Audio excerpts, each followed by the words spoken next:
2, 1.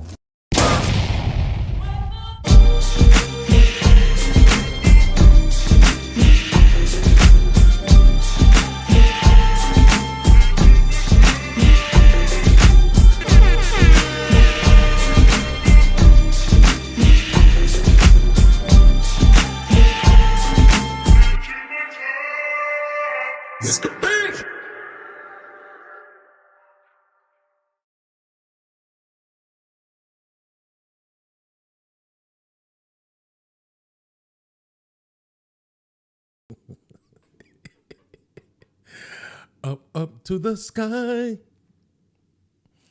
Excuse me as I kiss the sky. Damn, I ain't heard that in a minute. What up, though? It's your boy, MrBeanzTV, a.k.a. Lil Podcast, in the building. We are here again, Tuesday, August 4th, just after 5, to try this one more time. One more time. Okay? Hopefully this time, y'all don't allow your boy to work for free. Okay? I got the damn popcorn kernel? Oh. My bad. That shit is irritating as hell. I was not going to be able to continue the show with that shit bothering my gums like that. All right. My bad. Yo, listen, we out here, man. It's your boy, Mr. Beans in the building, bro. That's crazy. Goddamn popcorn kernel in my damn tooth. Hey, man, listen, come on. Let's just get it started. Let's not even waste no time. Mr. Beans. Talk to him, son. Hit the Cash App and support the show. Unless you broke.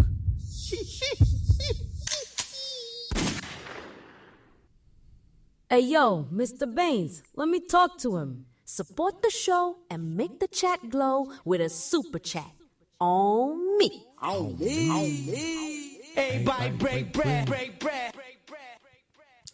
All right, listen, man. The links I pinned to the top of the chat.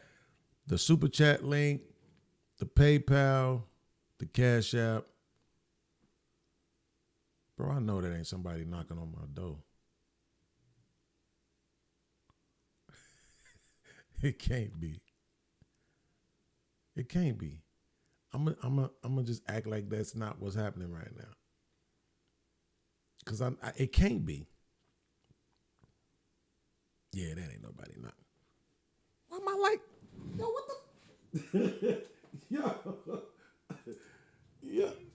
All right, it's some weird shit going on today. I don't know what's going on, but today is starting out weird as hell already. My light was just changed. I think somebody was just knocking on my door. Like, I don't know what's going on. Somebody don't want me to do this show about Mont.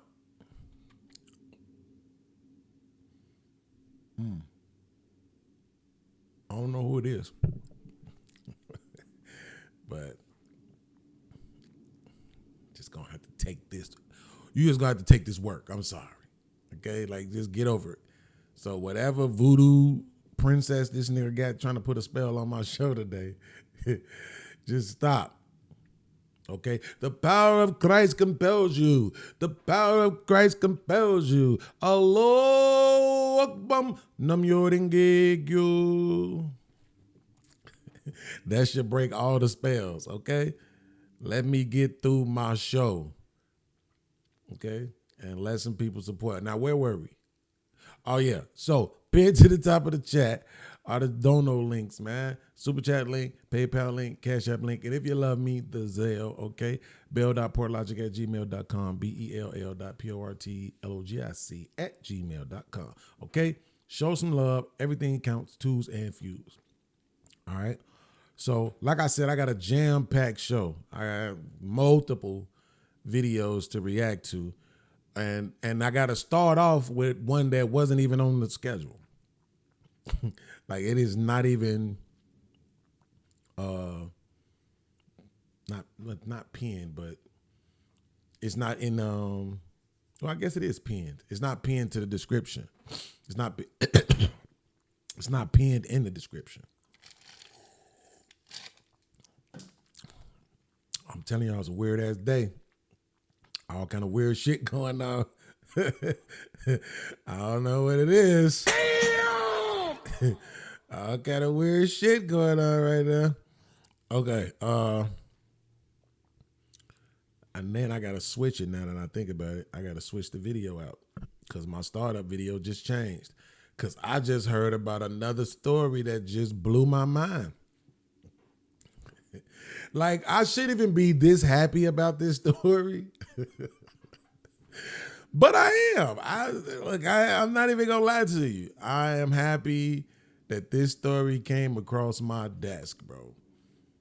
Because yesterday I had two different stories come across my timeline about men deleting their either girlfriends or ex-girlfriends or ex-wives or whatever it was.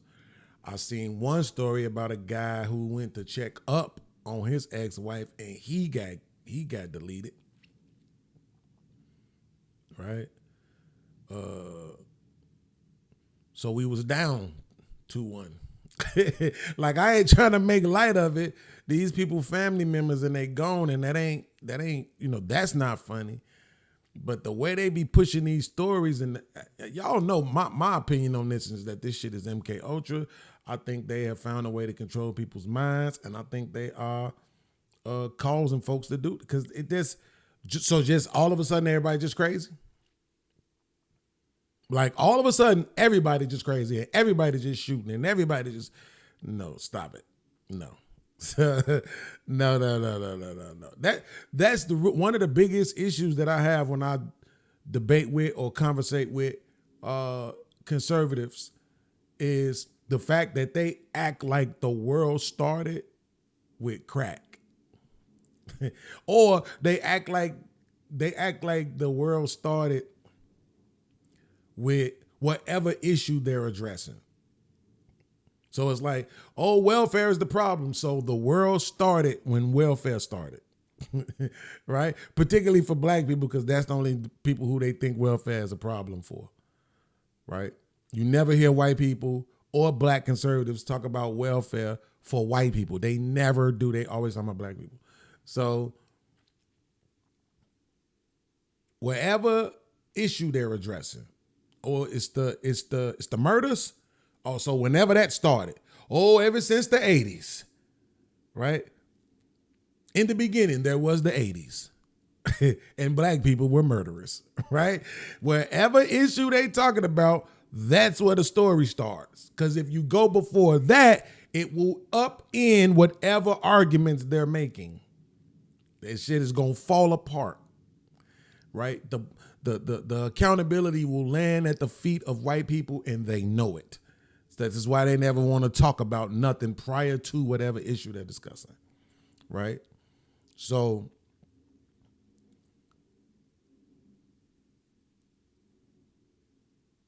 you got two people I saw deleted by their exes. Two females, rather, deleted by their exes. Then you had a brother who went to go check up on his ex. He ended up getting deleted. And then this story came across my desk. Now, nobody got deleted in this story, right? But listen, I want you to know I'm not laughing because the story is funny.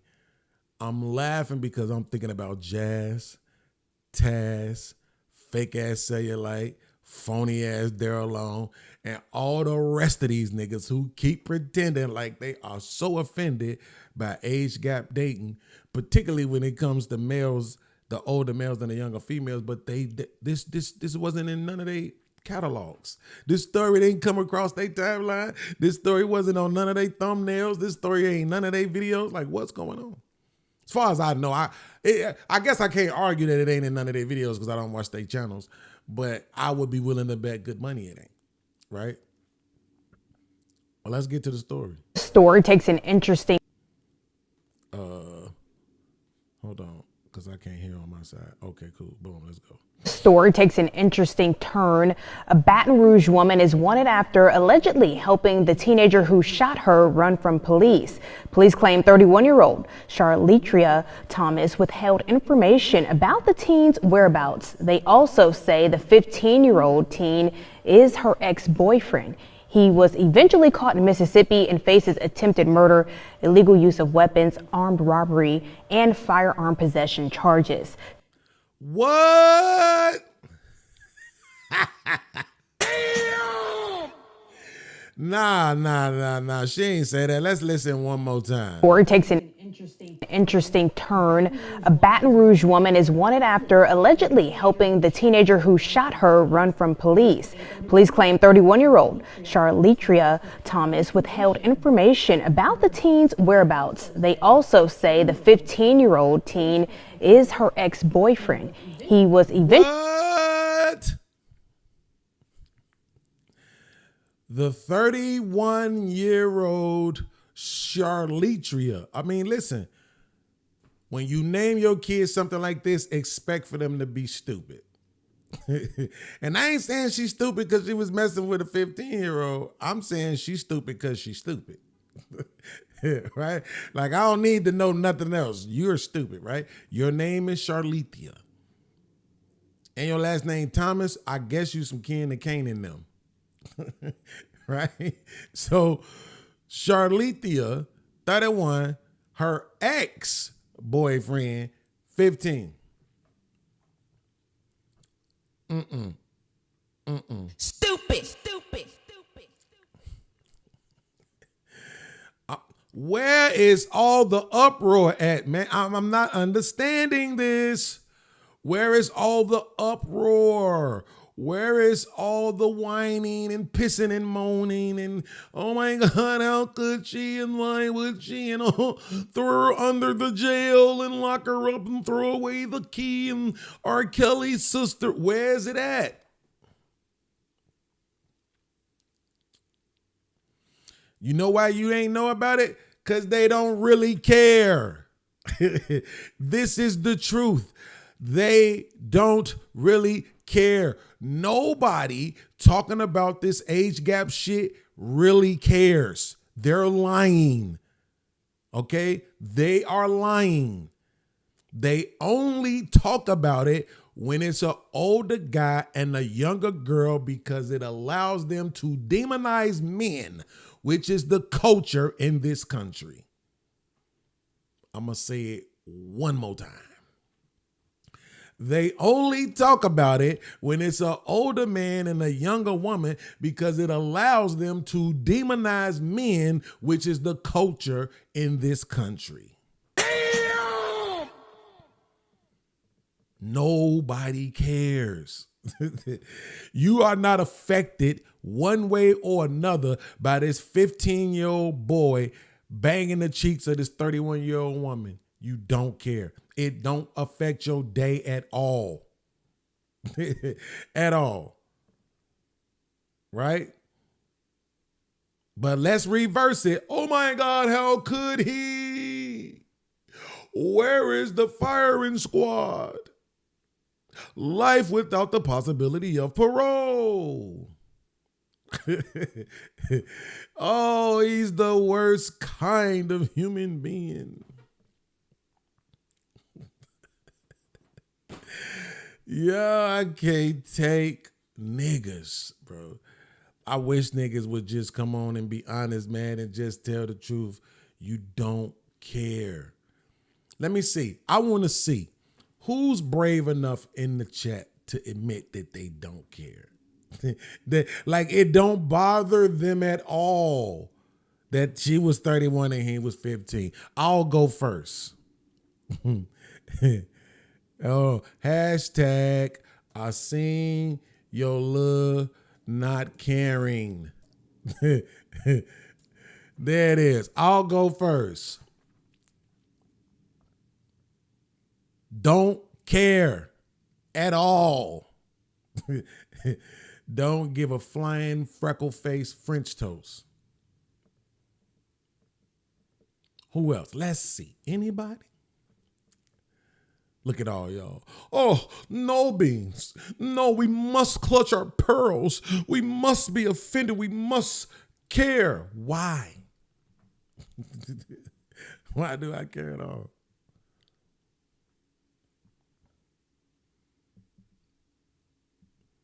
Then on top of all that, he shot her in the face, apparently.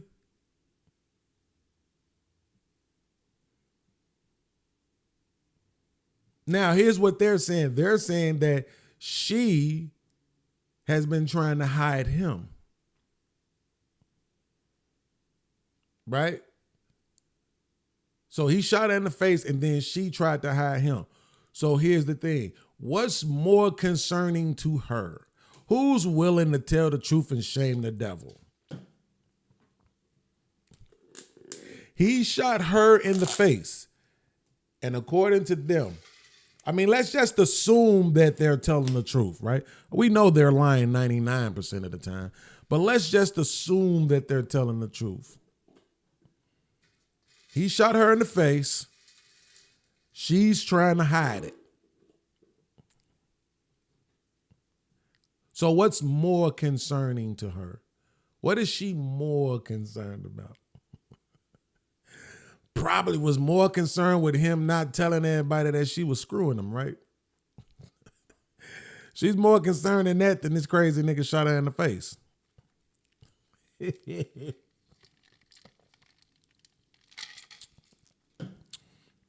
And why? Because everybody's now going to say for 10 seconds, girl, what was you doing messing with a 15-year-old? Pass me the toilet paper. Because they don't give a shit after that. That's it. That's it. Shout out to my man C. Rich in the building. He the only brave person. He said, I don't care. Don't care at all. Why do I care? And guess what? If it was reversed, 31-year-old man, 15-year-old girl, I don't care. Why am I supposed to? I don't give a damn. It ain't my business. Trying to tell you. But listen, lady, I know your name is Charlitra. You might need to change that. You might need to get a Muslim name or something to make your life better because you are out of your mind. Charlitra is probably Spanish for sleeps with young men. Your mama don't know what that name means. Charlitria. That dumb shit out of here. Anyway. In case you just joined in and missed it, I'm going to play it one more time. Story takes an interesting turn.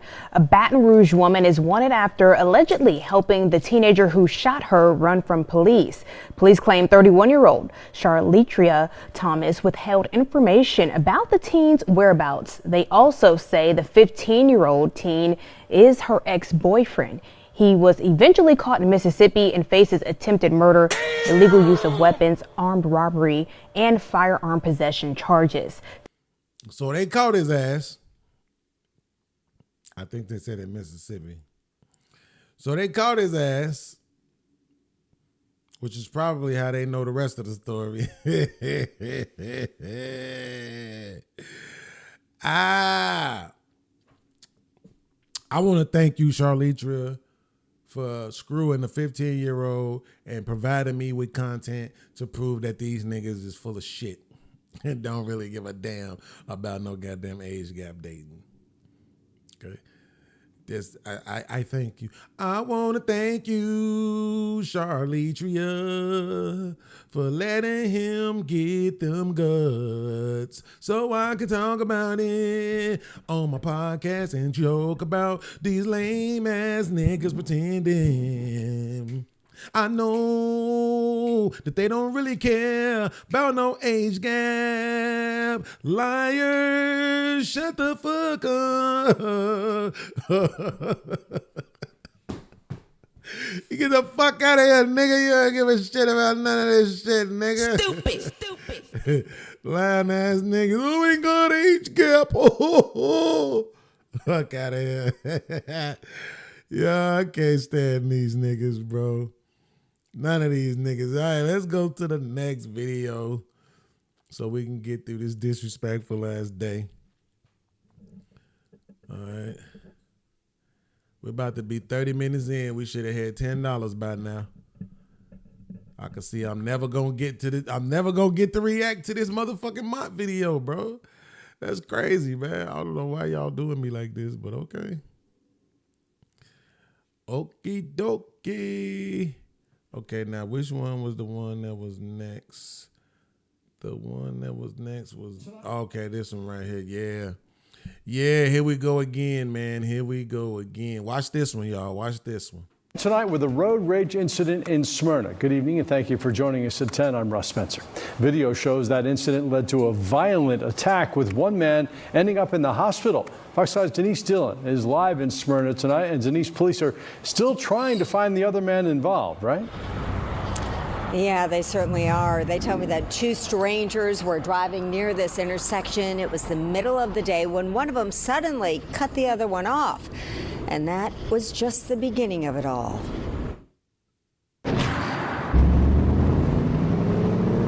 Two vehicles were involved in some type of traffic dispute. The drivers were in the Cumberland Boulevard Cobb Parkway area.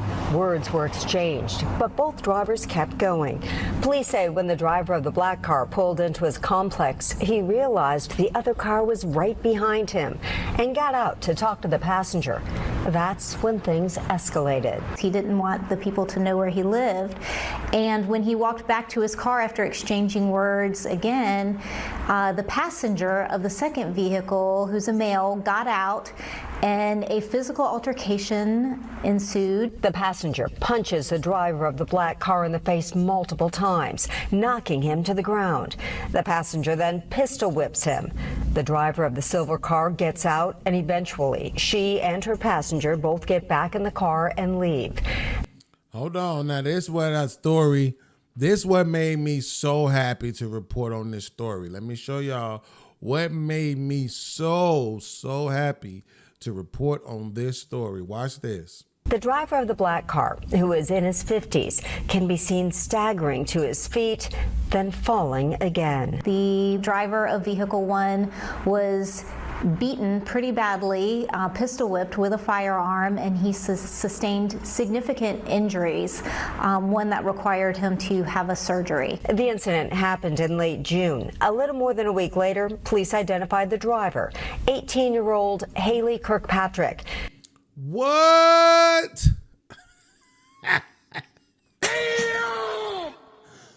What? The driver of the car is an 18-year-old girl?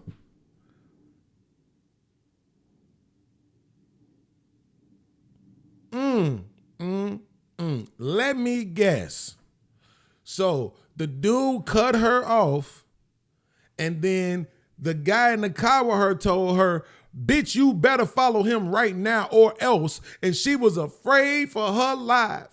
She didn't know what to do. She wasn't making her own decisions. He was in control, and he told her, "Bitch, you better follow him." And so she did what she was told to do, because you know black females are so submissive and cooperative, and they're going to do whatever their man tells them to do, especially when they're afraid of them. You know, it's not like they called the police and filed domestic reports on their men.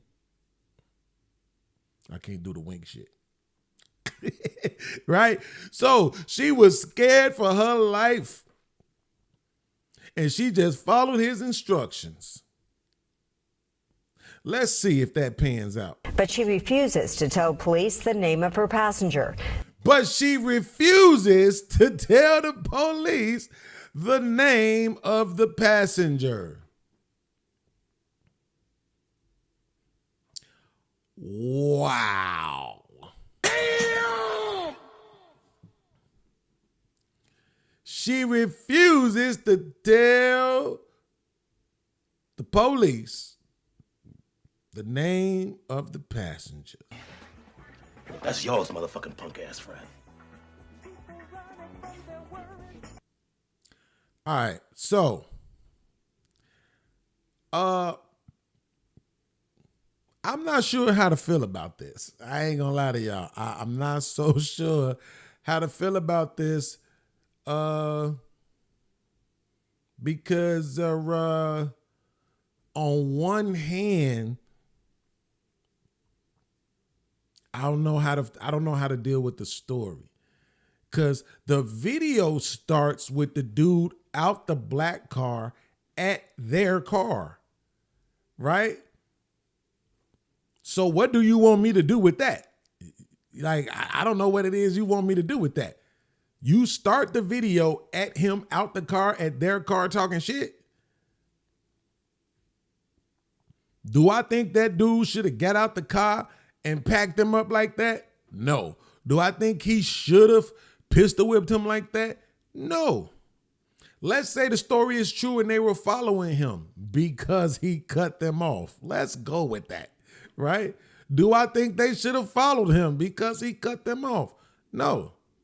But I also think he shouldn't have got his old ass out the car walking up to their car talking shit. Now, this is difficult to do. Trust me, I know. I'm almost 50, right? I know I don't look like it because I'm sexy, but I'm almost 50. And I still be feeling like I want to sock people in the face. I still be feeling like, man, I'll stomp one of these niggas' ears together. So you want to be that guy still, but you not really him no more. To be getting out, running up on somebody's car, talking crazy. Like, you felt like you was being followed. You should have pulled over and seen if they was going to pass you up. You should have called Johnny Law. You could have done a number of other things except for get out the car like you me.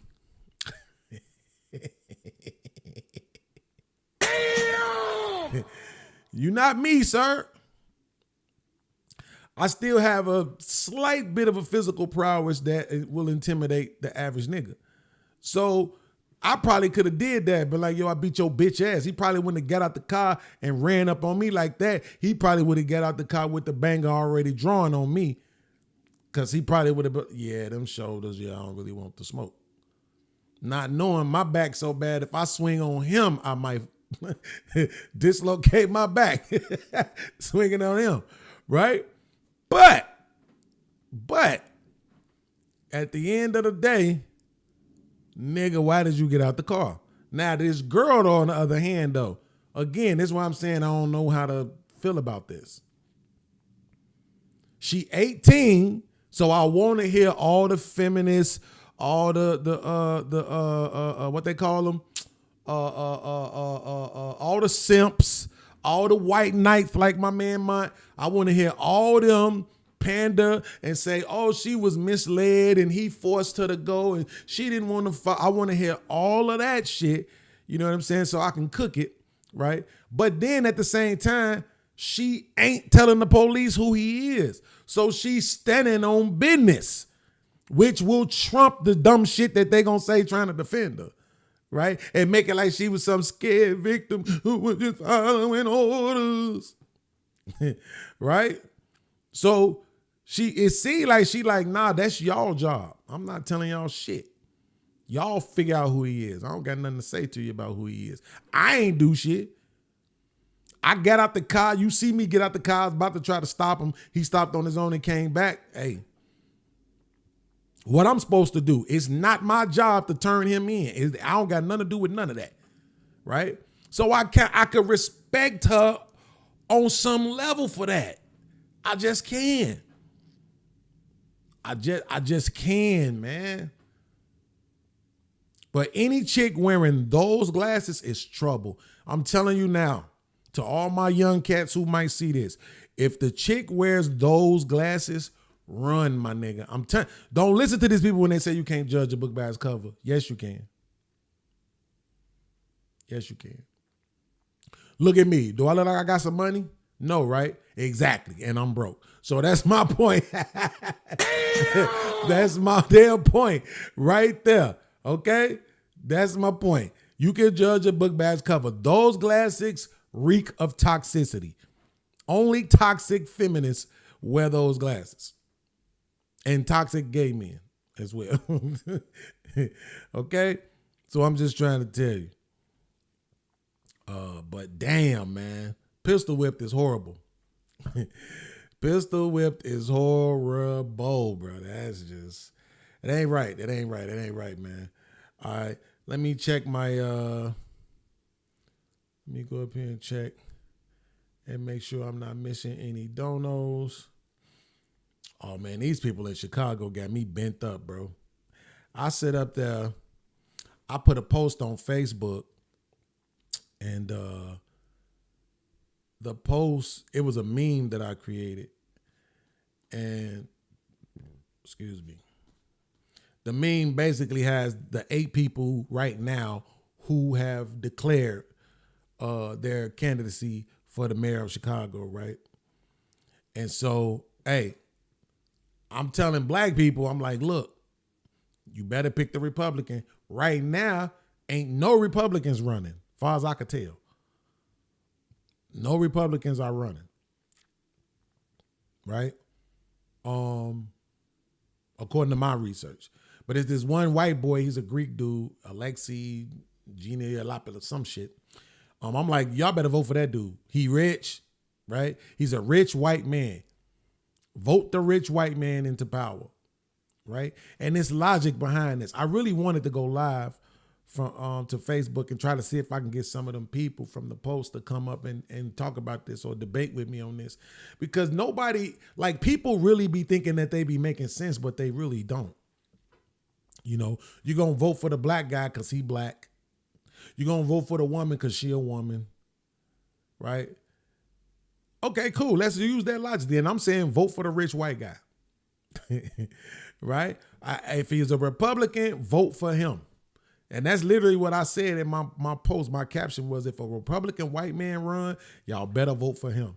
And see, I've laid this out already, and I didn't want to lay it out unless I was on a stream with some other people so I could, you know, test it against them and at the same time have that in my back pocket as evidence to me, like, I believe I'm the first person saying this. But I think they need to just go ahead and put the Republicans in place. I think all of these places where it's black folks in charge now as mayors and stuff like that, they need to just go ahead and vote the white rich man in. Whatever white rich man is running, vote him in, right? Because here's what you got. On one hand, you got the white Republicans, conservatives,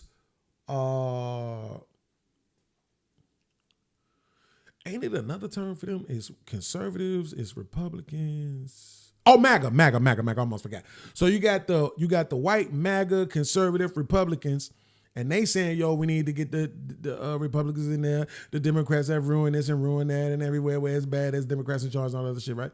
So and then you got the black conservatives, and they saying, oh, we spent all this time voting for Democrats. We've been voting for them for too long. They said they was going to have us vote for it for 100 years. We need to break the cycle, all that shit. My thing is, okay, cool, do it. Don't vote for them because you actually believe they're going to do something or they're going to change something. We know that ain't going to happen, but you've been voting for the Democrats and that ain't changed shit. I'm saying vote them motherfuckers in and then sit back and watch.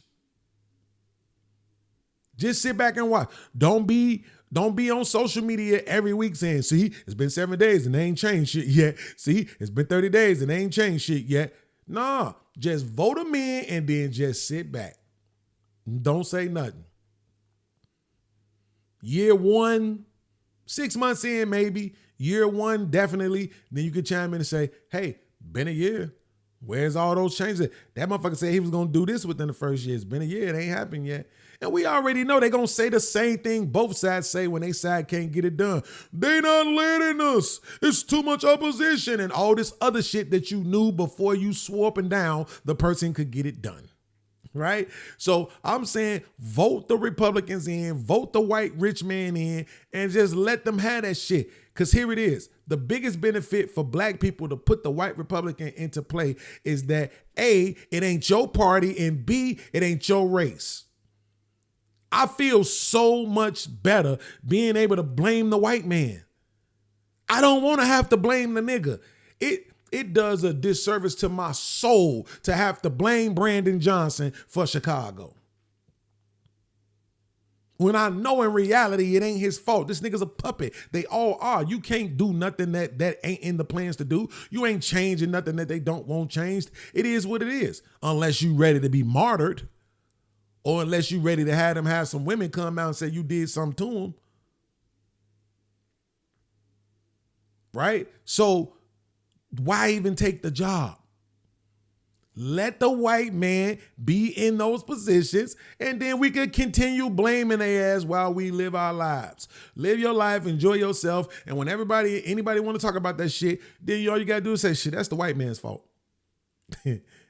That's the white man's fault. We got a white man in there. It's his responsibility. He ain't doing shit about it. That's on him. Right? Just like that. But then I had a couple of people come on that post that I put up that I told y'all about, and they brought up this name. And the name was Danielle Carter Walters. Now, I had never heard the name before, so let me see. Let's put it in here. Danielle Carter Walters. Here we go. So I looked her up. Danielle Carter Walters. And it's a whole black woman. And I'm saying to myself, you people are effing stupid. Effing stupid. Stupid.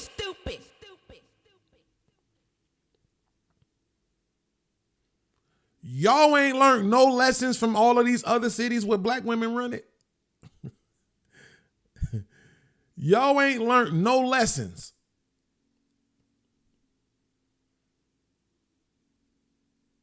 Bro, they couldn't pay me to vote for this woman. And if you're wondering, yes, it's because she's a black woman. Yes. Absolutely. There is a black woman that I would vote for. If you follow me, you know that Michelle Alexander, I always talk about it. She's not a politician and she ain't running for nothing. But if she did, she got my vote.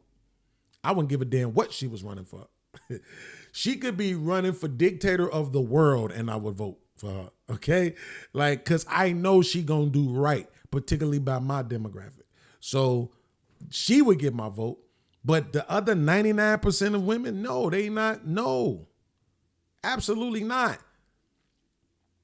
Black women are absolutely going to push the white man's agenda. You definitely not going to get them to step up and do nothing for black people. Definitely nothing for black men. Shit ain't going to happen. They might do some stuff for black women, which is only going to be economical, right? They're going to come in and use their business leverage to leverage things for women to get more. So they can argue, we got more entrepreneurs, we starting more businesses and we buying more houses. All that other shit that you doing that don't benefit your kids, don't benefit your husband, don't benefit your family or your legacy. Only benefits you. Hell no, I'm not voting for no motherfucking black woman. No, shit ain't gonna happen. Not to be no mayor or no governor or no president or no shit like that. Hell no. No. I want the white man in office so I could blame his ass when shit ain't right. Y'all don't understand how good of a luxury that is. Look at it now. All you got to do is look at it now. Now that it's a black mayor in Chicago, a black mayor in Baltimore, a black mayor in New York, a black mayor, all these places where it's been black mayors at recently, right? Louisiana, LA, all these different places where it's been black mayors at, guess what they've been doing? Blaming black leadership. That's all we've been hearing. Black leadership is failing all over the place. Everywhere where black people struggle the most is black people in place. You think I'm lying? Go listen to Anton Darius from AntonDarius.com. Go listen to Officer Tatum. Go listen to Myron Gaines. They all say the same shit. Everywhere where it's black leadership at, black people are doing the worst. Do you see what I'm getting at? So if you vote the white man in there, guess what you get to say? It's the white man's fault. And then you'll see those same coon ass niggas coming out the woodwork talking about, well, it ain't really them and they can only do this and that, the blah, blah, blah, blah. All the shit they ain't gonna say while it's black leadership in place. So no, sorry.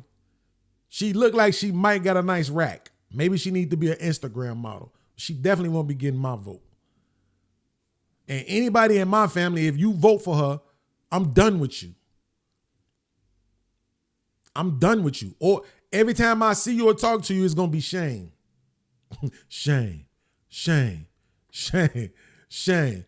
Same way how I be wanting to do my auntie now. When I told her ass 4 years ago, don't vote for Brandon Johnson. You voting for him because he's black and because he's straight. Because you a super Christian, so you are offended by the fact that it's a gay woman in there. And then you scared to let somebody else white take over because you really think somebody black going to do something different. Because you old and haven't figured this out yet. You don't get to change the game. When you do, they will kill you.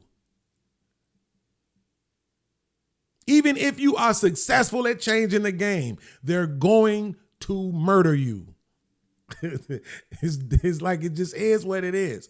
They're going to get you up out of there. Right? Abraham Lincoln changed the game, dead. Martin Luther King changed the game, dead. Fred Hampton was changing the game, dead. Now they get to you before you even get to that point politically. Oh, Bill Cosby, you want to buy a network, a TV network? Ladies, all the ladies come out. He raped us. He raped us. Yeah, it was 40 years ago, but he raped us. No, we don't have any evidence, but he raped us. They're going to get you up out of there, period. So if you don't want to be murdered, right, or have a bunch of women come out and say you touched them inappropriately, just don't run for the position. Just stay out of it. Let the white people have politics, bro. If they try to put us back into slavery, which would be dumb because they already got you in the best slavery of all time, which is employment. But if they try to put us back into slavery, then we can just revolt. Which you niggas probably ain't even going to do that. You probably going to be like, well, a white slavery is better than Africa's slavery. You know they going to say it. Stupid.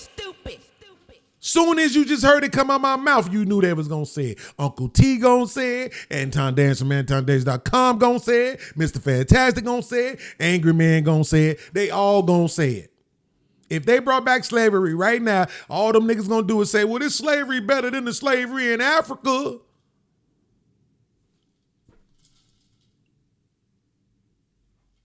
So I'm just saying, bro. You Chicagoans, stop voting them niggas in. Let the white man take responsibility for his fuck up. This whole thing is his fuck up. So let him and his people have that shit, man. Damn. I don't even know why this shit means so much to you niggas. Fuck these politics, man. Let them have that dumb shit. I really want to get on the panel and have a conversation with these motherfuckers. Tell me 5 things that's wrong with the black community right now. We got a black mayor in there, and you can name 5 things right now that's fucked up. And here's what I could do. All those things you name, I guarantee you I could take them things probably all the way back to 1950 at least. At least. If not further. So no matter what you do, no matter what you chant, no matter who you vote for, ain't nothing gonna change. It ain't supposed to. Like, just get over it. Let them have this politics shit, bro. And nobody can't refute nothing I'm saying. What you gonna say? Black people doing better now. Are you fucking insane? It's always been black people doing okay. Not all black people were fucking enslaved when slavery was going on. It's always been a measure of black people doing well. I've never even looked this up, and I guarantee you that if I go back, I could probably find it probably wouldn't be no more than maybe a 10, maybe I would say no more than a 20% jump. And I don't even think it would be a 20% jump. So black people who were doing well during slavery to now, maybe a 20% jump. And you like, yeah, that's a lot. 20% is a lot. It is. But it's also 40 times as many niggas here as it was then. Do you get what I'm saying? So it don't matter that it's a 20% jump. It's way more niggas here now. They couldn't suppress everybody. They couldn't suppress that many niggas while running around the world and telling the world that we're the moral authority of the world. So they put this elaborate plan in place to get you to do 90% of the bullshit to yourselves. Whether it's the food, whether it's the killing, whether it's the drugs, whether it's the DVs, whether it's all this shit, the kids hating the parents hating the kids, all this shit is a part of their master fucking plan. Not to mention they get to hang niggas on the low down in Mississippi. Not to mention they get to shoot niggas in the street and call it Blue Lives Matters. Not to mention they get to kill people on the operating table in the hospital. Not to mention they done got rid of 25 million babies before they even came out the womb. I mean, just people are fucking stupid if they can't see the play.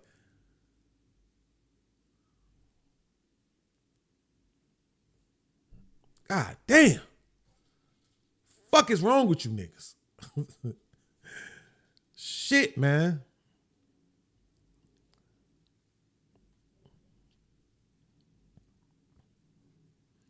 Now let me do this, because not today, bro. I can't do it today, bro. Not today. I'm going to take a 5-minute break. It ain't going to hurt my feelings. We either going to get some donations or I'm going to fucking get me something to eat and chill. I'm not working for free today. I'm not. I worked for free yesterday. I'm not doing it today. So we got 5 minutes.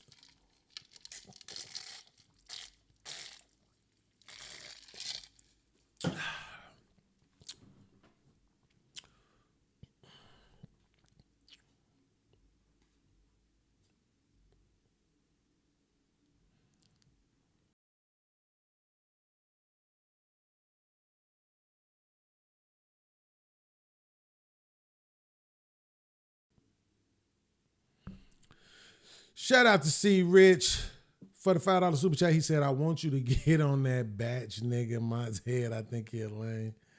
Yeah. I can respect you for not using the actual B word. But this just goes to show a lot of people is really paying attention to who mine is, though. Oh, God. Grand Pooper said, who was that? LL featuring Rick Ross and Fat Joe. Shout out to my cousin Kamal. He said, I see your logic. Yeah, man, I'm trying to tell you, bro. Man, these people be tripping me out, bro. I would never vote for another black person. I'm telling you, not that I ever have, but I'm just saying I would never do it. I'm cool on that because I know you're not going to do what you're supposed to do. That's why you running. If you was going to do what you supposed to do, you wouldn't even be running because you know you're going to get murdered. so you wouldn't even run. You'd be like, listen, man, I really want to help y'all out, but I ain't gonna let them take me away from my girl. I'm cool on that. I'm going to go in here and try to get this shit done just to get sniped. And y'all going to go on. It's like the back of the bus shit. The back of the bus was probably one of the greatest lessons for this, right? Because of all that crying, pissing and moaning they did about being able to sit wherever they wanted to on the bus. And then us kids went straight to the back of the bus. all the time. They probably still doing that to this day. It's like we so older and everybody we know got cars and not, you know, I don't think we think about the fact that there's still a lot of people riding the bus, including kids, you know, during the high school years more specifically, but even some of them younger than that. And I bet you they probably still go straight to the back of the bus. You know what I mean? So, nah.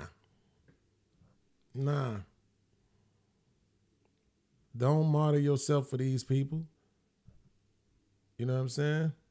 Super chat! Super chat! Oh! Like I said, man, salute to my man C. Rich. Thank you for donating something, for sending a super chat, man. Let me work for free. The rest of these people on some bullshit. I don't know if they be thinking like, I got some more comments. Damn, I wish I'm gonna have to go ahead and sign in to my Facebook through the OBS so I could pull this post up and pull up other stuff that I be seeing and doing on Facebook. Somebody wrote a comment and said, I've been knowing Alexi for years. He would be 1,000 times better than Brandon Johnson. Business knowledge, banking knowledge. As an independent, I support him. Chicago has gone to hell. It's time for a change. Yeah, it ain't got nothing to do with that for me, Justin. It ain't got nothing to do with that for me. He white. He got a bag. Vote for him. Right? I love being able to hold Trump accountable, boy. I love it.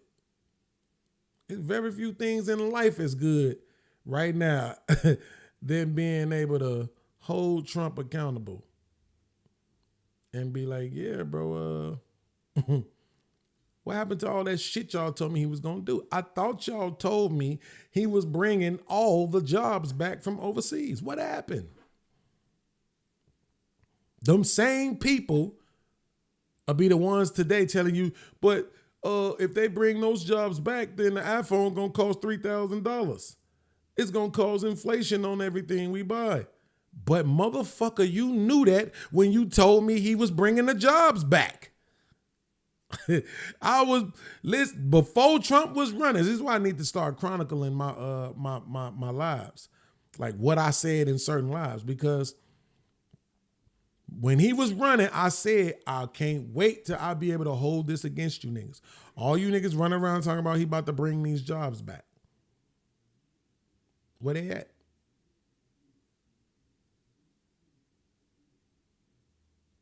Yeah, it's just like, come on, man. It's crazy.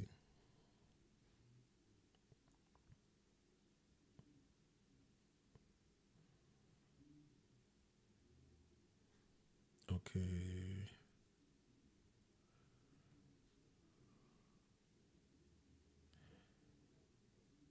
Yeah, and then here go another person. They scared to death of Danielle. She's getting zero media coverage. Grassroots, here we come. And this some white person. But the thing about it is that from my research, she hasn't declared yet. So y'all that keep throwing her name, I didn't see anything that says she declared.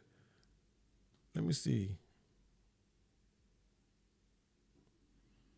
At least from my evidence, but that was yesterday, so who knows what happened? I don't know. Danielle,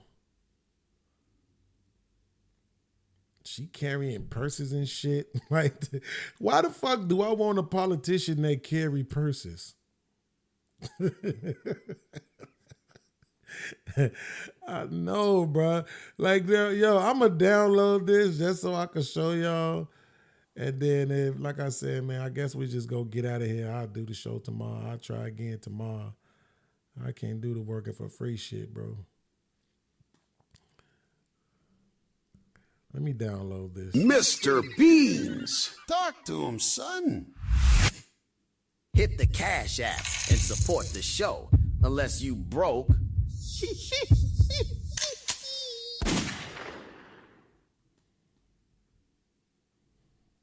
Hey, yo, Mr. Beans, let me talk to him. Support the show and make the chat glow with a super chat. On me. On me. Everybody break bread, break bread.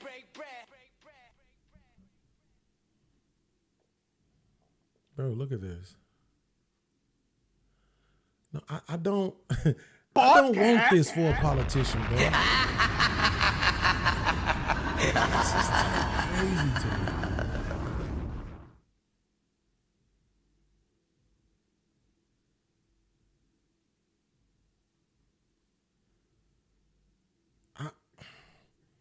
This like looked like the average video vixen.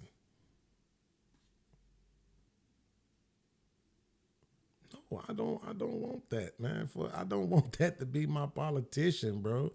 That's crazy. If assuming that's her, I mean, it was on her page. I'm assuming that's her.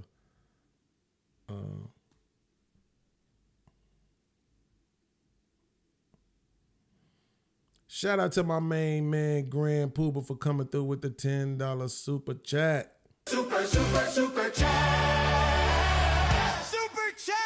Oh! All right, he said, you review the Brandon Tatum versus 20 Black Liberals yet?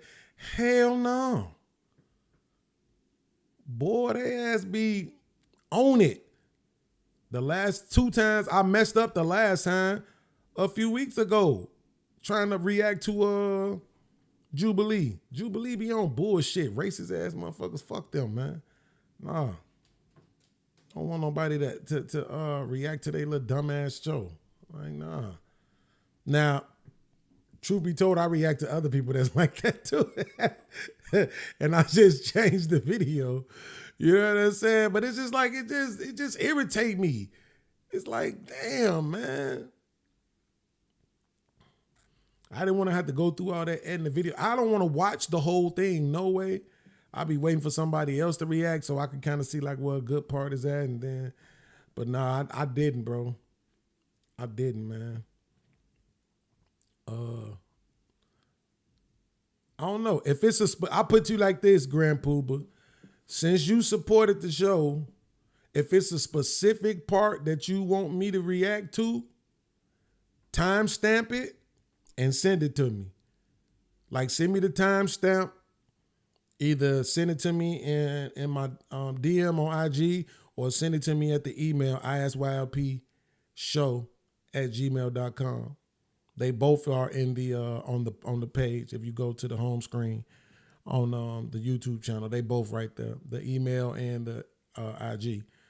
So since you support it, if you send me the timestamp, then I'll modify the video so that I can react to whatever timestamp you want me to.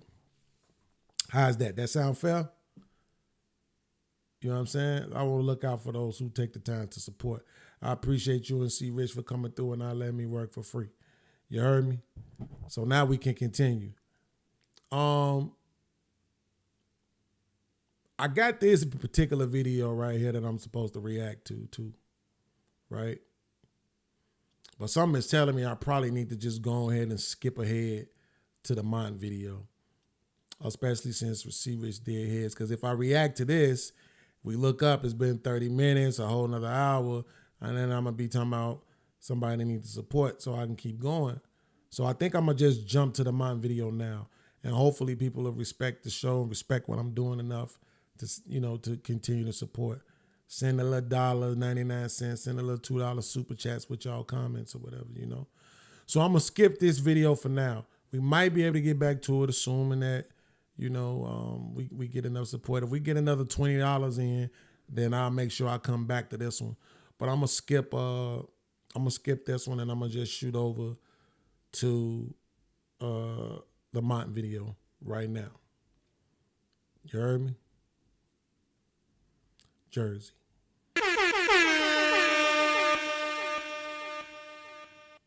Yo! So media, and then swap it.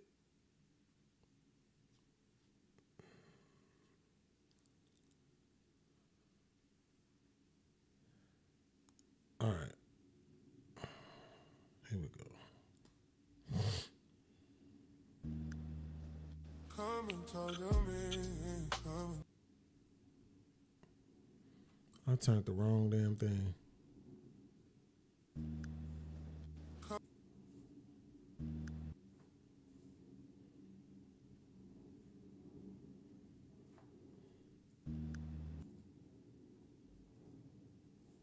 I switched the wrong one. Concede first. Okay, there you go. I'm like, yo, what the fuck? Concede first. Don't talk to me about nothing else. Concede first. Concede first. Don't talk to me about. I'm saying, yo, concede first before you want to talk to me about it. You gotta concede first. Facts. Tell them niggas, Hemp. Concede first. Then we can talk about the other shit you want to talk about. All right. If I remember correctly, it was about right here. A bit old school. I want to make 56. So let's go right here. All right, boom. Here we go, y'all. Let's go. Yo. Stupid. So I made a decision, and I said that's enough. That's it.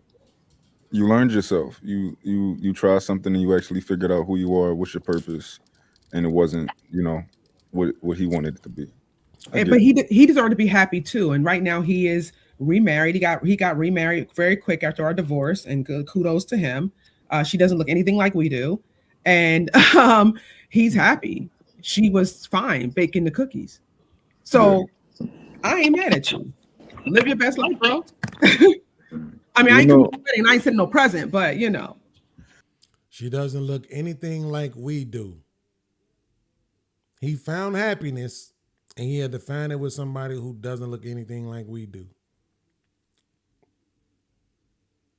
I'm very similar to him, right? Whereas I'm a little bit old school. I want to make all the money, and I want to, I want to provide. I want to sit you down. I want to give you everything that you ever wanted, right? And that's just who I am, and that's the type of person that I would, that I'm with, is somebody who's okay with that. But my woman is more, she like a hybrid, right? She has ambition, but also she want to be a girly girl where, my man bought me this, right? So she kind of got both of them inside of her, and I kind of understand that. So I know that even though I love the idea of a housewife, right? There are going to be certain things that that's inside of her that she wants to act on, as far as business opportunities, achievements, and stuff like that. Like her just sitting down all day, she'll be miserable. And I think a lot of men don't understand that perspective of, a lot of women are sacrificing their ambition. Women are more ambitious than we think they are, than we've been told they are. And it's things inside of y'all that's like, yo, I want to be known for something. Like I want to make my name known. I have ideas and I want to create things and stuff like that. So yeah. Yeah, my girl, she's a nurse practitioner. It's going to be hard to sit her down. She loves what she do. I think what you're talking about, though, is different, though. You have an intentionality. Like you said, hey, look, I want to be the one to do this for her. I want to give her the things that she desires and the things that she enjoys. This is different. I mean, well, I can say it because I'm not saying his name, but it's different if you're sitting up here and you're not even ambitious. You're sitting here barely want to work, but then telling me you don't want me to go speak for $250,000. Oh, that's crazy. You get a chance to do that. I mean, because she's not gonna be broke. I mean, she's not. So I'm not really sure if we can play the Hunger Games this week, but it's not gonna be with me. So you don't get a chance to tell me that you want me to stay home and bake the cookies when you're not making it comfortable to keep the oven on. Okay. So if your man was making $5-10 million a year, right, and he can everything that you pretty much want, you guys can have. You got a comfortable lifestyle. You'll be okay. Like, okay, cool. I got the lifestyle. If I was comfortable, my ambitions would be different. Got you. I still want to speak because this is something God put inside of me. I can't cut that off.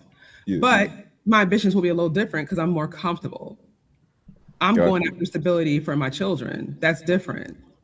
Got you. So you will be taking jobs that you like, yo, I just want to do this because I want to speak here. I'm gonna go talk at this school because I want to talk at this school. It's not about the money, but you will have much more flexibility. You can still be home with him when he wants you home, and sometimes you go out and talk. And got you. I will because I'm comfortable doing I got so. a question for the women. Is it in your nature to want to be stay-at-home wives? Do y'all want to do that? That's what I want to do. Like with my boyfriend now, he leads and he provides. Like I like when he tells me what to do. I like to listen. I still work because I like making my own money. I'm a content creator. Like he doesn't stop me from doing what I want to do. But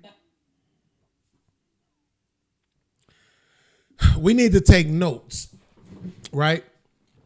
It's a reason why I'm calling Munt what I'm calling him, right?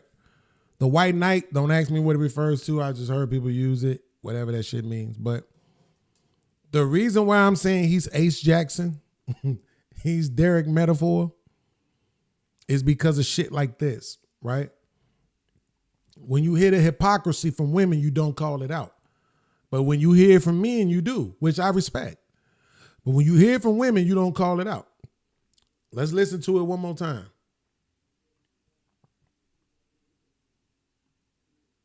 $10 million a year, right? And he can be different.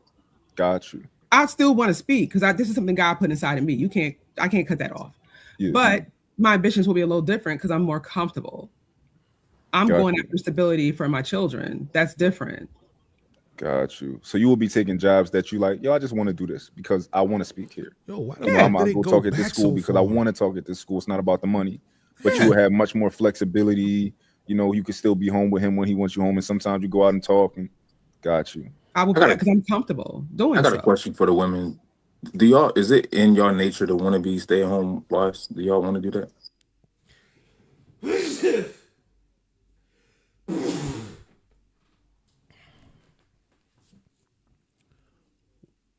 Watch this. I got to turn my air back on now. Watch what she said. That's what I want to do. That's what I want to do. The question was, do you want to be a stay-at-home woman, a stay-at-home wife?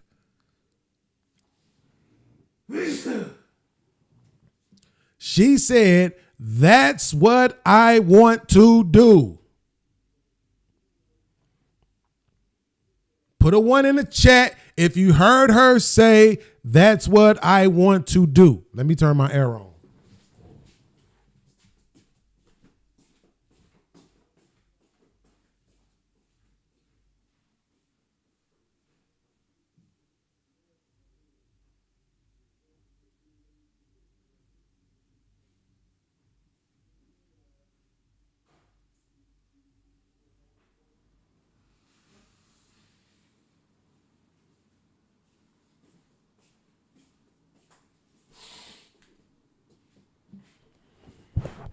Shit, it just got hot all of a sudden.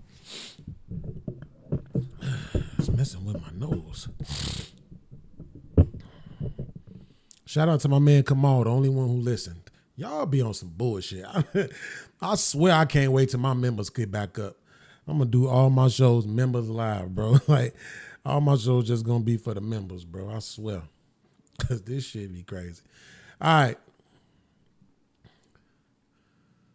So we heard her say, that's what I want to do. Now watch this. With my boyfriend now, he leads and he provides. I like when he tells me what to do. I like to listen. I still work because I like making my own money. I still work because I like making my own money. That's a contradiction. Why didn't you call that out? Mont, let's take notes. Let me take notes. Let me grab my pen and paper so we can take notes on how many times he ignores the shit from the women. And before you even try to say it, Mont, no, I'm not hearing this bullshit about you don't hear everything or whatever. You're lying. The same way how I heard it, you heard it. That's a contradiction. You can't want to be a stay-at-home mom and say I still work because I want my own money. That's a contradiction. That's one. I'm a content creator. Like, he doesn't stop me from doing what I want to do. But I love when my man tells me what to do because I'm a reflection of him. Like, I like going out on dates. Your sound went out, girl. Look at God. Look at God. Your Fucking her sound went sound out, up because he Donisha. knows she was fucking lying. Oh, there we go. We can hear you now. You're back. Can y'all hear? We can hear you. Hey, baby. Yeah, that's God fucking your sound up. He don't going want to in hear and you out. lying. Doggone. She was making some good, she was making her little point too, child. This I shit ain't was mad on a at you. Sunday. She was firing off. Yeah, she was. I was like, okay, let's talk about it. She was She know regurgitating herself. bullshit she heard other How people about this? say. How about can I call you Orchid? Is that how? Yeah. Okay, Orchid. How about while Denisha figures that out? How about while before he goes to Orchid, I need y'all to take a really good look at her. It's the chick at the bottom right here.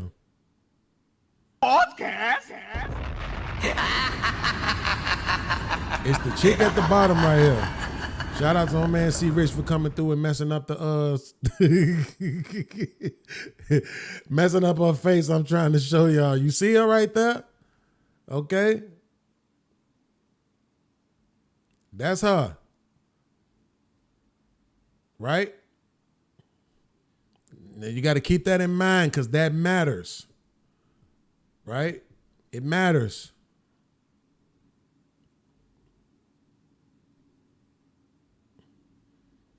Shout out to my man C Rich for coming through with the super chat. Super chat.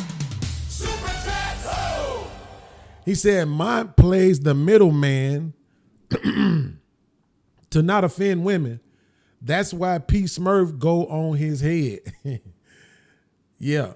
I definitely see that. Now that I 100% agree with you. He goes out of his way to not offend women. He goes out of his way to make them feel validated in whatever the fuck they say, no matter how delusional that shit is. Right? And that's problematic. All this work Angry Man put in. Right? To fix the world, and here come Mont to undermine it, right? Salute to my man C Rich. Let's get you in it. What do you think so far? What we talking about? Like, is it in a woman's nature to stay at home? When I was a married woman, I stayed at home. I think it is in our nature. I think we can still be ambitious, have goals. Like, I still was like running a business and doing all that from home. But like, I think in a woman's nature, it should be to stay at home with your children. I don't know anybody who would have children and want to go to work. Like, to me, I can't report to two bosses at once. So if you want this total submission and control, then you have to do your part as well. So I'm not going to submit to two bosses at once and come home. Yo, listen. Oh, I shouldn't have stopped it right there, but fuck it, I did. So let me show y'all something, right? This is why I'm better than you, man. So right there, what you should have asked her is, are you a Christian? Right? Because you see how she's talking? This when you know people are just regurgitating bullshit they heard other motherfuckers say. Right? Oh, I can't serve two bosses. Yes, you can. You absolutely can. Here's what's so crazy about it. The Bible absolutely tells you to serve two bosses. Hold on, what my sound effects at? I say the Bible absolutely says for you to serve two bosses.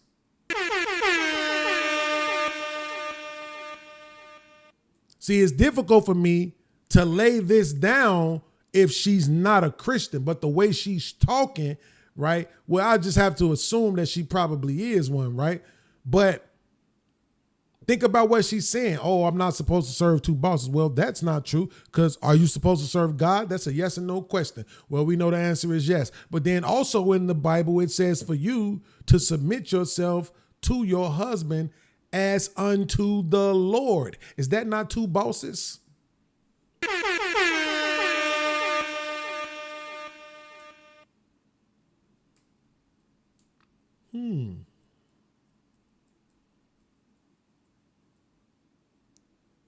The Bible also tells you to follow the laws of the land. That might be three bosses.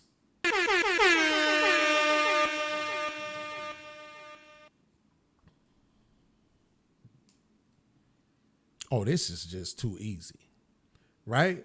No, you absolutely can follow more than one boss. Absolutely. Right?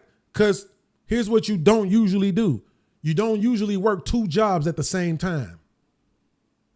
You're not going to be at work and then at home at the same time. You're going to be at work and then you'll be at home. You're going to be at home and then you'll be at work. So you can absolutely serve 2 bosses. So y'all need to stop saying that dumb shit. Any woman hearing this right now, if you can hear the sound of my voice, don't regurgitate that stupid shit. Because if you say it in front of a smart person like myself, they're going to chew it alive just like I just did. Say that dumb shit. You absolutely can serve 2 bosses. Yes, sir, you can. Right?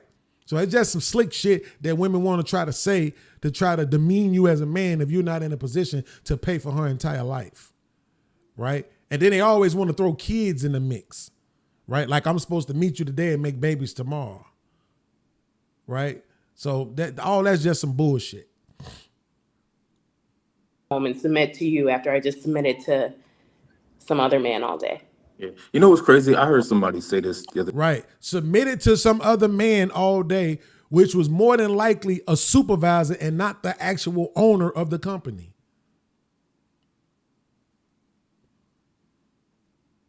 Unless you work for a mom and pop, you're not even dealing directly with the owner of the company, the person who actually cuts and pays your checks, the person who you quote unquote are actually submitting to. This shit will go bad fucking around with me, but they got mine, so they get to say this goofy shit unchecked. A woman says, you know, she didn't want to work. She don't want to have to work. I think for me, I don't want my woman to ever tell me that she don't want to work, because that to me is just like, I don't want a lazy woman. Like, I want my woman to still be able to function and, you know, do whatever she desires that she want to do. But for her to come home and tell me like, listen, I don't want to do nothing. Like, I just want to sit at home and, you know, maybe take care of the kids, maybe cook dinner. But maybe. Right. Like, What if y'all don't got no kids? Yes, maybe. Yes, maybe, overweight lover. What if y'all don't got no kids?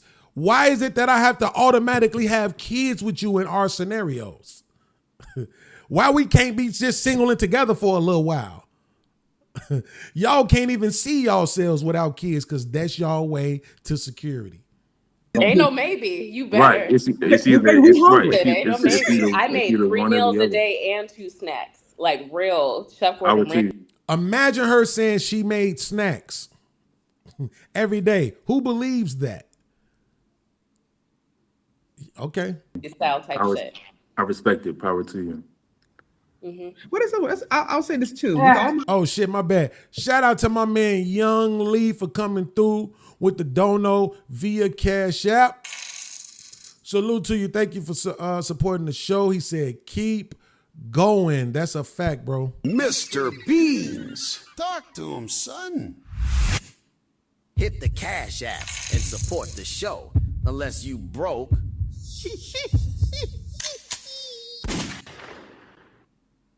Hey yo, Mr. Beans, let me talk to him. Support the show and make the chat glow with a super chat. On me. On me. Everybody break bread. Shout out to my man Young Lee, man. This one's for you.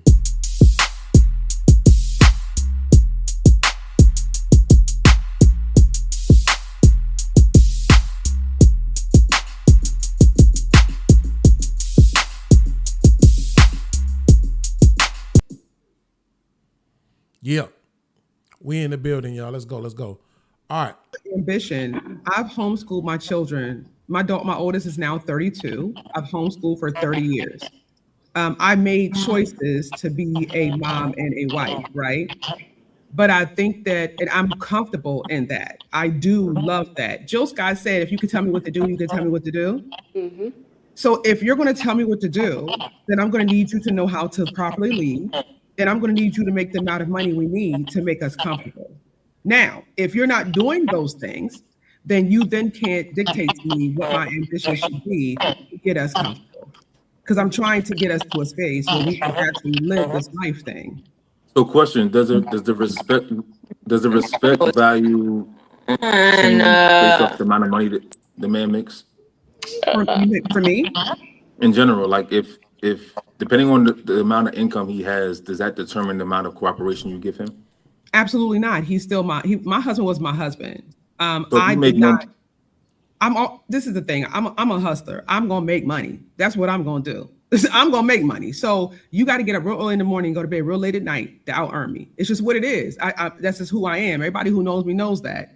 So for me, it was always about all of it coming into the house, and whether my ex-husband actually was not he was a blue collar worker. He worked as like a security guard, things of that nature.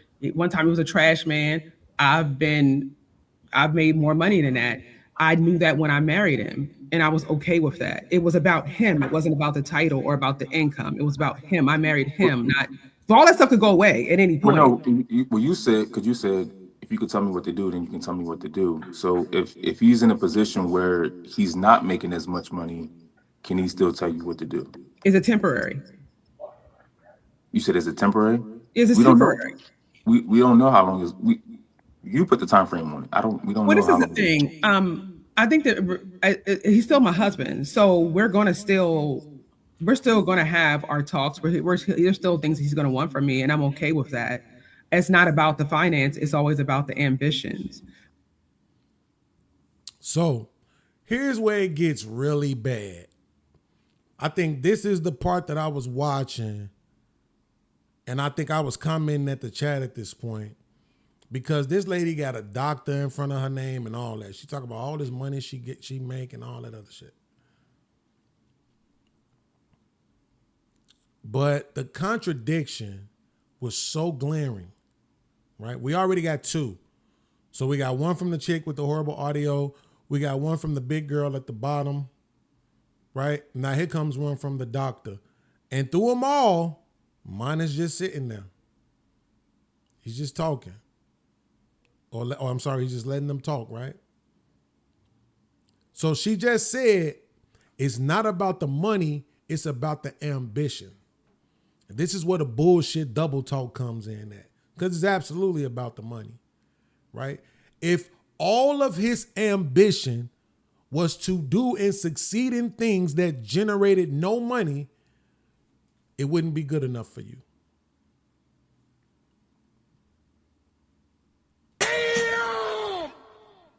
Let me say it one more time for the slow motherfuckers in the back. No, she said ambition. I know. And if that ambition didn't lead to more money, it wouldn't be good enough for her. So she's lying.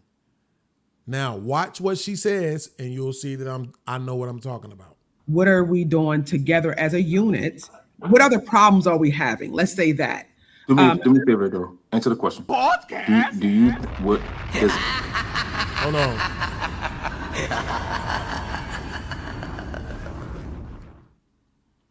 Everybody Hates Mont came through with the super chat. Ooh, excuse me. Super chat. Super chat. Oh.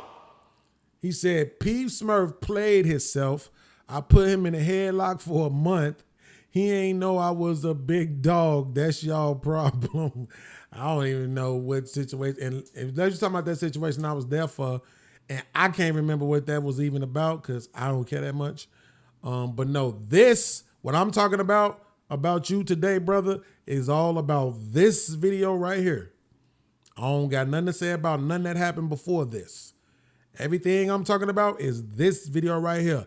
I've already shown twice how you allow these women to contradict themselves without check. Here come another lady who's contradicting herself right now. We're in the midst of it, and you ain't saying nothing. It's a reason why. I see you do this to men. I see you call men out for this. So there's a reason why you don't do it to women. And here's the thing. Whatever that reason is, it makes you what they call a simp. It don't matter what you say. Because you're doing it for the women in particularly. So that makes it simpish, that makes it white knightish, that makes it biased, that makes it sexist, that makes it whatever word you want to interject. But this is 2026. We shouldn't have women sitting on panels telling us about how much money they make, how they get to the bag, how they get to go talk for $250,000 and all this other shit. But then at the same time, they don't get the same sort of scrutiny to the shit that's coming out of their mouth that we give to men. That doesn't make any sense. Okay? Shout out to Mike. He came back again with another super chat. Super chat. Super chat. Oh. He said, Beans, I'm not like you ninjas. I'm not here to fight these chicks. I'm not here to hold folks accountable on my damn show with people I invited. But do you see what I'm saying? So basically, you just told the whole chat that I'm right. So thank you. I appreciate you for admitting it to me. Right?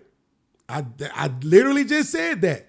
You not here. You said you're using the word fight with these chicks, right? And then you turn around and said hold folks accountable, right? But you do it to the dudes. That's the point. I've been on a couple of panels with you, mostly on Gator Lie Teller's channel, and you do it to them. They say things that's in contradiction or hypocritical, and you call it out. So there's no reason for you to not call out the men. There's no reason for that, right? Mine came back with another super chat.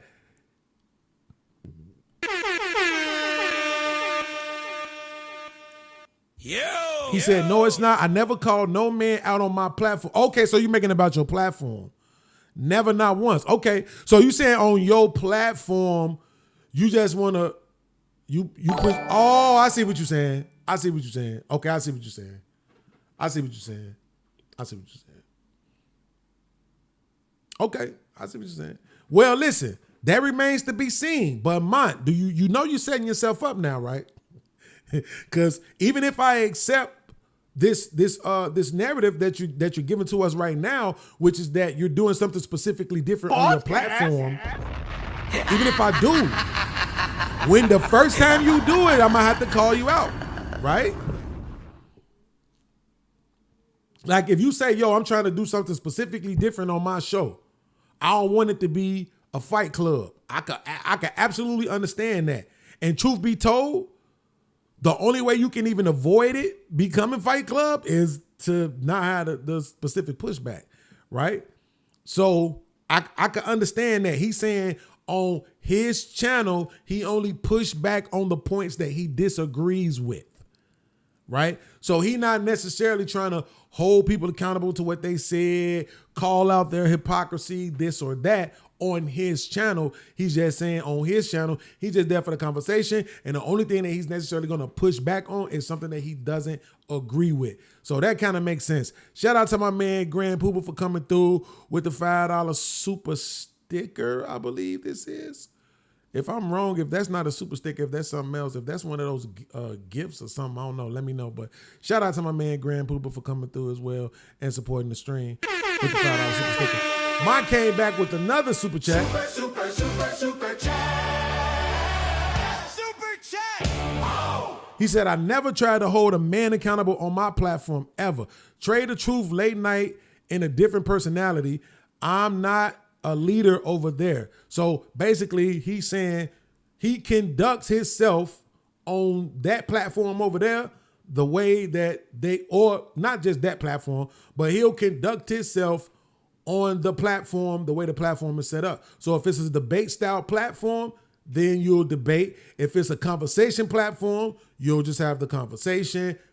Listen, I can understand that and I can respect that. I can. And like I said, you're going to win with this, right? You're going to win with this because the ladies are going to love it. They're going to love a space to be able to come and spat out this hypocritical bullshit, right? Unchecked.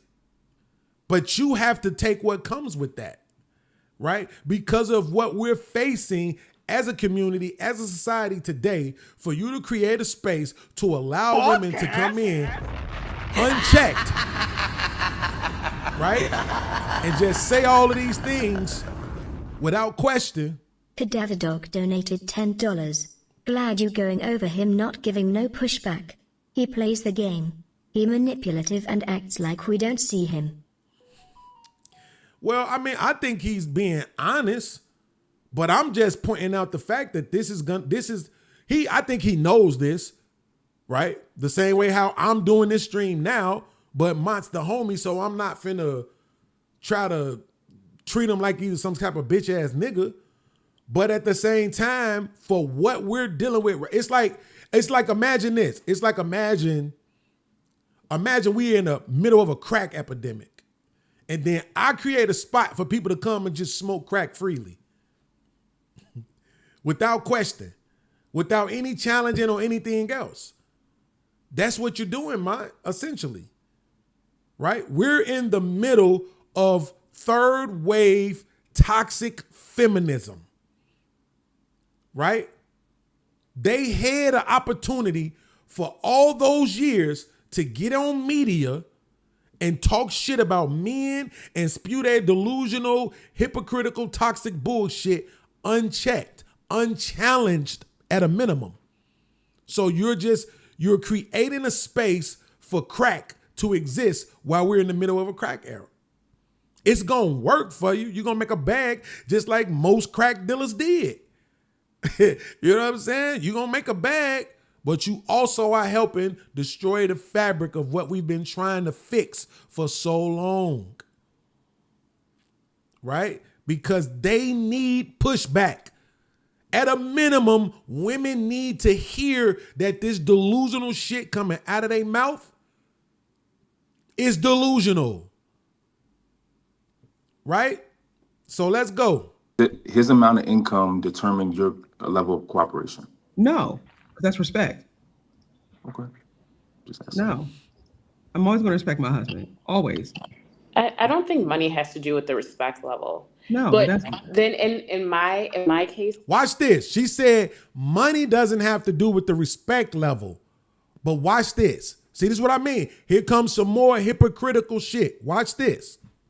Money doesn't have anything to do with the respect level, but the only reason why I say this is I've dated 6-figure men and 7-figure men. My attitude towards them doesn't change. And the only difference is the amount of money that they have in their bank account. That's it. Imagine her saying I dated 6-figure and 7-figure, which either way is in the top 10%, right? And we know she's saying this like a flex, but you're not with them. Like women can't stand that part. That is not a flex to us, whoever you dated when you ain't with their ass no more. Like that don't mean anything else, right? But watch this. Character is character. So you treat people how they treat you. Very well said. Do you think most women are like that? Or do you think they're not? No. Okay. No. Most women don't know.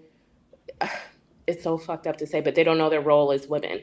You get more when you do less. So like if you're more calm, your demeanor is more chill, you're more agreeable. It's so fucked up to say, but kind of like agreeable and more like let that man kind of do what he wants to do and you kind of just follow behind. You get a lot more than if you're combative, all that rah-rah talking back and forth. You get shit.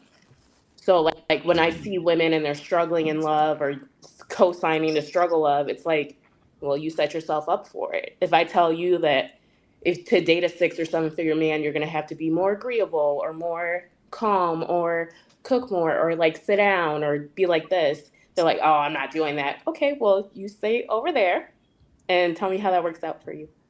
So she said the respect level doesn't have anything to do with the money, but all of her examples are about men with money. Do you see that? To date a 7-figure man, to date this figure man, you're gonna have to be this way. She's not saying to date a man, you're gonna have to be this way. She's saying to date these men with this amount of money, you're gonna have to be this way. But we're supposed to be too dumb to hear that. Right? So she's literally telling you, without saying it, that the man that make 40 don't deserve that.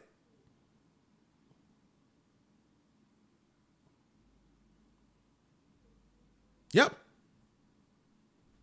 Now, me calling her out for that, if you want to call that holding her accountable, I'll take that.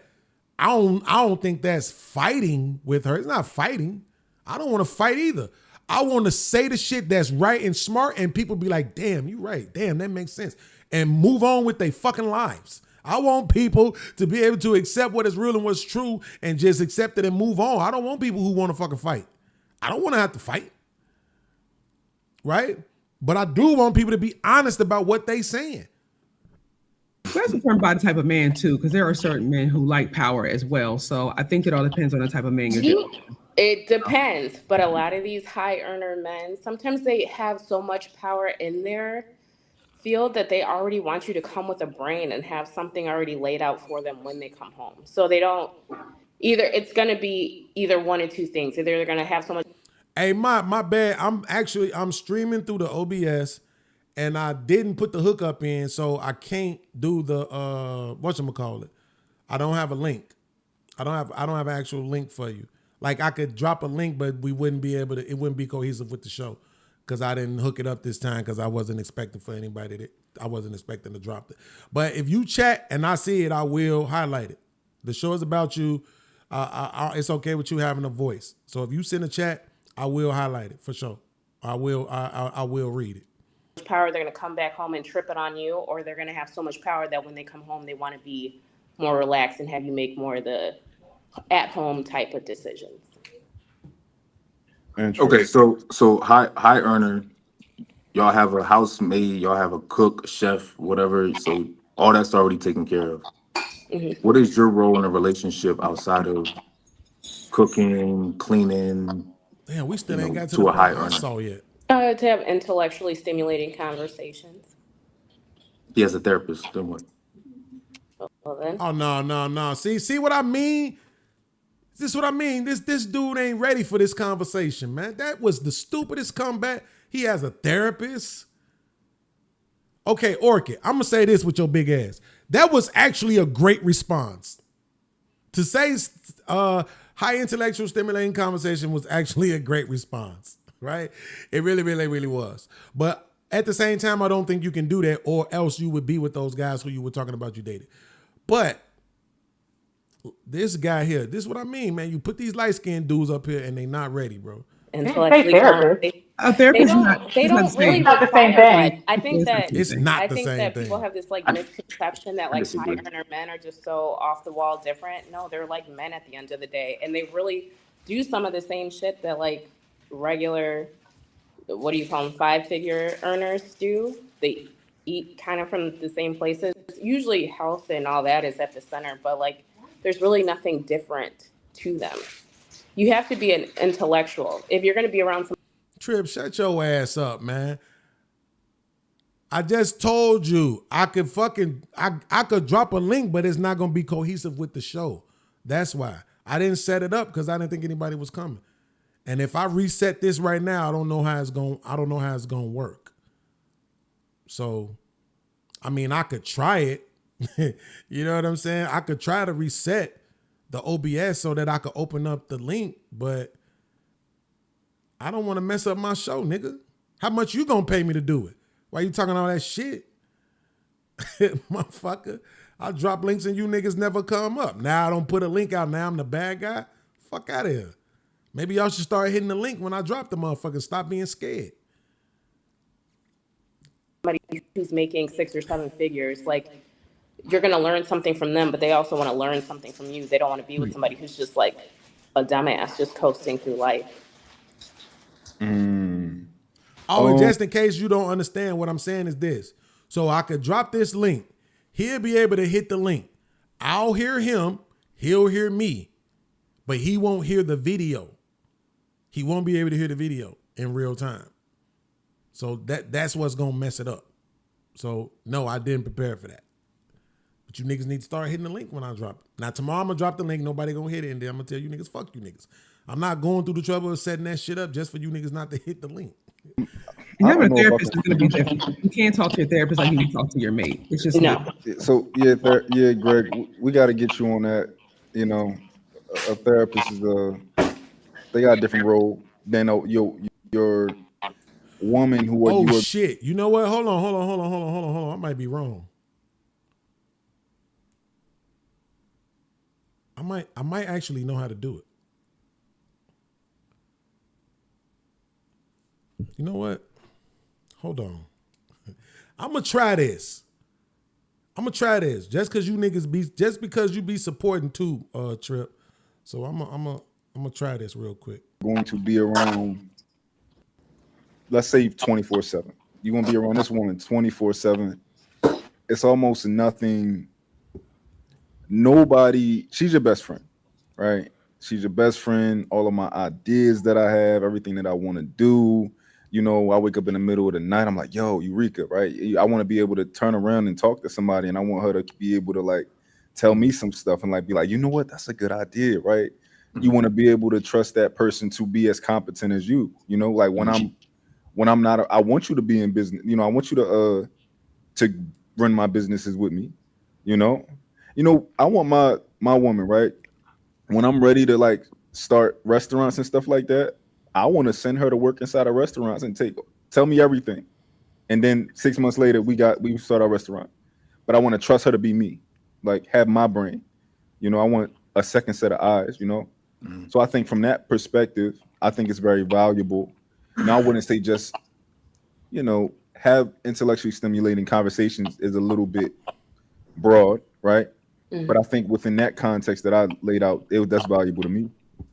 I mean, you answered the question. The only reason why I brought up therapist because you can have an intellectual conversation with, you know, not even just a therapist, but with anybody.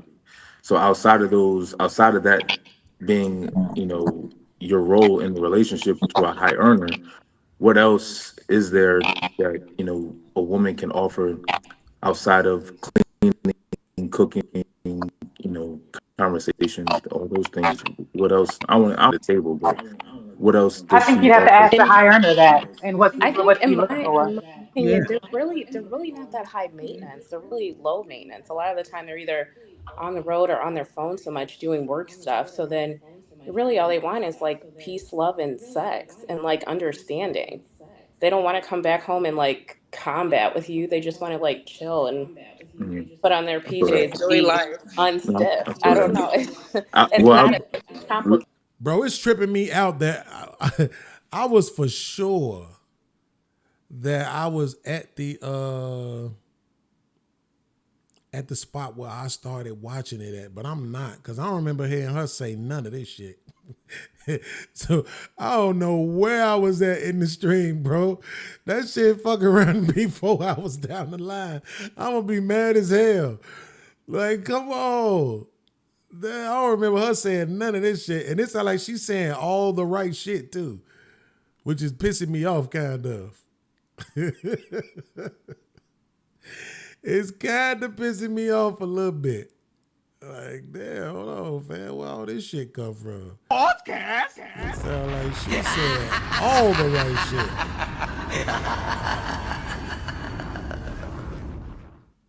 Cadaver Dog donated $25. Bring up the bearded one and get a chopped cheese, and tomorrow get back on the weight loss journey. Salute, dog. This nigga is so fucking silly. Why is this nigga so fucking silly? If you still in the chat, I dropped the link, and I'm about to. It seemed like, I don't know, man. I got to get all this shit off my computer because this is just. It ain't enough whatchamacallit. Ain't enough memory. It's delayed and everything, bro. All right, so this nigga always asks for the link and then disappear too. Why? This nigga always asks for the link and disappear. All right, I think I figured out how to do this. I think I just did.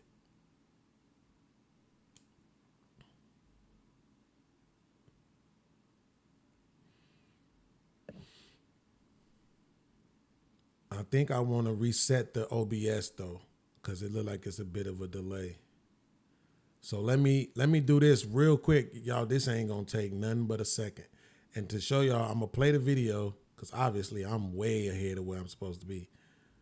And then I'm gonna reset it and come right back. I think as social media has made it seem, they're really not that different. I always average. tell people it feels, even having sex with a high earner, it's the same. I don't know what So to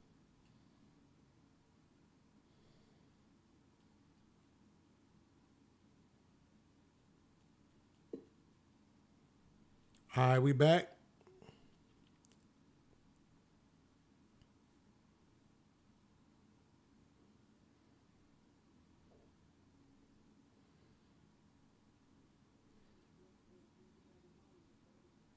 So now when I drop when what's the name hit the link,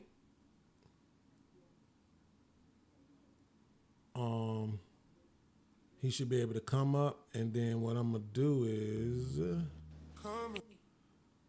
okay.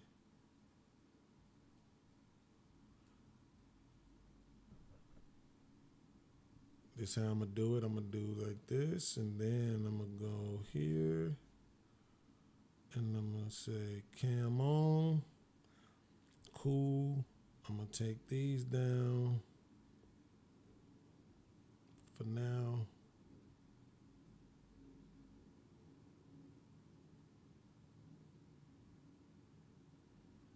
I'm gonna take these down. Okay. Let's see. Now we should be straight for when he comes up. And then what I'm gonna do is this. I'm gonna go StreamYard. Put that.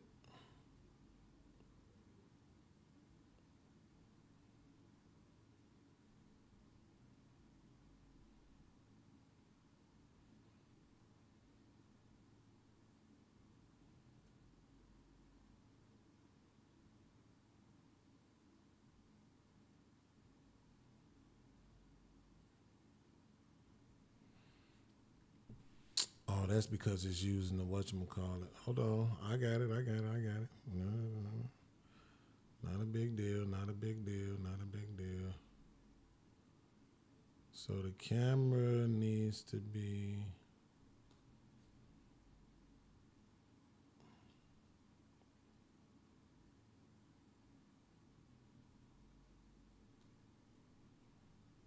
So the audio is my mic, and then the camera.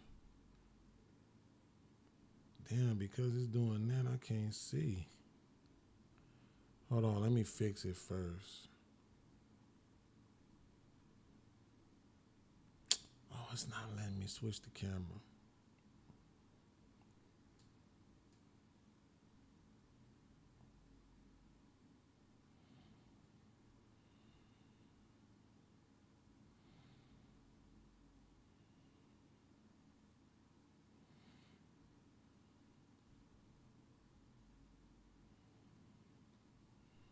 That being up there.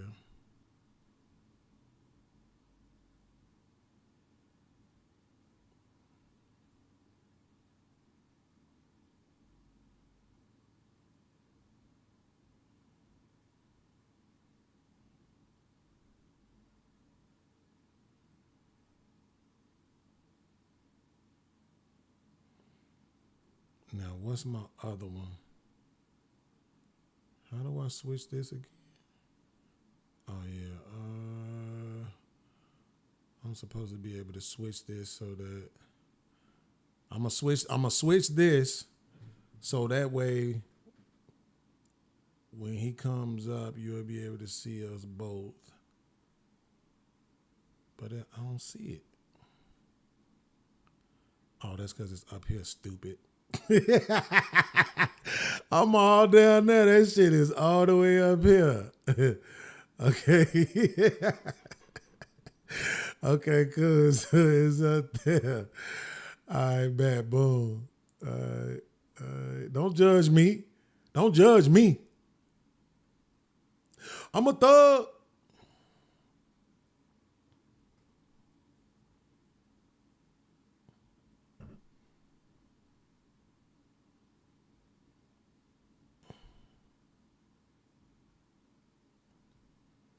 All right. Now, if I move this, what's going to be showing me, right? Yeah, it's going to be me. Okay.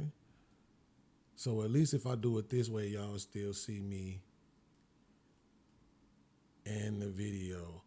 Oh, so I don't gotta be in the stream right there. Boom. So then when he comes up, yeah, that I can do it that way, can't I?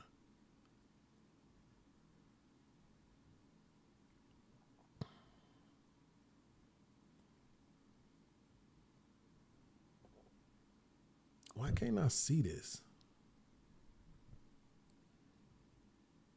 No, it's right here. No, what are we doing?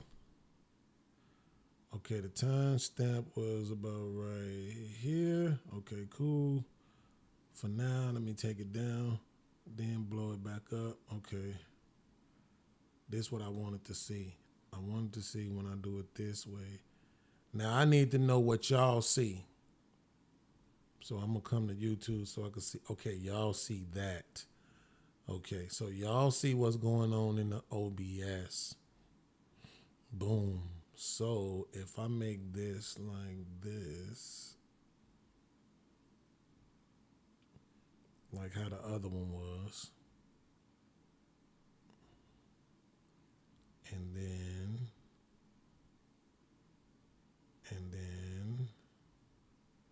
right. So now when he comes up, he'll be in this box. Boom. He'll be in that box.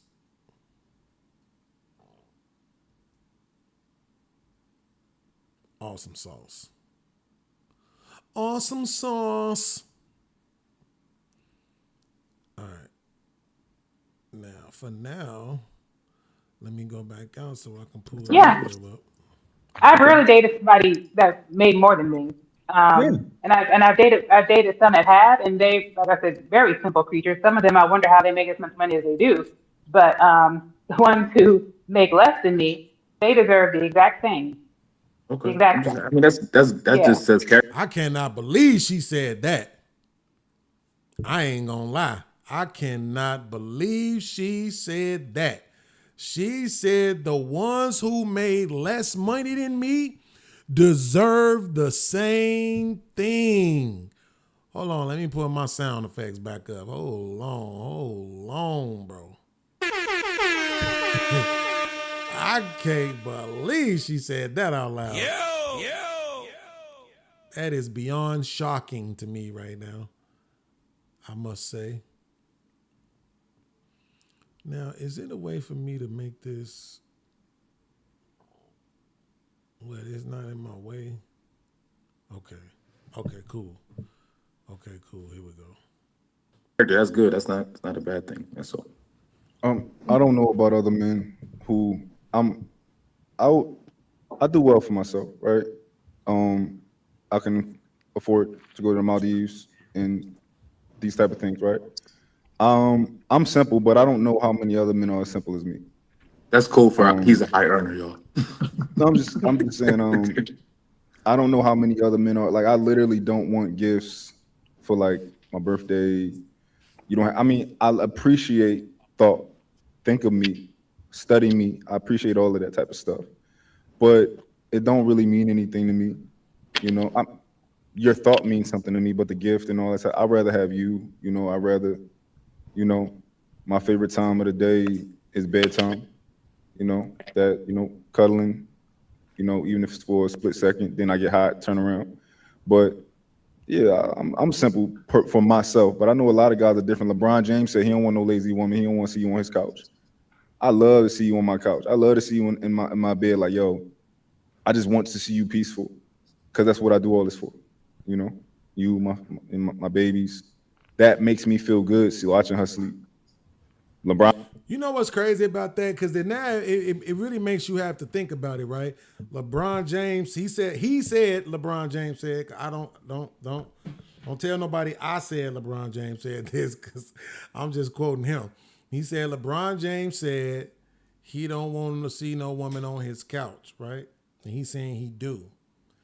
What I don't like that we do all the time is we make every ideology the foundation of what a real man is, right? So if a real man wants his woman on the couch, then obviously if a man don't want a woman on the couch, he ain't a real man. That's what we do. Everything got to be determining whether or not you a real man. You just can't be a different man. It's got to determine whether or not you real or not, right?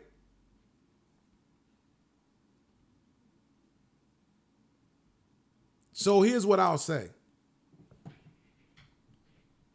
Right now, I don't like the fact that my lady friend has to get up and go to work. When I wake up, when she spends the night over here and I wake up, she's gone.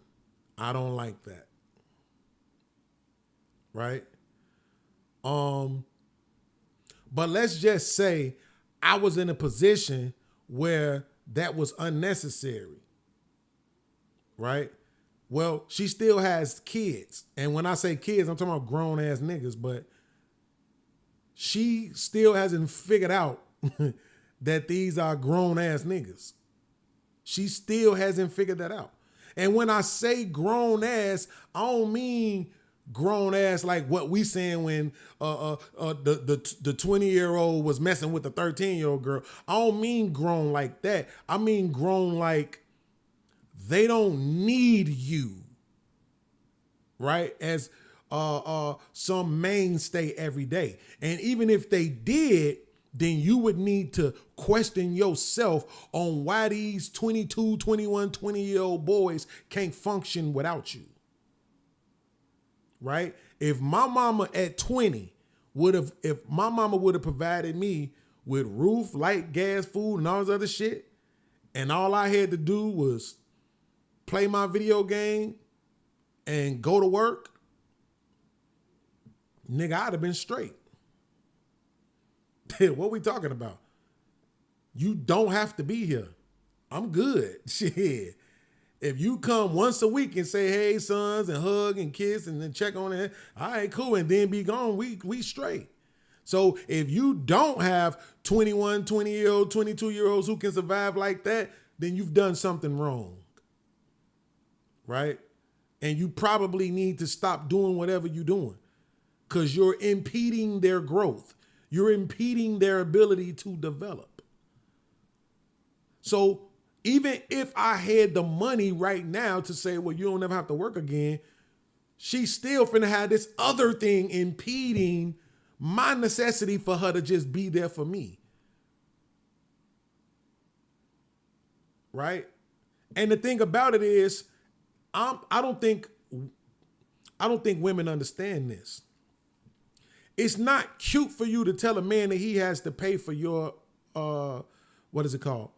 It's not cute to tell a man that he has to pay for your presence. Like, here's the thing. You're saying you're the prize, but yet you need a high value man. You're not high value. The man is high value, but yet you're the prize. So he has to pay you for your presence, even though he's the high value one. Make that make sense. Let me put it in another way. Watch this. Here's another example. They say, I remember people said this before. Damn, what was it? Do y'all remember what it was when somebody had posed a question about you could either do this or you could have a dinner with Jay-Z? I think that's what it was. It was either do this or have a dinner with Jay-Z. The reason why I'm thinking about that though, right, is because let's say I just do a whole album. I put my album together, man, and I want to know what Hove thinks about my album. I'm going to have to pay Hove. Do you understand that? He's the high value one. He's the one who can make things happen or make things not happen. He's the one who can get everything done for me that I need done for me. And I would have to pay him for his time in order for him to take the time out to see what I got going on and whether or not it's worth investing in. And yet, because you're a woman, because you have titties, and because you have a vagina, you believe that that is enough for a man of that stature to have to pay for you. And more often than not, 97% of the time, you're not offering anything more than the average woman would be offering. So it's not cute for y'all to try to make it seem like, yeah, as a man, you supposed to pay. No, get that dumb shit the fuck out of here. I'm with LeBron James. Get a bag. Do some shit to where you out here and you are of service. You are complimentary to me. You are getting something done. You are being a benefit to the community. Even Wheezy Jefferson used to work at the help center. Right? So, I don't think that was even something she was getting paid for, but it was just some community service work that she did because she had the time to pay it forward, right? But do something, right? Don't make it to where I'm paying for you, right? Make it to where I'm providing for that is which. Is it that is which? Or that which is which? That what is which? What is that which? That's fucked up. Let me stop trying to speak old English. I'm providing for those under my covenant. And that's fine if I got it to do that. But if you just laying on the couch, guess what that's going to incite? A sense of entitlement. You can't help it. Wait, watch this. This why I love debating red pill niggas, right? Because red pill niggas love to tell women that they need to just be on the couch, right? Be in the bedroom, be in the kitchen. You know, you don't need to make no money. You don't need to do shit, right? You just need to be on the couch. But then, when I say it creates a sense of entitlement from the women, it gets to the point where if you doing that same thing, let's say you take this woman and you take her off the street right now and you buy her a 2026 Birkin bag and a 2026 Benz truck and you put her in a 2026 mansion, at some point that Birkin bag ain't gonna be good enough. At some point that Benz ain't gonna be good enough. At some point that mansion ain't gonna be good enough. She gonna believe it's time to elevate. She gonna believe it's time to get newer things, newer model of those. And she ain't gonna think that she need to be looking forward to those things whenever you provide them. She's gonna want them when she wants them. She's gonna want them on her time, her schedule, which more likely will probably coincide with her social media. Oh shit, Janice got a new Birkin bag. I need a new one. Oh shit, Tatalia got a new Benz. I need a new one. Then if you don't, now she frustrated, now she acting funny, now she withholding sex, now it's all this other shit, and you sitting there thinking like, but I pay for everything. Exactly. And you created the sense of entitlement. Watch this, red pillars. You know how we know it's true? Because you the same motherfuckers who argue about that when it comes to welfare. Hold on.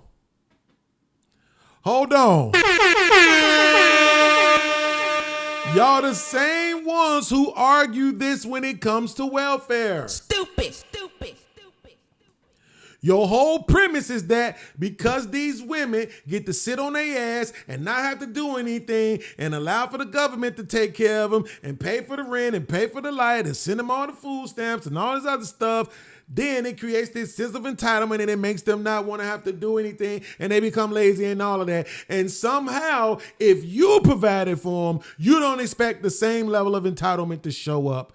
And that's because you're stupid.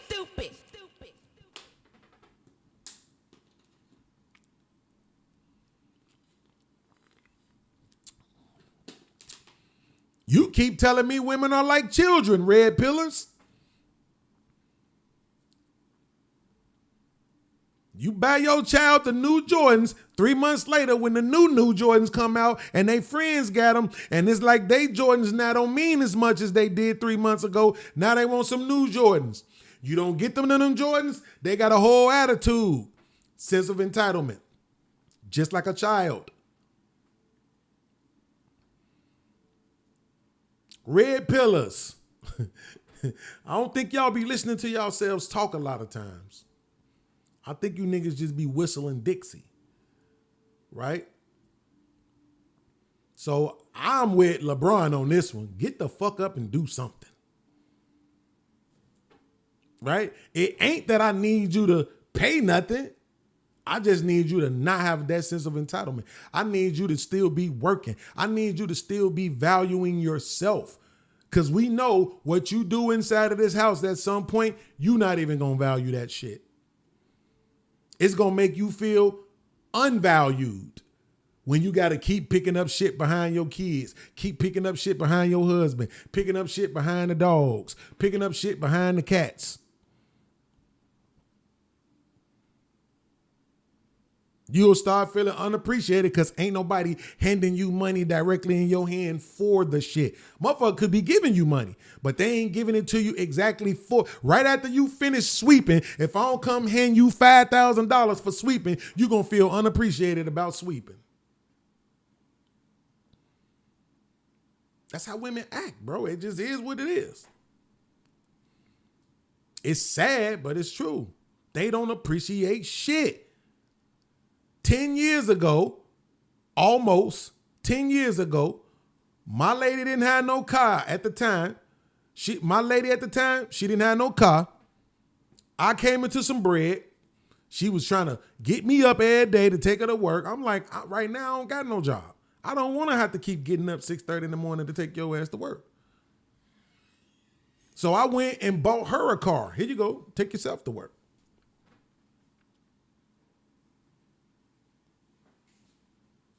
Right? As she walks in. So she gonna hear me say this. 7 days later, this nigga was denying me sex.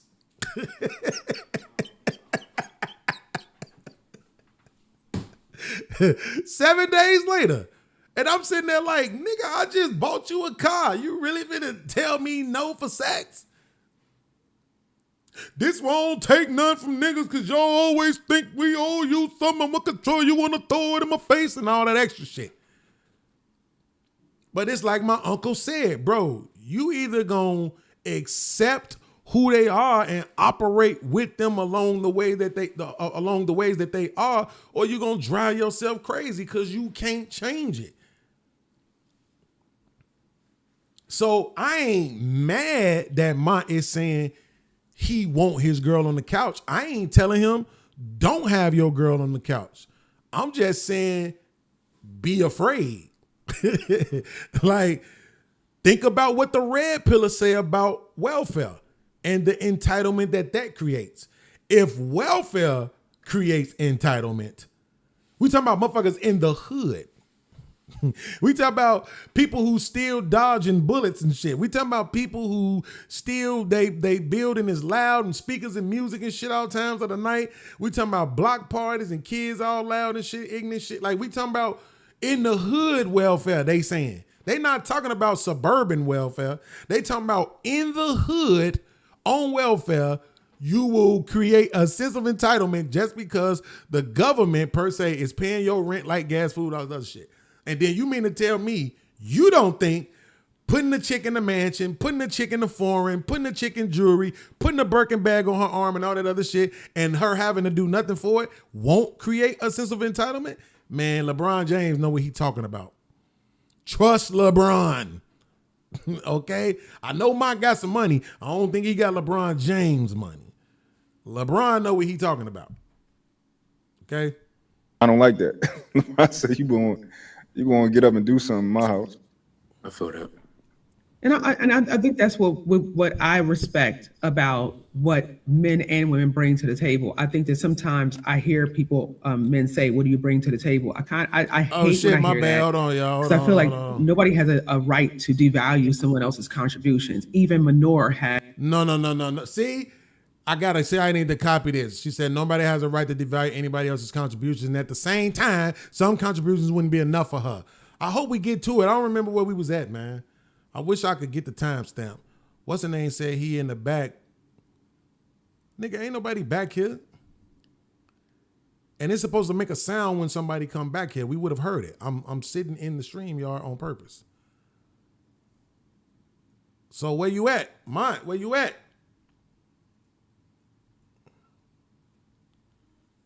Or is this nigga Trip sending me off? Oh, you was asking, motherfucker. Don't ask me shit else. I'm saying I ain't thinking the nigga in the back and shit. Okay. Yeah, it's supposed to make a sound when the nigga in the back. You know what I'm saying? So I felt like I would have known if he was in the back. But just in case, I didn't have the chat up either. So just in case, just let me know. All right, here we go. As a use, okay? Even manure is fertilizer. So let's really be so for real.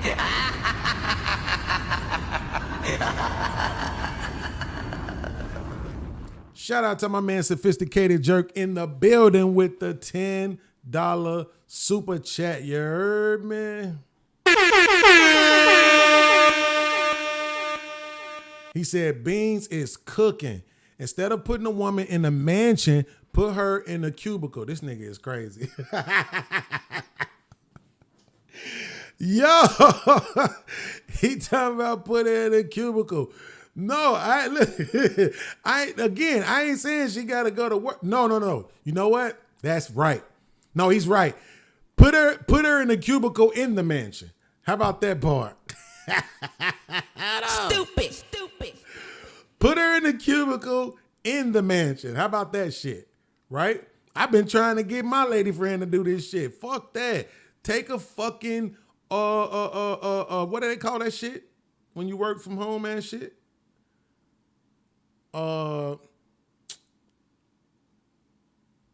What's the shit, bro, when you work from home? Remote. Take the remote position so we can take some time to build this shit. I don't give a fuck if you tell them, look, I need to do this shit. I'm trying to work on my health, whatever. I need about a good 6 months, right? I just want to try this thing real quick, boom, right? Then you come, you do that shit so that you can keep earning some income, right? But at the same time, then we focus way harder on this other shit that we trying to build for ourselves. You know what I'm saying? So, but at the same time, though, guess what? Shit, everybody ain't built for, like this shit, bro. Everybody not built for it. I don't allow my addictions to dictate my actions. Well, that's not true. I do. My sex addiction has definitely dictated my actions for many years. So, and I know ladies be like, every nigga wanna say they addicted to sex. Yeah, y'all say it. What are we talking about? Shit, y'all. Didn't you just hear the girl in the video say what she said? She said she dated men that made 6 figures and 7 figures, and them niggas still just wanted to come home and lay their head in between some titties.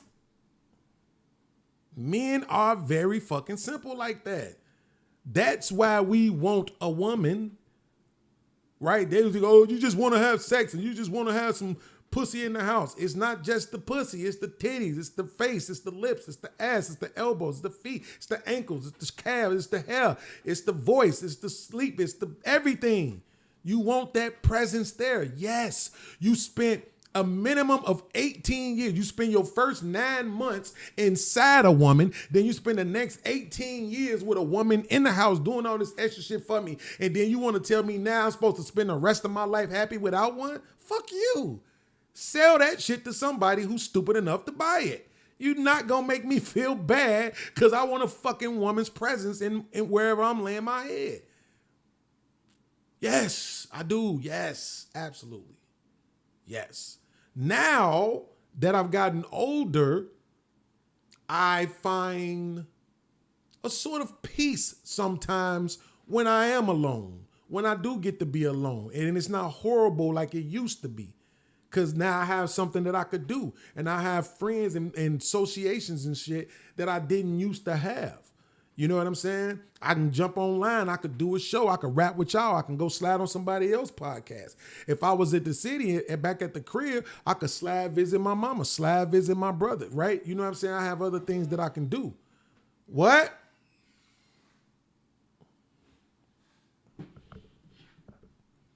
See, she just came in now just to disturb my peace. She just came in now just to disturb my peace, right? I seen this video It's the video I want to show y'all. This dude, he was dancing to this song I like by Lady Alma called Let It Fall. Right? And the girl that's with him, and when the video first started, for whatever reason, she got a little attitude. He just dancing and singing and enjoying the time, enjoying being alive, and she just letting the devil use her. And he just kept ignoring her.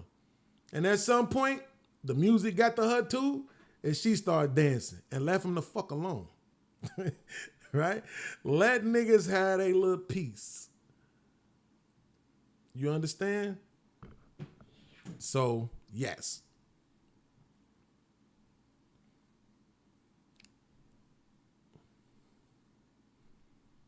I just want to do this because I want to make sure, because they ain't making that sound. I don't want to miss out on what's the name, hitting the link. All right, let's get back to the video. But yeah, man, listen. Shout out to LeBron for saying that out loud, man. I think we have to be very careful about trivializing some of these things and repeating things that just, I feel like, are very immature. We all have value of some sort. Like you said, you want someone who your favorite time is bedtime. LeBron says he doesn't want somebody who lays around. So whether you are a woman who is gentle and quiet and all those things, or you're someone who is has a little bit more bravado, I think there's a place for you. I think it's just a matter of finding that person who likes what you got. Everything ain't for everybody. Yeah, I also feel like people don't really make it make date sense. their types. Like they date what they see and what they're attracted to and what they're lusting after. And then when their personality comes into play, it's like, oh, there's a problem. You need to fix this. You need to fix this. Good. Oh, you need to be with somebody you actually like. Period. I feel like a lot of people don't date in their league and their types. Honestly. So you saying it's convenience? Hey, say it again. You saying it's convenience, like people dating out of convenience because it's what's Or in front what's of them? accessible. That and also lust. Yeah. What's Not attractive? lust. Right. What they're attracted to. And what they homeboy feel like is attractive too. That's she gave an excellent point. I do Yeah. think that people don't date at their caliber sometimes. I think that sometimes we lack patience and we don't position ourselves to, or position ourselves to get the things we really want. And so people will get with you and then they want to change you into what they want you to be. There are two people in a relationship. Both people have feelings and both people should be considered. What? Okay. I know the argument to this, but I'm going to say it anyway. Lady, ain't you divorced? What are we talking about? Ain't you divorced? I'm pretty sure you're divorced. And I know you're going to say it's because he was trying to change you. But obviously, if he had have changed, y'all probably would still be together. This is how this shit usually works. 97% of the time, I don't know that for sure. I'm not actually doing math on that. But 97% of the time in relationships that tend to work is because the man adapts to the woman. That's what be going on. The man is adapting to the woman 99% of the time. Because these women are insane. Right? You saying that, but at the same time, that man would have had to change in order to remain with you.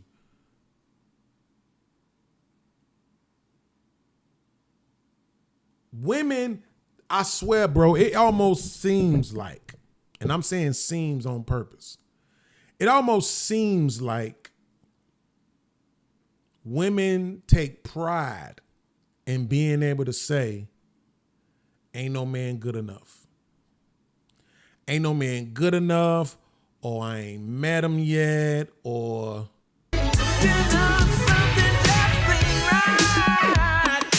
it's always something ain't right. Right? But it almost seems like when you said, I can't remember, I think we was on T-Mac show. It was like, why you single? Because he ain't came along yet. The right one ain't came along yet.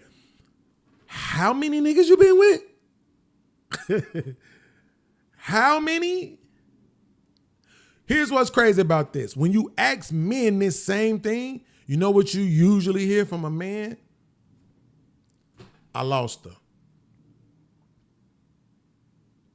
Men, especially when they get into their 40s and beyond, let alone their 50s, will usually tell you they lost her.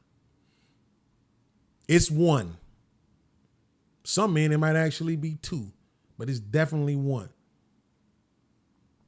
If you ask my dad, and I'm talking about, if my older brother asks my dad, he'll probably say his mama. If I ask my dad, he'll say my mama. But the truth is, he knows it's my mama. Who is the one that you lost out on? He knows it's my mama. Why? Well, because my mama did more. Like, she accomplished more from a independent personal standpoint. Right? Now, as far as being feminine and all of that type of stuff, it probably was my older brother mama. Because she accepted me like, I mean, she treated me like I was her real son. You know what I'm saying? My mama did too. My mama treated my brothers like they was her sons too. You know what I'm saying? But yeah, I forgot about that. Yeah, she let out my older brother lived with us for a little minute too. So my mama did too, but my mama was a super Christian. Like, that shit crazy, bro. She was a super Christian, bro. So Mont is saying in back, you ain't in this back. We looking at the screen. You not back here, Mont. I don't know if I dropped the wrong one. I might have dropped the wrong link. I had to apologize. I might have dropped the wrong link. I just dropped the right link right there, Mont. I think I dropped the wrong link. How? I don't know. Oh no, that's right. I forgot I had refreshed the OBS. That's what it was. I refreshed the OBS, so then I went into the other thing.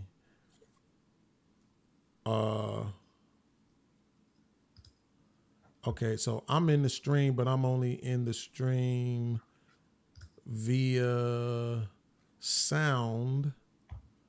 And that's because I want it to be, whatchamacallit. Now, what I'm trying to make sure, if in the chat, if y'all hear me twice, if it's doubling up for y'all, let me know. Because then I know I'll just have to mute myself on the microphone. Because I believe I'm in the stream. You can hear me, right, Mont? Yeah. Yeah. So he can hear me, but he's hearing me through the computer microphone, which is connected to the StreamYard. So if it's doubling up on YouTube, y'all gotta let me know. I can I can hear myself twice. You hear yourself twice? Yeah, I can hear it from you. So after I talk, it's an echo. Well, not an echo, but like a delay. So it's like another. There we go. That's better. I don't hear myself no more. Yeah, see, that's you hearing yourself through my mic. Got you. That's what it is. Oh, and honestly, I don't even know if I could fix it. Don't worry about it. To be honest with you, because of the fact that it won't let me through the OBS, it won't let me connect to the microphone, to my actual microphone. You know what I'm saying? Like, it only would allow me to use the MacBook microphone, which I think is kind of insane, but that's what it's doing. So yeah, y'all see it on the screen. I'm showing them on screen. Like, I can't click on it. It won't let me switch to the microphone because I should be able to. He said use the headphones. Hey, Trip, if this shit work, bruh, I'm gonna be pissed. I'm gonna try it too. I'm gonna try it too. Okay, how about now? Yo. Can you still hear me? You hear it twice? Nah, I can't really hear myself. No, that's better. Oh my God. Trip, get your Don Cornelius microphone head ass. Okay, hold on. So let me blow this back up like this here. All right, let's Boom.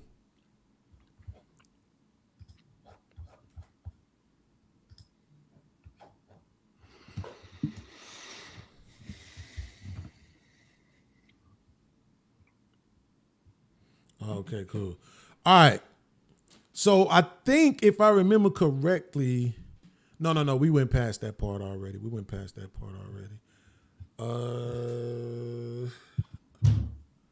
Let me see. How do I want to, if I do this, I want to try one thing real quick.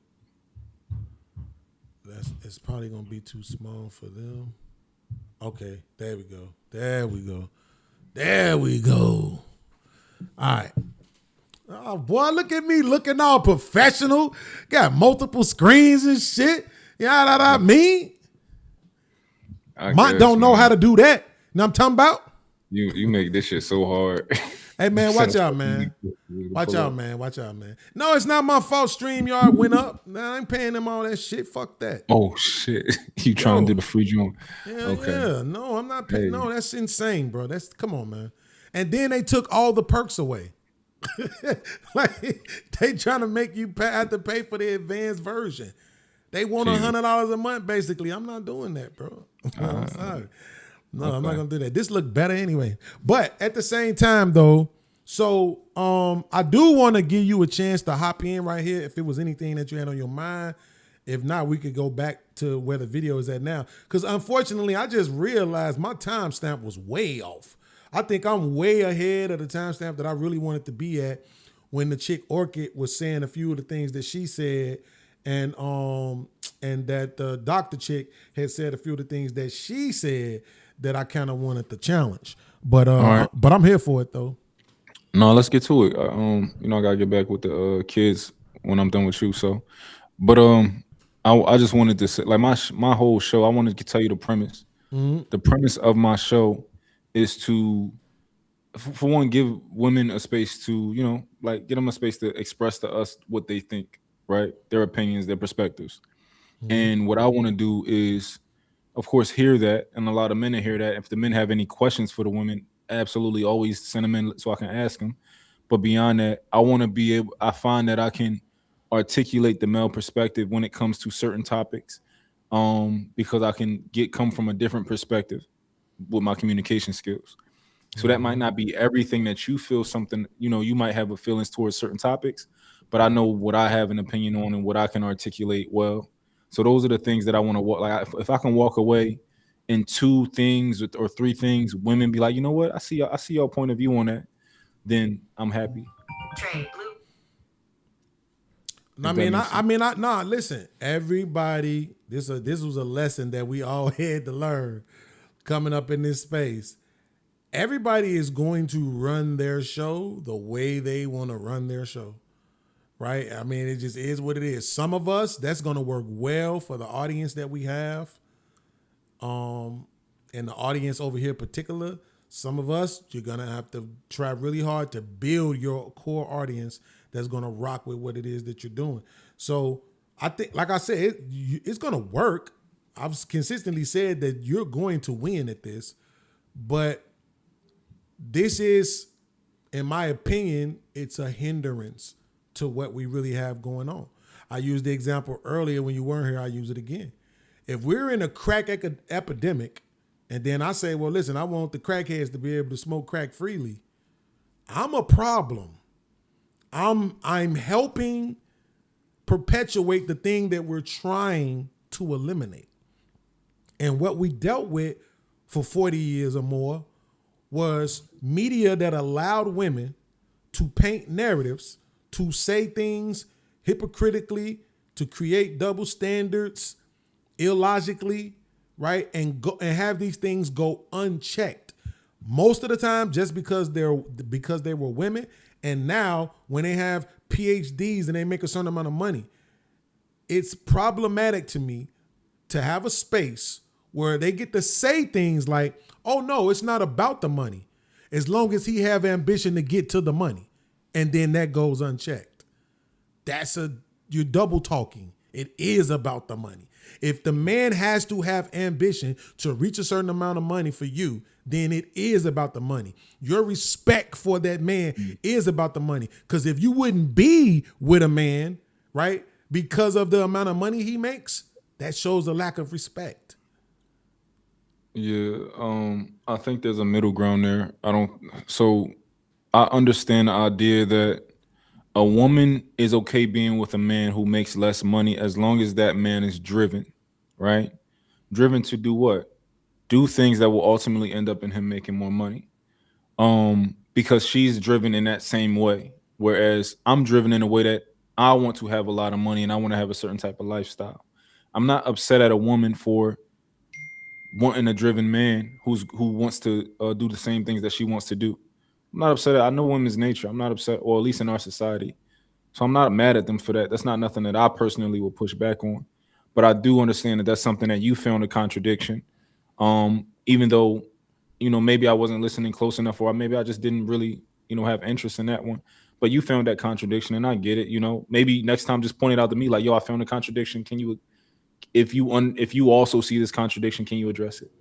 Well, but you said you're not really trying to do that on the show, so I get it. I have to respect that part, But that's why, and you not copyright striking us and all that, and allowing us to react to the show.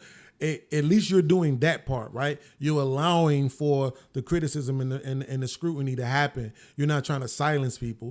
You know what I'm saying? You're accepting it as it comes. But that's why I said, when you said that's what you're doing, I'm like, okay, well, that makes sense.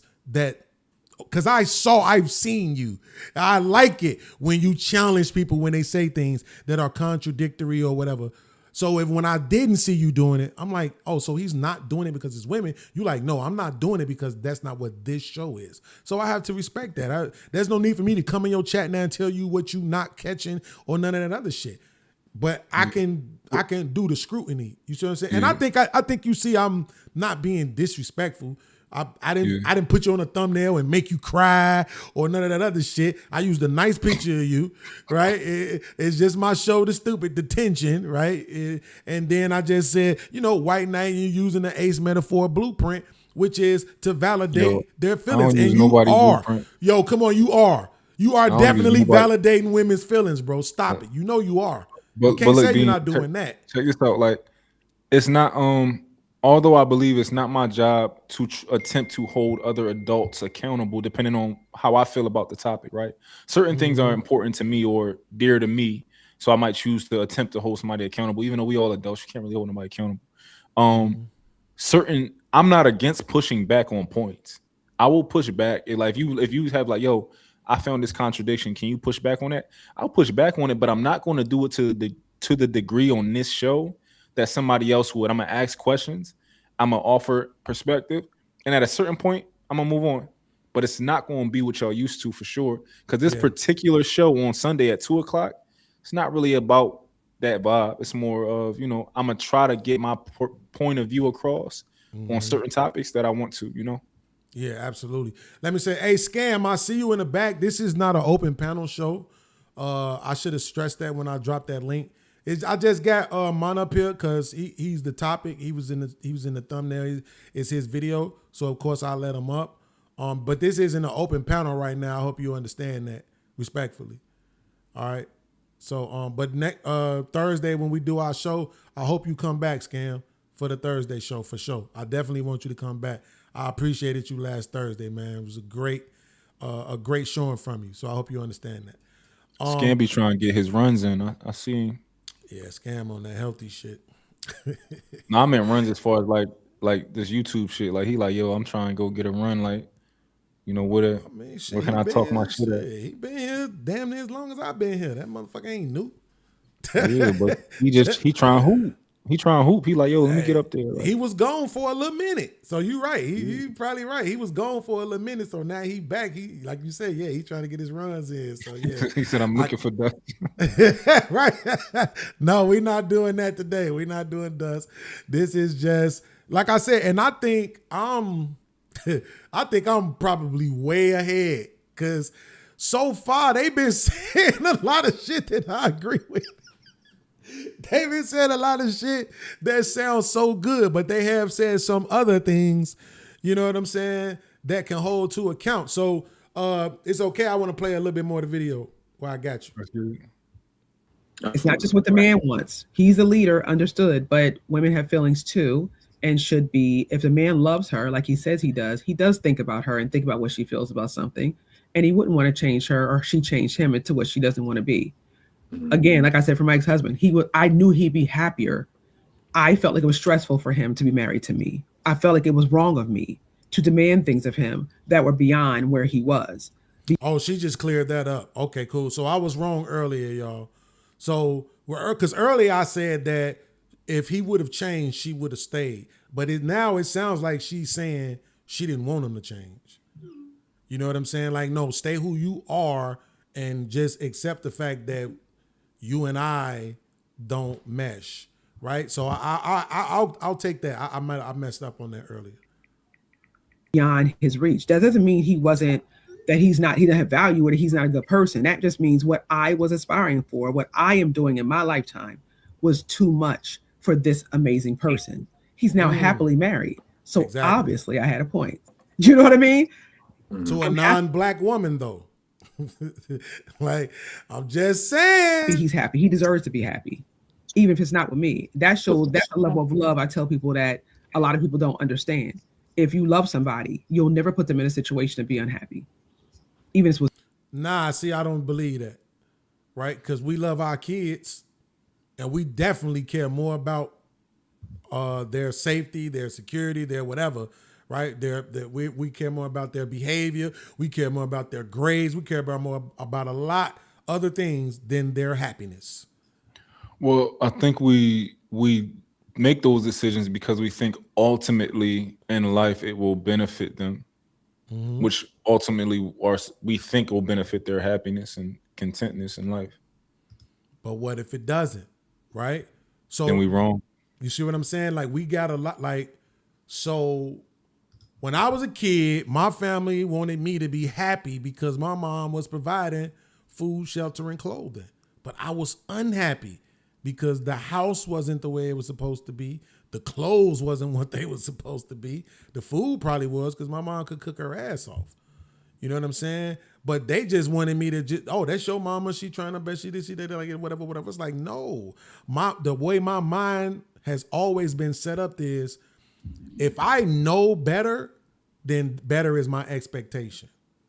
So I just went over here to this house and I seen this mom over here loving the shit out of her son. So now my expectation is love me the way I just saw her loving her son. Because I know you're capable of it. It's just about choosing to do it. Right? So, because I wasn't getting that, I was an unhappy motherfucker and nobody cared about my happiness. Happiness was not front and center or at the apex of anybody's list when it came to me. You know what I'm saying? So, and I don't think in general, I was going to say I don't want to speak for the doctor, but I'm going to put her in this because right now I just don't believe her. I don't think that men's happiness is actually considered. I don't think it's that. I just think that women know when it's all said and done, I can replace you.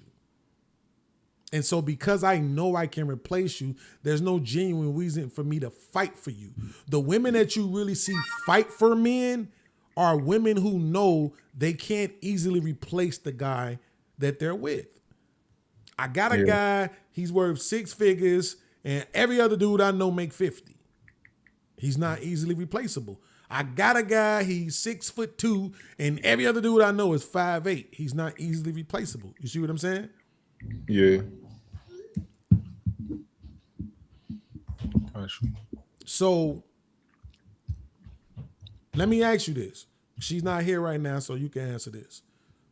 Do you believe her when she says ultimately her choice was for his happiness? Like she made the decision for his happiness? That's what it sounded like she was saying to me. Like, I don't want to try to force him to change. He deserves to be happy. These are all the things that she just said. So it's like her exit was basically for his happiness. No, I think that her decision was a multitude of factors, and one of them was probably his happiness. I believe that wholeheartedly, but a big part of it was probably hers. But I believe that he was in that equation also. Well, her being able to earn 2 PhDs, her mind is probably opened up enough to where she could compartmentalize his feelings and hers. I might have to give her that much credit. Because that's not an easy feat. It gets thrown around a lot now, so it seems like it, but earning a PhD is not an easy feat. So for her to have 2, I might have to concede that she can compartmentalize that. But it's how much concern did you really have for it in the moment? Because I think a lot of times what happens, and I'm sure I'm guilty of this because I'm old, right? I think a lot of times what happened is with the benefit of hindsight, we give ourselves a lot of credit. Right? We like it, with hindsight, we know something, and then we act like we knew that thing 20 years ago too. Right? When that thing was probably the furthest thing from our mind at that particular time, you know? So it's not to demean her, because like I said, I'm pretty sure I'm guilty of it too. But let me run it again. Even if it's with you. So then do you think that you dating somebody who made less than you was like a road bump? Like as a woman, you can't really do that? It was, but I came from housing projects and I learned as I grow. You know what I mean? I was dating who was accessible to me I didn't think that I would be who I am today. As I've grown and I've learned, my criteria is different. I'm different. But I dated the people that I was used to seeing.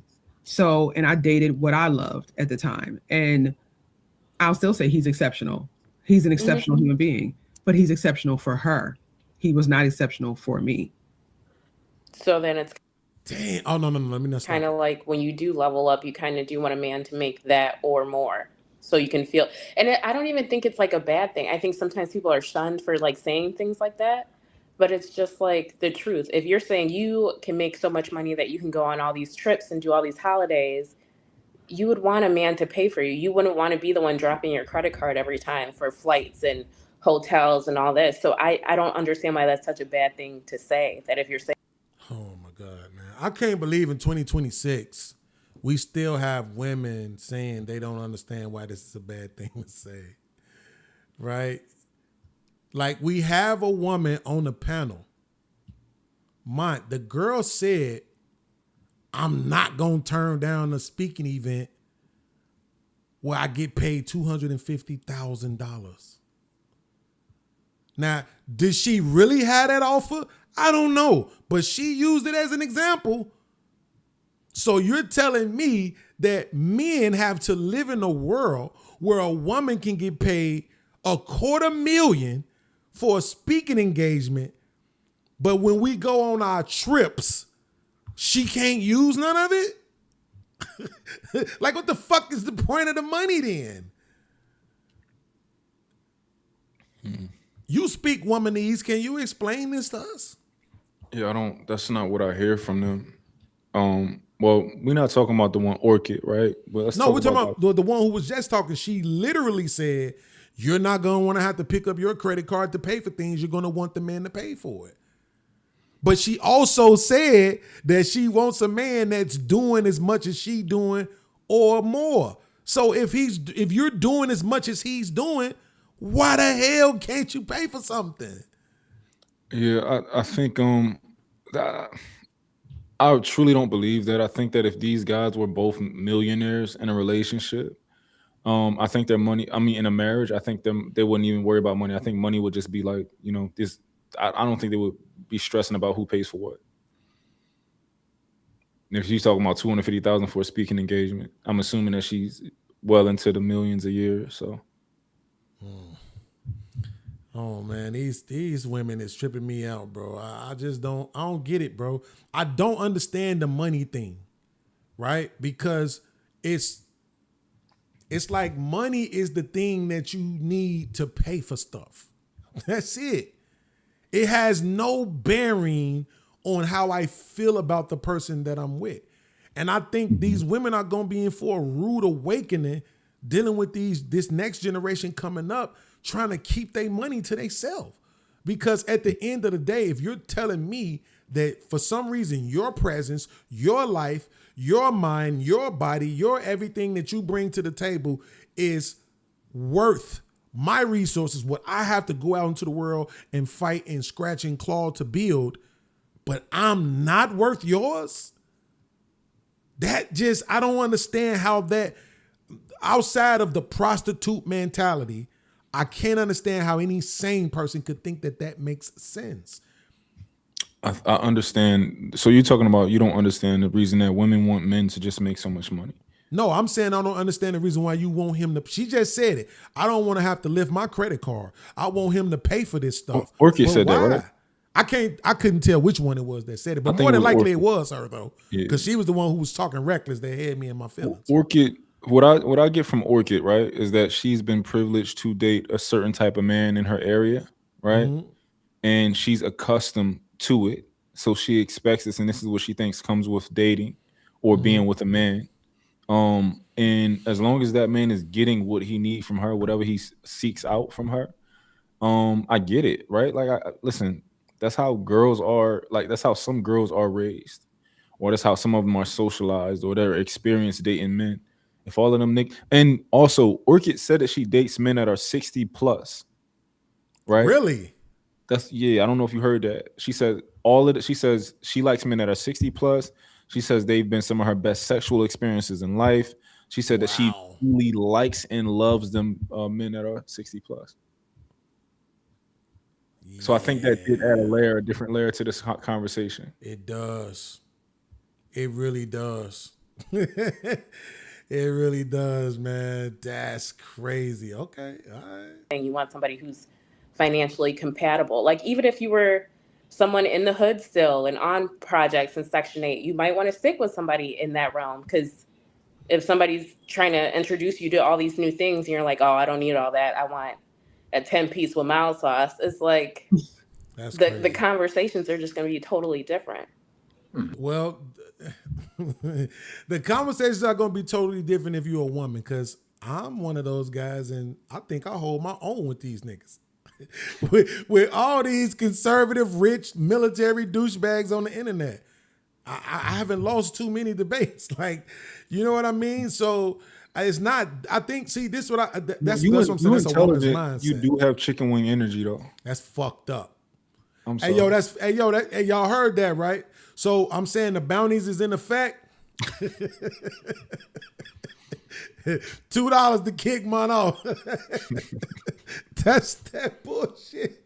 First of all, I don't eat meat. I don't eat chicken on the bone anyway, so I eat tender. So now you wrong. But I can't tell. You look this like is crazy though, bro. Like, no, you want. There are some hood people that love the hood. You can't hate people who love where they from and what they know. But at the same time, though, what did we just see from the whole hip hop generation coming through the 90s and the early 2000s is that these guys embraced that transition from the hood to, what do you want to call it? To the what's they call it? What's the place where all the people hang out and smoke cigars? A cigar lounge? Not this cigar, but it's something with clubs. The something club. Is it the country club? It ain't the country club. It's a cigar lounge, but speakeasy. And they be playing golf and shit and all that up there. I forget what it's called. Country club. Oh, it is country club. Okay, cool. See, I'm getting old. I be questioning shit. So yeah, but they have transitioned from the hood to the country club. Boy, that boy Chief Keef ain't been back to no damn Chicago. That boy left Chicago and ain't came back and ain't going back. Right? Like, this is what I'm trying to tell you. Like, no, if you give these people an opportunity, right, to say, right now I'm in the hood, right now I'm on Section 8, right now I'm this, right now I'm that.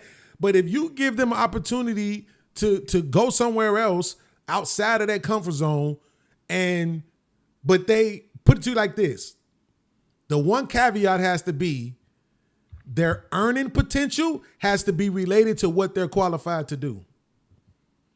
So with Chief Keef, that was doing music. doing music, doing shows, writing songs, and all that type of stuff, right? So he can do that from anywhere. So that was a transferable skill from the hood to the country club. You know what I'm saying? It don't make a difference. So that might be the caveat, that the skill set might be necessary for you to transition, but no, bro. Most people y'all need to start looking at data and stop looking at y'all anecdotal. Most people from government assistance don't stay on it. It's 5 years for housing, 2 years for food stamps. That's the median. So, you know what I'm saying? Most people not on it for a lifetime like they try to pretend. People be wanting to elevate, right? Once they get man, my cousin just bought a building. Him and his wife came from Section 8. She bought their first building, and now he just bought his. You see what I'm saying? And they both got what do they call it? You know, when it's the building that profit, when the building that make money. I'm sorry, say that again for me. When it's a building with multiple units in it that make money. Multiplex, triplex. Yeah, they both have multi-unit buildings. Thank you. Multi-unit buildings. So they making money. It's an asset.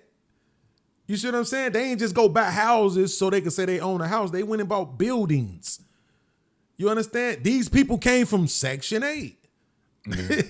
You see what I'm talking about? So I hate when people try to put this label on folks. I like the way you said that. You said financially compatible. I think that is it, and there's nothing wrong with that. I think when you achieve certain things. Wait, this is confusing me, Mont. How is it financially compatible if you don't want to pay for anything? Financial compatibility. I would need to ask her specifically what she means. I can assume that, you know, a couple different things, but you know, like I know it could have to do with the lifestyle you want to live. Like I'm bougie, right? Mm-hmm. And I always been bougie, even when I didn't have money. You know, like I just don't like being in certain places, and I'd rather be in my house and save up until I got a certain amount of money than to do something. Like, so I'm not going to go on a cheap vacation, even if I was broke. I'll just wait till I got the money and go on a vacation I want to go on. Mm. So yeah, I don't know, man. Because I've seen this, I've heard this a lot from women. Where they'll say, so the woman is making $150,000 a year. If the man is making $75,000 a year, they not financially compatible. But somehow, if she making 150 and the man is making 500, somehow they financially compatible. Yeah, if you ask me, I think it has to do with the lifestyle that you want to live. Like even me and my girl, right? Like my girl, I pay my girl. She get paid from me, right? She on my salary. I mean, I get like she get, you know, she work for me. Mm-hmm. But we're financially compatible in the sense that like what she wants out of life, what we talk about, what we want the house we want to get made, all this type of stuff. We on the same page with it. But is that your page and she's just on that page with you because she's with you? Or is it that she's really there? Like she's just at the same place with you. And if she wasn't with you, she would still be there mentally. She always been bougie like that. As far as in her mind, you know, as far as having that money, she ain't never had that type of money. Hell no. But in her mind, she always been bougie like that. The same way I always been bougie like that before I had the money. I've been talking about building a multi-million dollar house when I was fucking 19 and having my first job. You know, okay, so for the sake of edification, I looked this up on ChatGPT and it's pissing me off. It says, it really is. It says financial compatibility is the degree to which two people have similar or compatible attitudes, habits, goals, and behaviors around money, right? So this is what Mont was just describing. But it says it doesn't mean you have to earn the same income or have the same net worth. Instead, it's about whether you can make financial decisions together without constant conflict. But that's like saying I make $1 million and this motherfucker don't make no money, and as long as I do what she want me to do, she'll be happy. So we're financially compatible. That doesn't make any sense. If in order for it to be the financial compatibility, you should be able to do the exact same things I'm able to do. Or how is it compatible? I understand your perspective, but I think that's because you want to put it in the framework that you want to put it in. But it makes sense if somebody says it's about attitude around finances, then that's financial compatibility. So is it based on the word financial and what the implication is with that word? Like if we change financial compatibility to earning compatibility. That's different. Exactly. Yeah. Exactly. See, this is why I be telling y'all words matter. And as much as I don't like it, I have to accept the fact that maybe the connotation on the word financial is so different that it doesn't have the same implication as like earning does. Because financial compatibility sounds to me like earning compatibility. Yeah. But it's not the same. See how easy that was for me to acknowledge that? See how easy that was for me to accept that coming from okay? So I practice what I preach. All right? So nobody try to tell me, oh, Benz, you can't never admit when you're wrong. Y'all lying. When you're in the wrong company, they're going to make you feel bad for being ambitious or wanting more things. That's when you know you're in the wrong company. I think it's okay I agree with you. I'm 100%. I think that as I've grown, as I've seen more of the world, I realized that my criteria was flawed, and that's okay. We fail forward in love and in life. And I'm not going to beat myself up for that. But now I make better decisions. And now you're single. So it's like that. You see what I'm saying? Like to me, I think this is ass backwards from what they fought for, right? In my opinion, right? So when people say, oh, yo, you want a woman to take care of you, it's not about what I want a woman to do. It's about Isa Conecto, right? I'm tired of women telling me they Christians, but that Bible says you were created to be my equal. Proverbs 31 says the virtuous woman was a getting to the bag woman who took care of her home with the bag. So that don't mean she took care of the housewives and the kids and the grass and everything else and not the husband. Right? So I'm saying it to me, when every time I watch a sporting event and I got to see a commercial telling men to move forward and push women forward and all this other stuff, right? Then that has to also include money. You want men to come along this ride with you and accept you in economical spaces. So then that means you have to accept the same financial responsibility that come along with being in those economical spaces. You're not a $10,000 a year chick no more. My research shows that in 1960, and I haven't confirmed this yet, but my most recent research shows that in 1960, black men's median income was about, I think it was average. I think it was average, not median. But it was about $2,700 for the year. Okay. And women's was about $1,400. I think it was something like that. Don't hold me to the numbers exactly. But basically, women earned 45%. Black women earned 45% of what men earned in 1960. Today it's 90. So 60 years later, and they've doubled it. They went from earning 45% of what we earn to 90% of what we earn.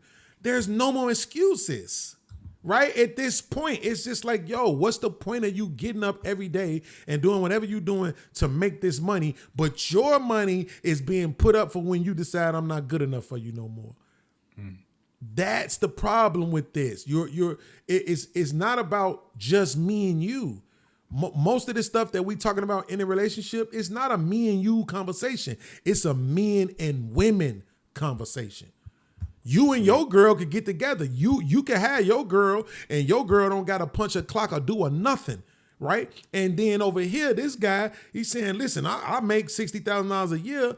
My woman, I want a woman that's doing what I'm doing. She ain't got to be making 60, but I need her to be making some money because I know it's going to be some kids coming. I know it's going to be a house coming, a RV, a vacation, some medical shit. All these things that's going to come down that's gonna be coming down the pipe. So yes, my woman's money needs to be contributed to the household. What do you say to that, Mont?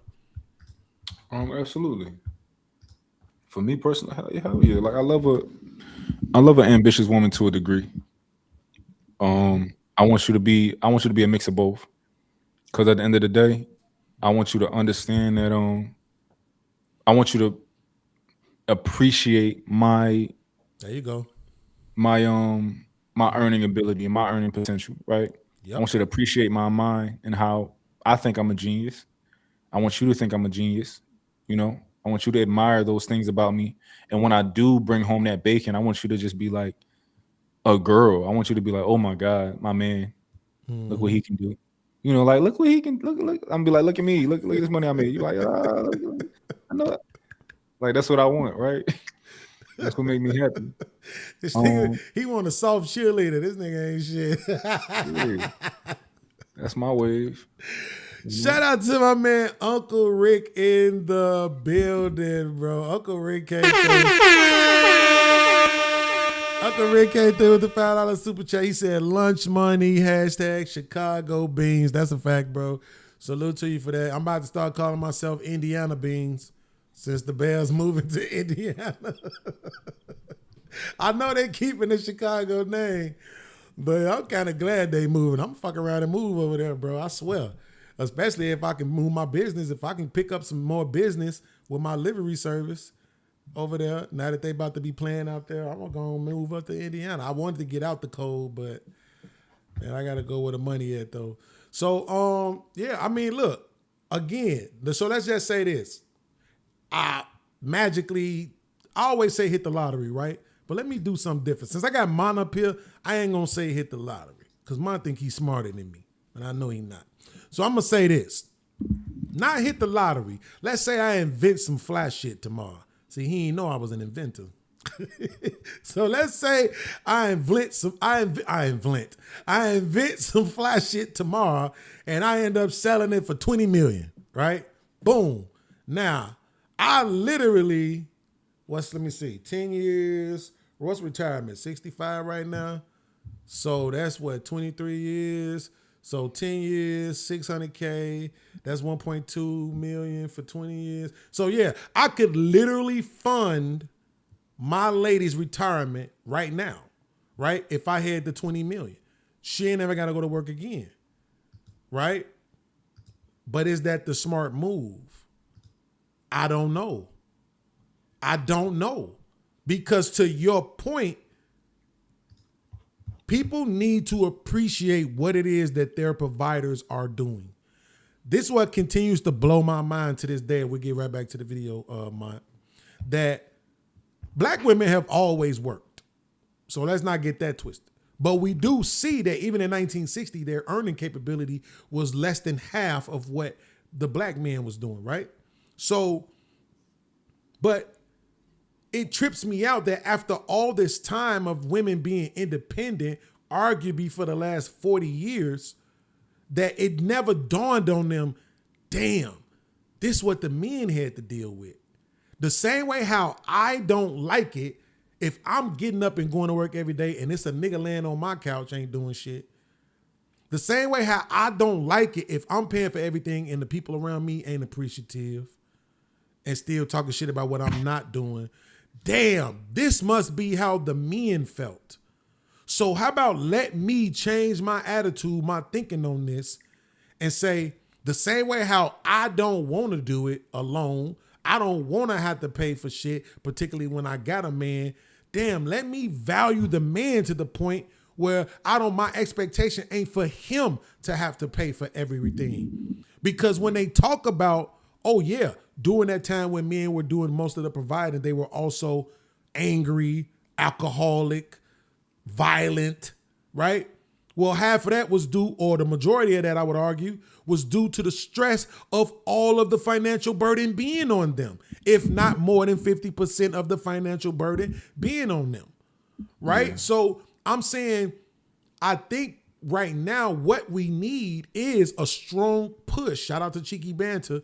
We need a strong push to, not my man in the chat, Ronnie, who said Beans going down that 50-50 hill. It's not about 50-50. right? But what it's about is not having a prostitute mindset and thinking that you're somehow valuable enough to have access to my resources. I'm talking about even if we ain't together no more, this is how women think. I divorce you. I'm not with you no more. You don't get my food. You don't get my cooking. You don't get my sex. You don't get my anything, but still take care of me. That's the mindset that we've been dealing with for a long time with women. So now that the women right now are earning 90% of what we earn, right? Only $3,000, $4,000 less annually in what we earn. They bragging about the degrees and being the most educated. They bragging about being the highest purchaser of houses right now. All this, the bragging about being, so I think they're number one in our community as it pertains to entrepreneurship. So what's the point of achieving and accumulating all of that just to keep it to yourself? If we don't push a narrative to get women to understand we are your counterpart. Unless you're gay, we are your counterpart. So why would you be with somebody who you don't think is valuable enough to have access to everything you got? You would give a man your vagina, your booty hole and everything, but he can't have your money? You would give him kids and everything, but he can't have none of your money? Like, it's just money. It's your compensation package for the work that you're doing because of the fact that we don't live in a barter system anymore. That's it. You know what I'm saying? It's not like God, it's not your life. It's not like your money is your life. Your life. What do they call it? Your not vibration, but you know what I'm saying? Like your source. It's not your life source. Yeah. Right? People are living today without money. So money isn't your life source. It's just the thing that you use to pay for shit. You know what I'm saying? And I don't think the reason why men are so willing to give their money and spend their money on women is because we have a trick mindset. It's not like they try to make it like it's all about control. I don't think it's that. I just think in general, we like to be able to give people shit. So I know I can't just go and wrestle, alligator and bring it back to you and have you skin it and let you make us jackets. That was back in the 1700s. Today, I got to go work for somebody or invent some shit to make the money to go purchase the coat that's already made and bring it back to you and say, here, baby, I love you. It's not the money. It's me. It's still me. All the money did was make the purchase, but it's still me. I'm the one who's giving you the leather jacket, not my money. You see what I'm saying? I hope that made sense, audience. I know I kind of went on a diatribe. Brother Noomsy in the building, he said, I could get my own money, but I can't get my own. What the hell? Boy, y'all be coming with the icons. I've never seen that before. Trip said, Mont not going to interrupt Beans. Let him talk. Mont not going to interrupt Beans. Mont been talking? What are you talking about? Bro, are you man crushing? What is happening right now? Mont, can you please say something? Hey, man, they want the game. That's what it is. So y'all think Mont got more game than me? This nigga is 6'4". He ain't got no fucking game. How y'all gonna say he a simp and a white knight and at the same time say he got game? What the fuck is happening right now? You know what? All right, that's it. I'm growing a beard. Damn. Let's get back to the video. Hell no. So now you wouldn't date a man that makes less than you? I wouldn't date a man who has less ambition than me. If he makes less money, but his aspirations are higher and he's moving towards those goals, then that's a whole different topic. See, she just said it, man. This is double talking. She said, I will date a man that makes less money than me as long as his goal is to make more money than me. Yeah. So that's what I'm saying. Like, it's this, you might as well just say no. No, it makes sense to me. Yes, in a literal sense, I can see that it makes sense in a literal sense. Mm-hmm. But what's the point? You're gonna see, here's what you're gonna do. You're gonna go through a man, and then you're gonna See, okay, he makes less money than me. And then you're going to have a conversation with him to see if his trajectory is to make more money than you. And if it's not, then you're not going to date him. So you might as well say no. Can I You see give what you I'm a saying? perspective, Beans? Yes. That's why you're here. Yeah, I think women, some types of women who say these type of things, I think they be my counterparts, right? From the opposite side. Uh-huh. Hold on 1 second, London. Give me a second. I think. Give me a second. Shut the door. Huh? Hold on 1 second. What you need? No. What do you want? What do you need from me? That's you. Okay. What was I saying? I think they're the opposite of me, right? For example, if I was to get in a relationship with a woman, well, I am in a relationship. One of the stipulations is like in my mind, before we even get into it, is like, even though I can cook and I enjoy, I don't know what I'm saying, I enjoy it. I be chilling cooking, you know? You gonna cook more than me. And it's like, why? Probably. Yeah, absolutely. It's like, why, right? It's like, because I'm a fucking man. Like, I just, if I'm in the kitchen cooking more than you, I'm going to just feel a little bit like, nah, just because you come get in here and I'm going to cook. You cook 60% at minimum and I cook 40%. Right. I don't know what it is, but like, when I see men in relationships and they pay a majority of the bills and shit like that, and they still cook more than a woman, I'd be like, what the fuck are you doing? I ain't gonna hold you. It's just because he's a fucking man and she's a fucking woman. I just, in my mind, people do what you do. I'm not in your relationship, but in my mind, I'd be like, that's crazy to me. Okay, so here's the $1 million question. Hold on. Is that innate, or do you think that's programming? And just to clarify, I'm saying the fact that you're questioning it. Do you think that that's innate, or do you think somewhere along the line you had some sort of programming that causes you to question that? I think I don't know the answer, but I'm gonna tell you what I think. I think the answer is programming. That's why I think my woman got to cook because of programming, and also in my mind, I feel like I'm a sucker if I'm doing most of the cooking and I'm paying a majority of the bills. I just feel like, am I getting used, or like, is she just too comfortable? You know? Yeah, see, man, a lot of people wouldn't have been able to admit that, y'all. This is why I fuck with this boy, man. I keep trying to tell y'all, man. A lot of people wouldn't have been able to say that it was programming. Everybody want to just believe that everything they think and feel is just them, and it's just the way that they are, and they created it all. You know what I'm saying? Like, no, some of the things that we think, believe, and feel, it comes from programming. To his point, I'm the same way, like with mopping. If my woman mops, I'm going to be upset.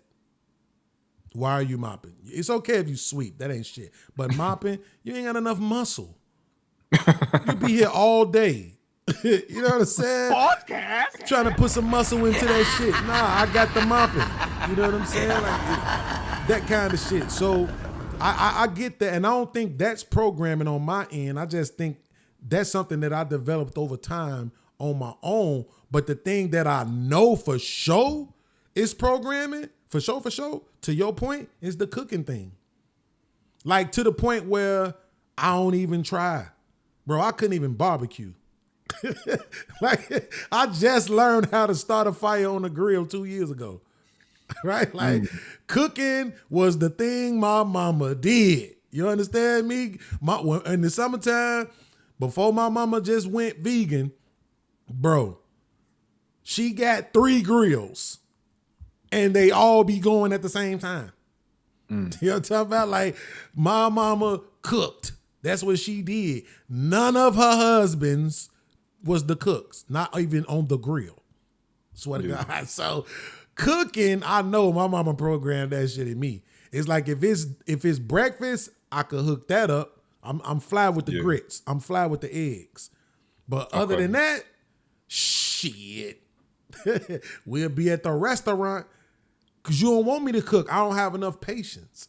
I cook with everything with the eye on sky high, Everything like because when I cook, I'm hungry now. That's why I'm cooking. So it's never been my thing. So I know that's programming, you know. But that's what made me ask that is because I think the money thing is partly programming. But I do believe that there is an innate thing about women where they believe also because of once they hit 12 years old, every man in their life is trying to screw them. So at some point they realize, oh shit, I'm an asset. I am valuable. I'm so valuable to these niggas. I mean, these guys who seemingly have other things going on for them are coming to me. And then they not only see that, they see the ones who ain't getting that attention. So now that even more increases that entitlement in their minds to the point where, yes, provide for me regardless of whether we together or not anymore, right? So I think that's programming. And I think it's a couple of women out here, forgive me, I can't say their names off the top of my head, but it's a couple of chicks on IG that have been doing videos and talking about this and telling women, y'all need to get over this shit when it comes to the money part. Like expecting for the financial, I gotta go find that video so I can repurpose it again. Expecting for the financial burden to be either 100% or heavily on the man in 2026 is sexism. At this point, it's bias and it's sexism at this point. Y'all can't brag about making all this money and then at the same time expect not to use your money at all. Shout out to my main man, Sophisticated Jerk, for coming through with the super chat.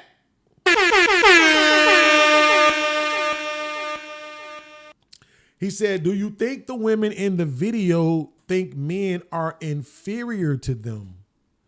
Nah, I ain't gonna say that. Not off the way they've been expressing it.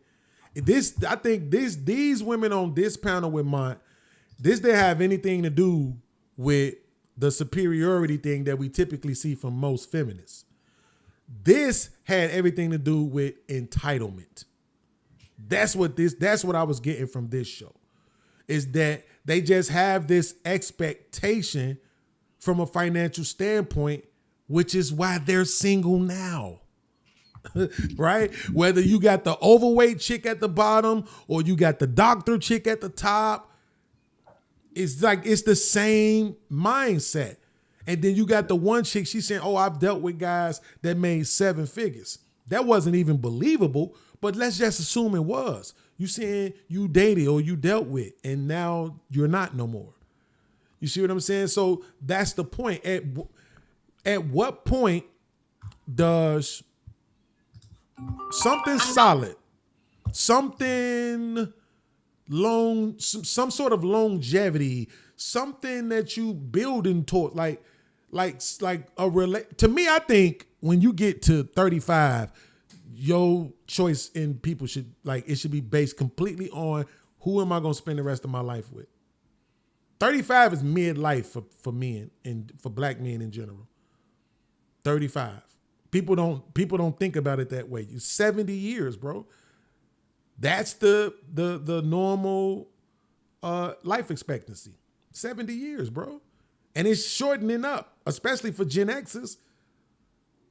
So many people, Gen X that I know that just died, bro, in their 40s and early 50s. Just dropped dead one day. Don't eat right, didn't take care of ourselves, all that other stuff, right? So 35 being mid-age, now with the health kick, the new generation, Gen Z and them, they might have a little bit more longevity. Yeah, go ahead, Mike. Beans, he's trying to tell you, they want you to play the video. Who? Trip. I think that's Trip true. better go on somewhere. Trip better go on somewhere. But, so no, I'm answering the super chat. So no, Sophisticated Jerk. He said, do you think the women in the video? I'll ask Mont. Sophisticated Jerk said, do you think the women in the video think men are inferior to them? I said no. No, I think through everything that they expressed, I think they are more balanced than most people would probably give them credit for. You know, at least they on par with the red pill guys, like, you know. Whereas, like, you know, I'm Yeah. feminine. I need to be fit feminine and keep my mouth shut. And then they're supposed to have money. At least they're giving something. You know, they do think the man should be the leader and all that type of stuff. So Yeah, he's right about that. That's why I said that part that I watched, I hadn't seen that part. So that they were saying a lot of that stuff sophisticated. So I don't think it's that they think men are inferior. Like I said, I just think it's they have a sense of entitlement. They believe that they are supposed to receive something specifically in a relationship. Now, the doctor chick is a little bit different. Even though her sense of entitlement is based on a man who has the earning capability of her, right? Which to me means that when she was agreeing with the financial compatibility statement, she was literally perceiving it from the earning compatibility sentiment like I thought, right? Because she just said, I want a man that has the propensity to achieve what I have and more. So with that being said, we saw her though walk away from a situation where she knew the man wanted her to play a role that she wasn't willing to play, which was the sit down somewhere role. So that right there to me, I think highlights that it's not about being men being inferior. Because if it was, that wouldn't have been her reason. You know what I'm saying? She didn't want to sit down. You know, one of the reasons why I think I'm smarter than you niggas. You wanna know why?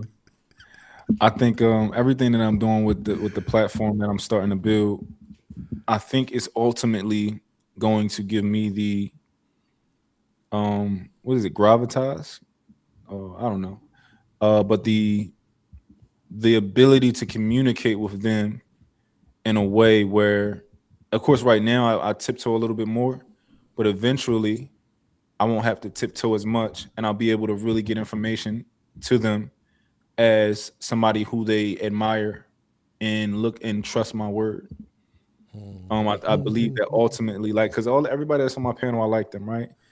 And I'm gonna develop a relationship with all of these women, and every woman that come on my panel, and eventually it'll get to a point where I can actually communicate these things to them easier, and they'll listen to me even more than they do now. You think he a pimp, y'all?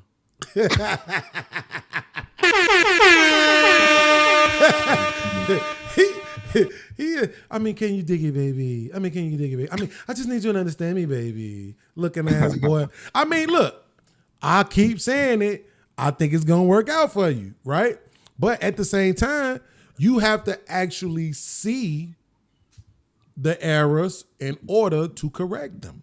So what we have to sit back, we just have to sit back and wait and see if, you know what I'm saying, when it gets to that point that you are noticing those things, because you are different, right? You don't see things the same way that most men see things. It's not that you can't see them. It's just that it doesn't become your ideology like it does for most men.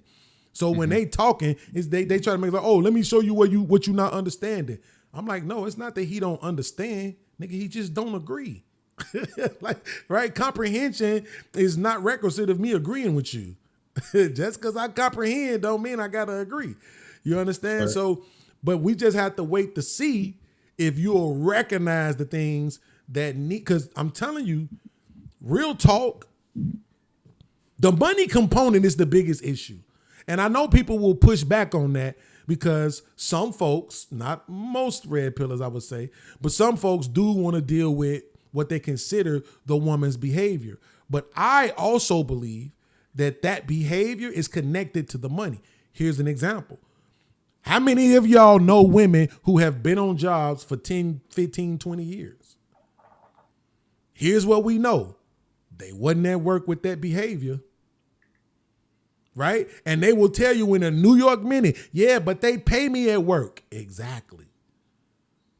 You are prioritizing money too much. You are making money the end all be all to the point where you can go on a job and behave and be civil and communicate respectfully and answer questions and hold yourself accountable. And if you late and the boss come out and give you a little reaming for being late, you ain't like, bitch, who you think you talking to? And I don't need this job and fuck you. You take it like a good soldier and then you go your ass to work.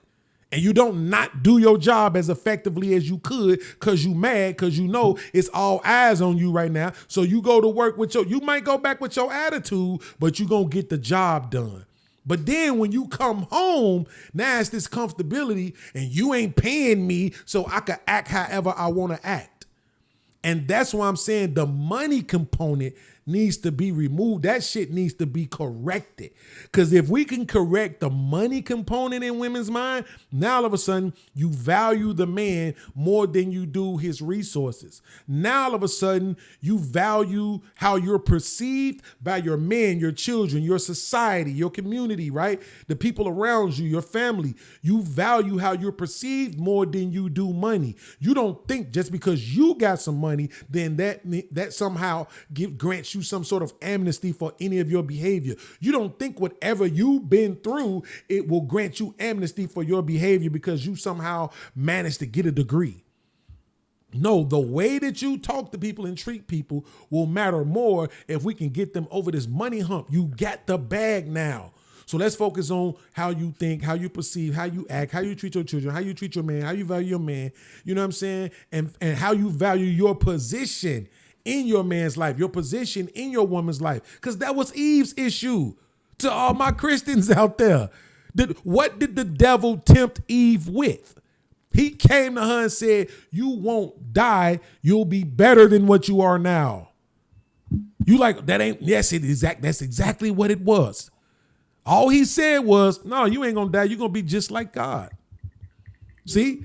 So now, that position is much better than my position. Yeah, let me go eat this fruit because I don't value my own position enough. That's what I'm saying. That, to me, if we beat that shit, the rest of that behavioral shit, I think will start to just self-check because women will value other things around them more than they do their own selves. They are lovers of selves. A chick said this, man. Let me ask you this. Side question. I was watching a podcast. These two chicks were in agreement that 90% of women they called it bisexual. What you think? No, but I would argue women are more, and I would say easier to convince to do something weird like that. Mm-hmm. You know, 90% is wild, but I would say 30 to 40, maybe 35.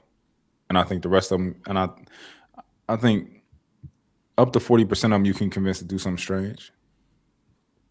But here's the thing though, why? Right? Now I'm gonna go back to my other question, right? Is it innate or is it programming? It's one of two things. One thing could be that it's programming, right? And it's not programmed into them, but it's programmed into us to not do that shit, right? Like through everything that we are, the way that we are socialized, especially as Black men, that's one of the worst things in the world that you can do. So like when I see that shit, I'm like, never, right? Whereas from their perspective, it's not never. It's it's like no, but with us it's never. With them it's no. So that no, you can it's a little shaky, you know. But this the thing though. If let's say for the ones who it's no, right? But they can be convinced, then the attraction, there has to be some sort of attraction there, right? They can't just be doing it for the sake of just doing it. Yeah, but I think attraction is much looser than people think.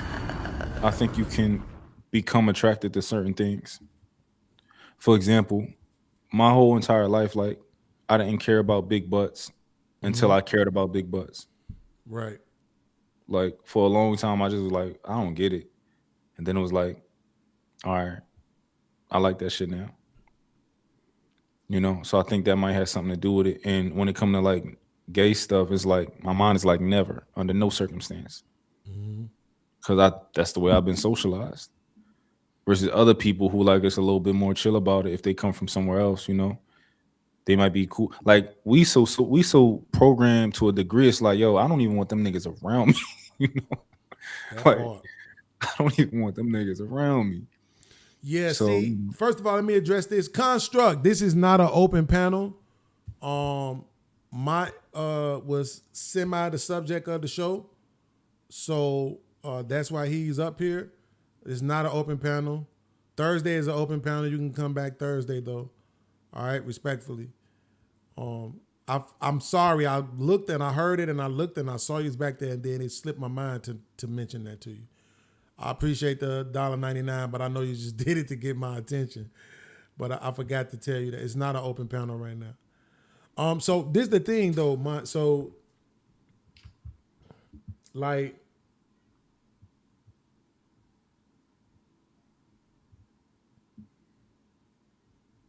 it's uncomfortable for me, men and women, when I see them together. And when I heard them girls say that, they said that shit with so much confidence. So much confidence. And do I know that it was hyperbolic? Of course, 90%. You know, it has to be more than 10% of women who don't find other women like sexually appealing, right? Yeah. But truth be told, 35% to 40% is still horrible. You know what I'm saying? Like that's still really, really bad. Yeah. It creates another dynamic, right, in the relationship. Oh, now I don't have to worry about you cheating on me with Steve. I got to worry about you cheating on me with Stephanie too. You know what I'm saying? Mm-hmm. So I would say this. I don't want to get too personal, but do you want that kind of shit in your relationship? Like girls involved in it? Yeah, threesomes and shit like that. No, that's not really my thing. Honestly, I'm gonna keep it a buck. It's possible. This is the thing. I don't want girls involved in my relationship, but in the future, which this would never happen. If my girl was like, "Yo, you can have another wife," like maybe I'll humor that, but you can't touch her. It's just mine, you know. But nah. I mean, you know. Let me think. Actually, I don't fucking know. I'm gonna say no for now. That I wouldn't even want. I wouldn't want my girl to, you know. Mm-hmm. But you know, I'm just saying no for now. I'm not sure if she was like, "Yo, you know, we can get a girlfriend." Like if one day I would humor that. But I'm cool. Yeah, man. I don't know, man. We living in a weird ass time. Some stuff as much change as these guys, particularly the red pill guys, swear they won't. It's some stuff that just seem like they're not willing to sacrifice in order to see that change. I don't think we can play that game with women right now. That's what I mean. It's some stuff that we just, if we want the change that all these men on the internet, millions of men all across the internet in these chats, sending these super chats, sending these cash apps, everybody throwing their pom-poms for the red pill content. Everybody want this change and want women to change and be better. But then it's some stuff you ain't willing to give up. You know what I'm saying? Some sacrifices you not willing to make. Playing this game with women like this, it got to stop. It got to stop. We can't play the money game. We can't play this it's okay for you to be bisexual game. We can't play none of that shit. We needed to cut that shit out for a minute. Now, I'm not saying it's going to happen, but we having a conversation about it, so I just got to be real about what it would take. We need to cut that shit out for a little second. Like, hey, I ain't playing this money game with you. Nope. Shout out to all the guys out there who's like, yo, this first date going to be a coffee date, and if you don't like it, to hell with you. Shout out to all the guys out there who saying, I'll leave your ass at the table. Shout out to all the guys like my man Cheeky Bannon and them who's saying, y'all, listen, 50-50.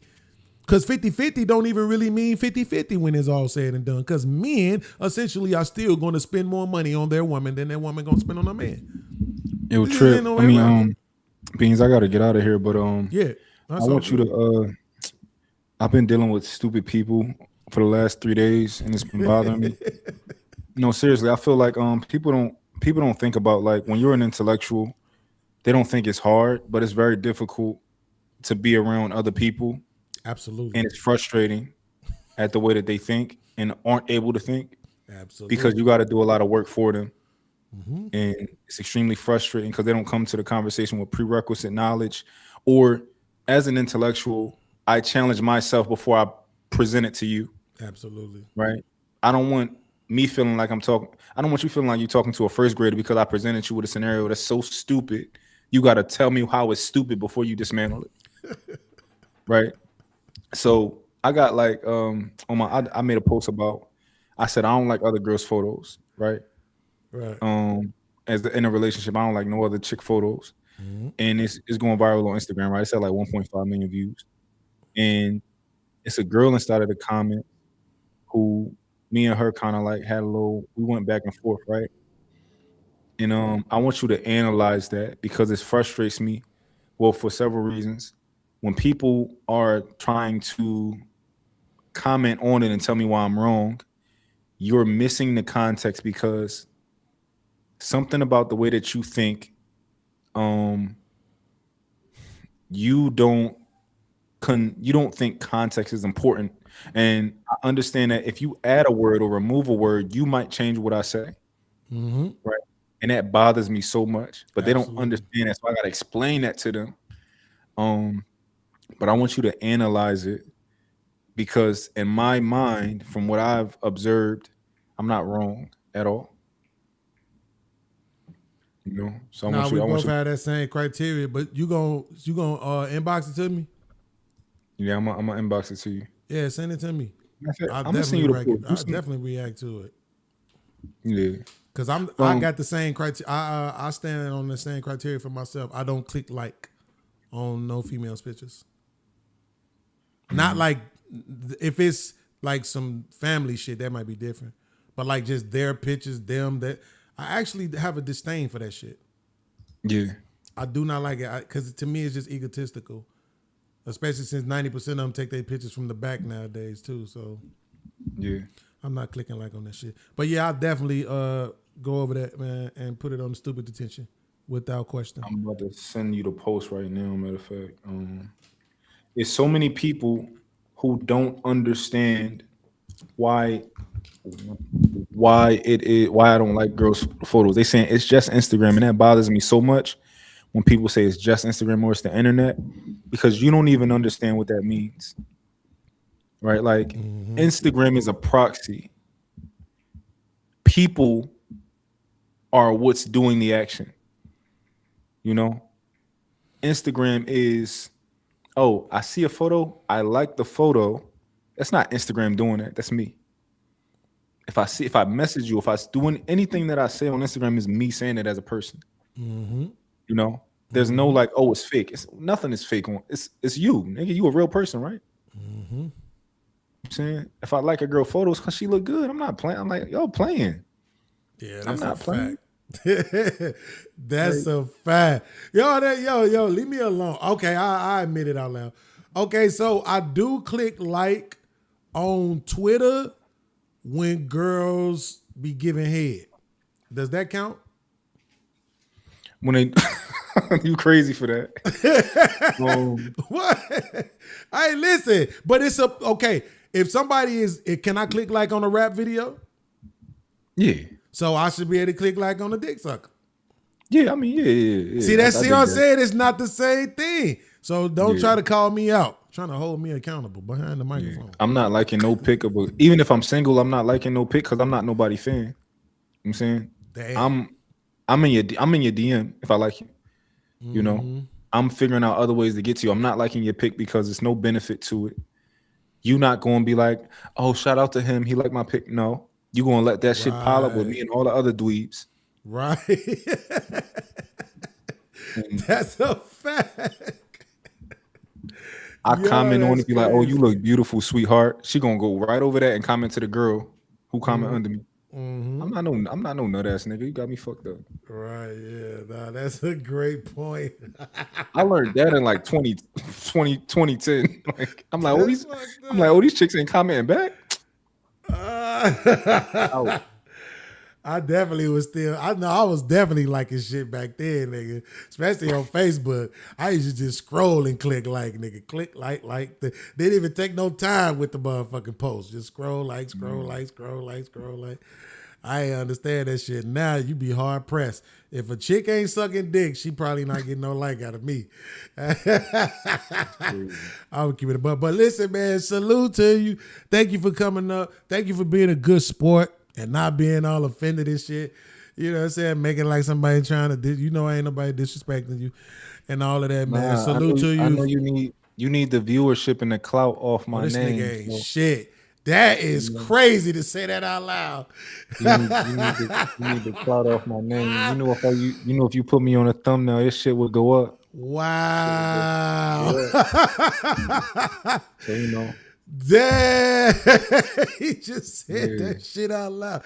Yo, let me tell you something. It's only 40 more people watching than usual, son. Hey, man. 20 people left ever since you said you about to get out of here. So fuck them and fuck you too. Golly. Nah, but I appreciate you, bro. And I got the message. I'll let you know when I'm going to do the show.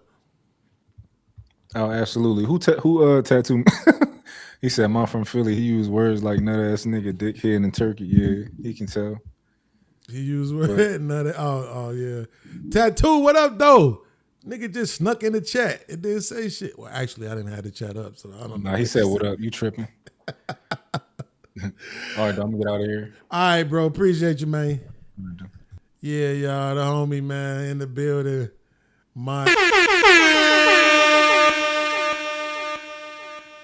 The Neo White Knight. See, I did all that shit respectfully. You see what I'm saying? So, yeah, man. We got to stop playing, bro. All you grown ass niggas, y'all got to stop playing, bro. Y'all are helping these women maintain the idiocracy that we swear we like, playing these bisexual games, playing these money games and all of that shit.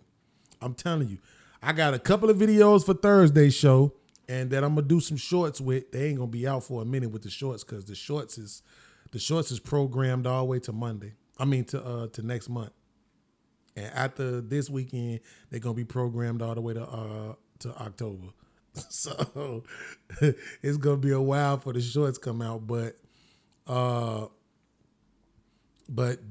videos I'm gonna pull up Thursday, bro, like, man, stop it.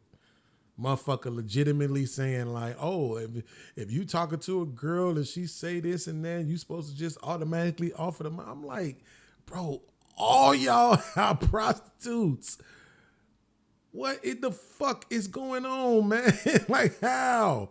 When did we get to a point where all the chicks are goddamn prostitutes now, bro? Like, this shit is crazy. Nobody don't want to be in love no more, bro. It's type sad, man. All right. Where my play button at? What the hell is going on? Let's go. We're black in America. Sometimes our roles are what's your grace period on that, though? Is he working on it now, or is it a thought process? Do you know what I mean? That's what I'm saying. If he's working for something. What was that movie? I can't remember that movie. There was a movie with That's a good question, Greg. Damn, why I can't think of that movie. But anyway, there was a is in the way, bro. woman. The man was waiting to let off one of his inventions, whatever. And he was going at it for years. I know trying what to you're talking about. What's I that know movie the name called? of it. Yeah. I can't think of And that then movie. he finally made it big. Pursuit of Happiness. What? That's What is it? What'd you say, Mark? Henson, wasn't it? Pursuit of Happiness. Yeah. No. Not Pursuit of Happiness. Acrimony, wasn't it? Acrimony. Yeah. Who is it? Who's in it? Taraji P. Henson. Yeah, right. Exactly, that movie. So it took him, I forget, in the movie, I think it was like maybe 10 years, and she was through. She was with it. She was like, listen, I'm done. I didn't went through this with you and did that with you. And as soon as she left him, his whole career took off. And then obviously, she come running back, trying to get back in the picture. So what is the realistic time? Is there a time frame? Is there? Hey, you know what's crazy? This whole time, remember I kept telling y'all that we wasn't at the part that I saw. This is the part that I saw. I came in like right around right here because I remember them figuring out that it wasn't Pursuit of Happiness, that it was Acrimony, which is a movie that I've never seen and probably never will. So let's go. I think this is where the part that I really wanted to react to. So shout out to Mont for helping me get here. there a time frame where a guy has to make more money than you, or even, you know, be as ambitious as you are, or more? Is If there a he's time getting, frame? if he's getting up every day and he's going after it, I know I didn't get here overnight. I'm not even where I need to be yet. I'm still trying to get there. So I think it's about, again, what are you doing every day to get there? It's almost like if you're an NBA player and if you're an NBA player and you're not ever going to practice, that's a problem. You know what I mean? I need you to get up and go. I need you to be shooting in the gym. But see, yo, you got to understand when she says get there, right? What is there? There is as much money I'm making or more. And we know it's really more. Let's just be honest, right? But more money than me. So for whatever woman that is, then the number changes. It's not consistent. You know what's consistent? Them just being there, which they usually think is just enough. I am the table. How many times have we heard that? Right? So their presence is enough. And that's the consistency. But for the man, wherever I am financially, you need to be doing better than that. Right? That's the problem with this. It doesn't sound like much, but when you have the context to know that the there is wherever she is. And again, I don't know how accurate it is to her real life, but she used an example saying, hey, if they're going to pay me $250,000 to go deliver a speech somewhere, I'm going to get that bag. So obviously she's at a minimum a high six-figure earner. She's some sort of six-figure earner. And I would assume it's more than just 100 by the way that she talks, right? So now the dude has to be there too. And then when you get there and you realize that it ain't enough dudes here, now your mind just starts conditioning itself to accept being alone because you have told yourself these other men aren't good enough just because they don't make as much money as you. It don't matter that your ass blind and need them thick ass glasses.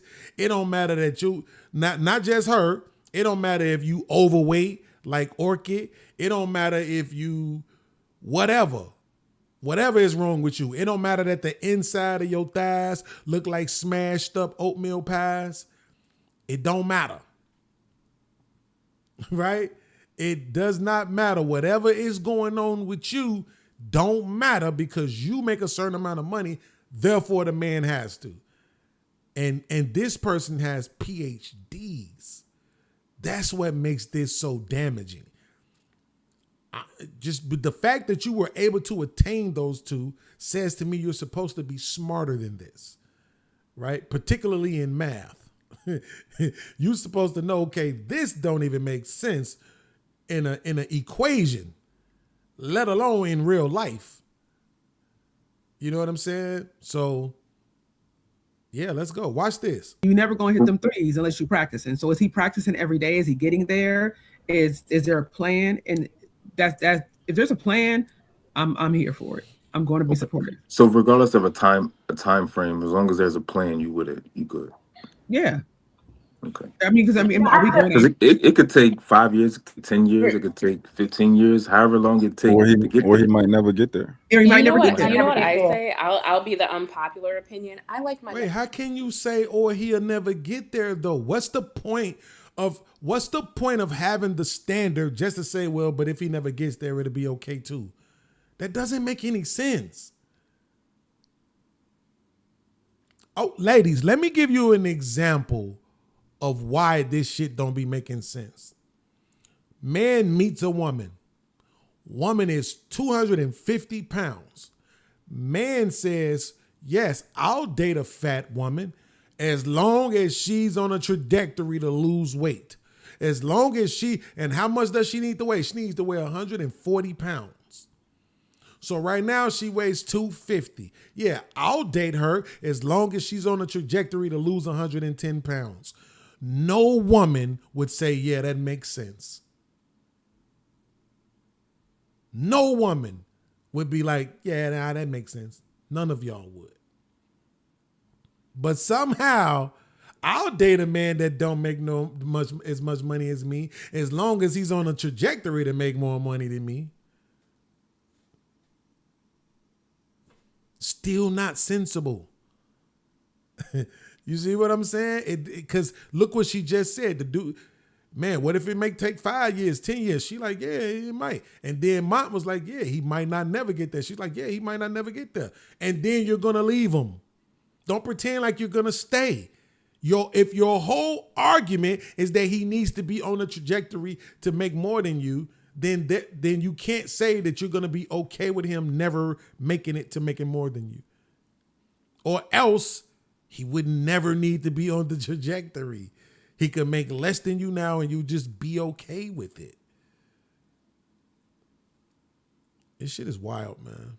And to come finished. I'm not even gonna lie to you. I like them to be where. Wait, I'm sorry. Who said that? Yeah. Orchid. Orchid, your camera is. We can't see you, but just. I ain't never met a finished man, but I don't know what. Okay, so Orchid, here come the disrespectful shit. So Orchid just said, I don't want to try to rewind it because I don't want it to mess up, bro. But Orchid just said, I like to deal with finished men, right? So she's saying like finished product men. Remember, I told y'all when we first started to remember that because her camera went off, right?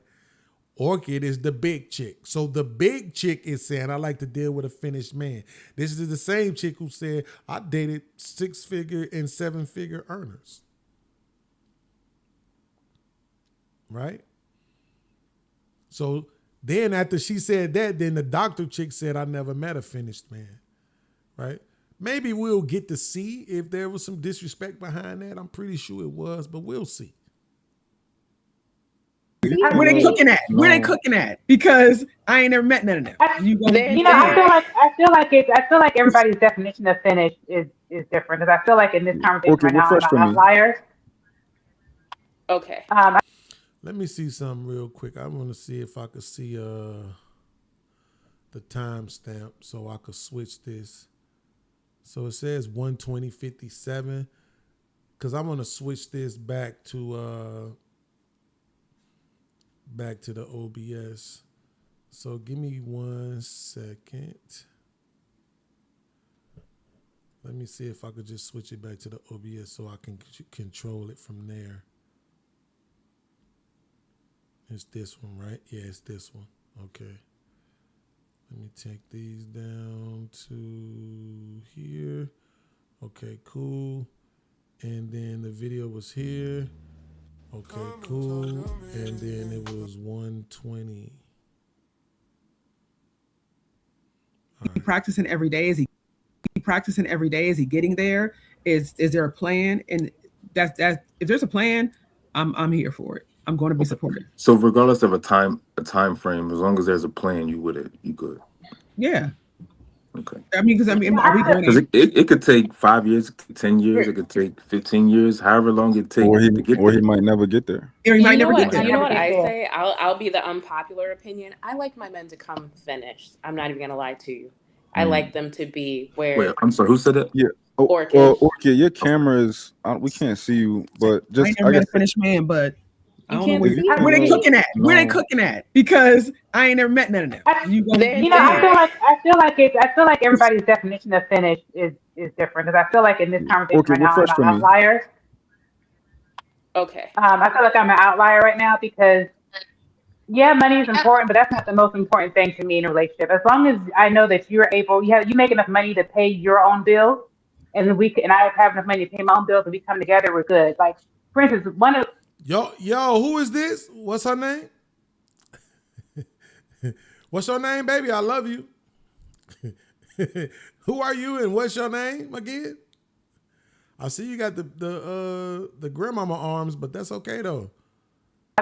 Let me see if I'm an outlier right now because I need to see if I can see what this nigga's name is. Nope, still can't see it. This small ass fucking print. Fuck y'all. one of the things that I really like are teachers. Teachers get paid no money in North Carolina at all. But I think male teachers are very sexy. It's just because they have a passion. They want to teach children. Like, you don't become a teacher for the money. You become a teacher because of something that you like. And I find passion like that very sexy. So I already know if I date a teacher, he is not going to make near what I make in my corporate America job. But that's not something that is that important to me. And he might never make it. It could be years. Maybe one day he might get a PhD, become a professor, become tenured or something, or maybe not. Maybe he wants to teach elementary school for the rest of his life. That's perfectly fine with me. See, the only thing I hate about her saying this, because I could love her, I think. I need to see the rest of her body. But just from right now, the hair and all of that, I could love her. But these red pill niggas ain't gonna acknowledge that. See, y'all need the chick they want to be the mayor in Chicago. Y'all need to hear her saying that kind of thing, which you won't, right? Not when she got on a Chanel bracelet and carrying a Chanel bag, right? They're gonna say, "Oh yeah, she thinks like that, and she's saying that because she's overweight and because she may be older. She's hit a wall, and they're gonna point to how big her arms is and all of that shit, right?" But I mean, shit. I think. Well, I don't know. I was trying to see what the fuck is that name, y'all. Can somebody tell me what that name is so I can look at her IG and see if she's lovable? That's crazy to say that out loud, but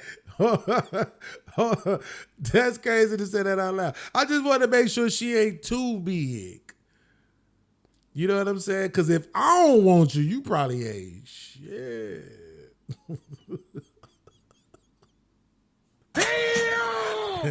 If I won't deal with you, that means you ain't you ain't.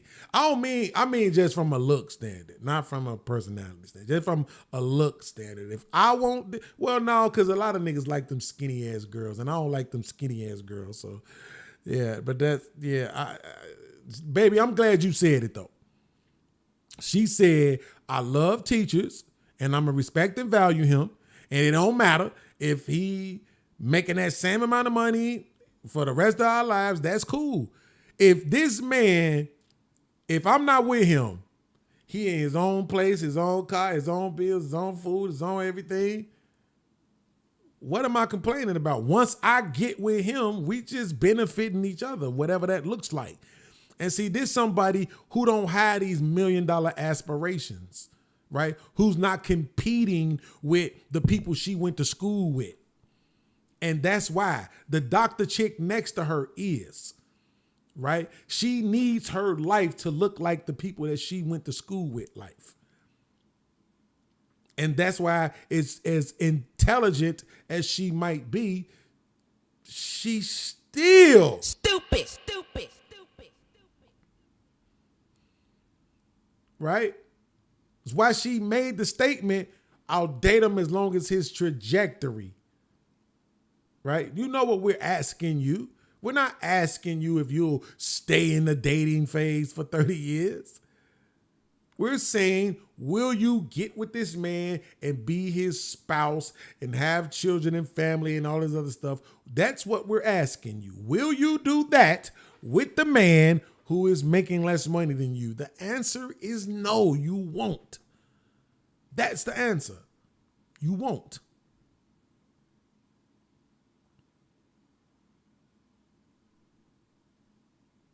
You got doctor in front of your name. You got 2 PhDs according to you. You're not going to do it. But you want to answer, say, "Yeah, I'll date him as long as the trajectory is for him to make more money than me." No. So shout out to this chick. I think that says Rachel. She sound like she got some sense, but like I say, they're going to hold her body against her. So I, for me personally, I don't need a man to feel like eventually he needs to make more than me or anything like that, because that's not the main focus of what I'm looking for in a relationship. It is for some There you women, go, my but baby. There not you me. go. Talk to these niggas. I'm not one of those guys that I think that I accept the nature of the women that in my society that I was born into, and I think that when men with money are attractive, that's an attractive trait for women for whatever reason. She And definitely look like she tall too, Trip. She definitely look like she tall too, man. Man, that shit gonna ruin everything, bro. outside of that, I'm not upset at a woman for wanting a man who can take care of her, because that's been the status quo. At least we were led to believe that. So I'm You were personally, conditioned to believe that. yeah, Yeah, we were we're conditioned to believe conditioned to that. believe that. Yeah, we were conditioned to believe that, and I'm not mad at them for coming in. Maybe I don't know what conditioned me to want to make money, but I enjoy it. And just like Tamara, you can't sit me down. This is what I want to do. So I'm not mad at a woman who, she sees a man and he got stability or whatever you would consider that to be, and that she's attracted to that. Yeah, I see that. Let me turn down Orchid. Yeah, I'll never judge another woman for what she wants for herself, but that doesn't mean we all want it, right? We all Right. don't have to want it. For me, when I see how I work around high income earners, and actually they kind of scare me just a little bit. I don't know any that are necessarily not weird in some way or another. So I just want me a regular guy who I want a regular guy who loves my ambition and I love his ambition, and we lock and we just go and do this thing that we do. We create our own rhythm, right? Imagine saying that you want a regular, high earner. Stupid. I'm gonna be honest with you. That shit don't exist for you. And if it does, he's white. And because of the way you talk and the places where you say you've learned that and been at, you might be okay with that. But if you were, I don't think you would be single now. You're not going to get a regular, high value man. It's not going to happen. Unless you're going to date a 70-year-old. Shit ain't going to happen for you. I'm not like everybody else, of course. And my thing is, Rachel says she was okay. She's okay with the school teacher. I think it's also too about your level of ambition. If he is a garbage man and I'm making the money I'm making, and now we know the aspiration is for him to start his own business, for me to go to arenas, it's going to be harder because one of us got to be working 2 jobs or doing something bigger to get to that next place that we really want to be at. I don't even think, I bet you nobody can explain to me what she just said. I bet you can't.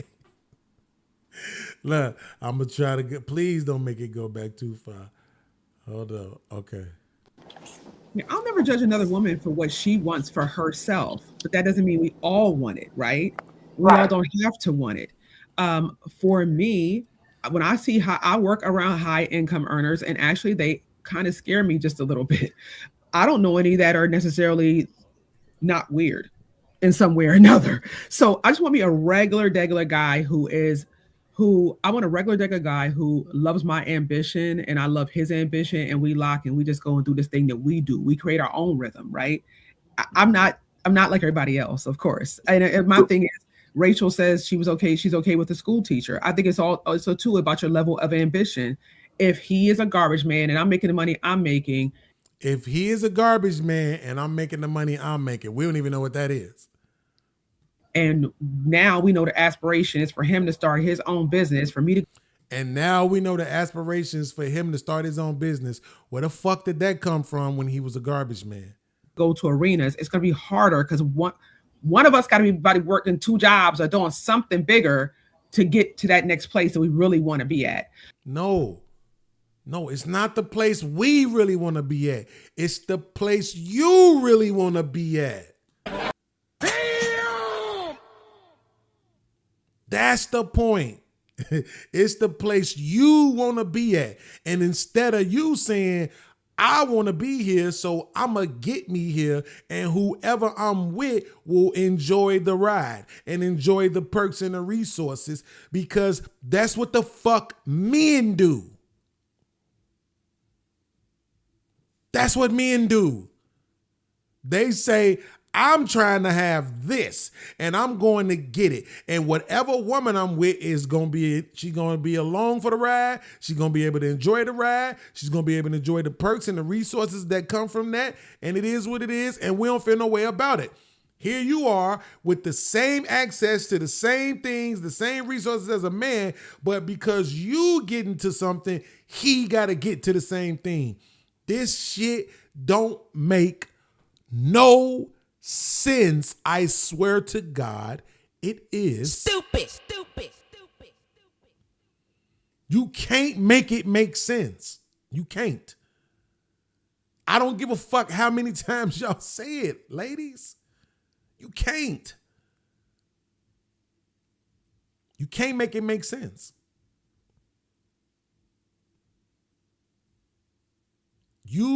All this picking and choosing where we equal that bullshit. We see how it's working out for you. Smart as hell, 2 degrees, lonely as fuck. I'm not gonna be in a struggle bus with anybody. I'm not doing that part. But the question, what does the finish? Who said? I'll forget who said. That was Orchid Baby, because I ain't never met no man who was finished. So that's her. Right. I said nobody's finished. Like that's nobody's finished. It's an ongoing process to be not even just financially sound, but just be a sound person. Like, it's, the reason why this is confusing to y'all is because Orchid ain't talking about who these people are. She's talking about how much they're worth. When she says finished product, she just mean got enough money to where she don't have to pay for nothing. That's all that mean. We're just dealing with prostitutes, right? Shout out to Crystal Clear, who always say she hate when these women prove me right about women being prostitutes. It is what it is. I don't need to soften a landing for you. Right? She's just a prostitute. The Orchid chick. That's why she said that. Hey, Greg. It's an ongoing thing. Like, you just keep growing. So the person, you find me somebody that's finished. Can I attempt to? I'm gonna just say what I think Orchid meant, and of course she's not here, so we don't know what she meant. When she said finish, I think she said that she just didn't want no struggle love. She wanted a man who came with some security and stuff like that. Money. I think I'm gonna assume that's what she was saying. A man that's not necessarily you making good money, but even most of us are still striving to reach something. But we ain't got to worry about keeping the lights on and stuff like that. I think that's what she was saying. Hit the Cash App and support the show. Unless you broke. That's what I think. Yeah, that finished part. I think that's one. That. Yeah, that's one aspect of it. I don't think that's, I don't think that's finished though. Life is never finished. Now we got to get into the goofy philosophical bullshit because people don't want to just accept the fact that they need to stop saying the dumb shit. Just stop saying the dumb shit. That's it. That's all it takes.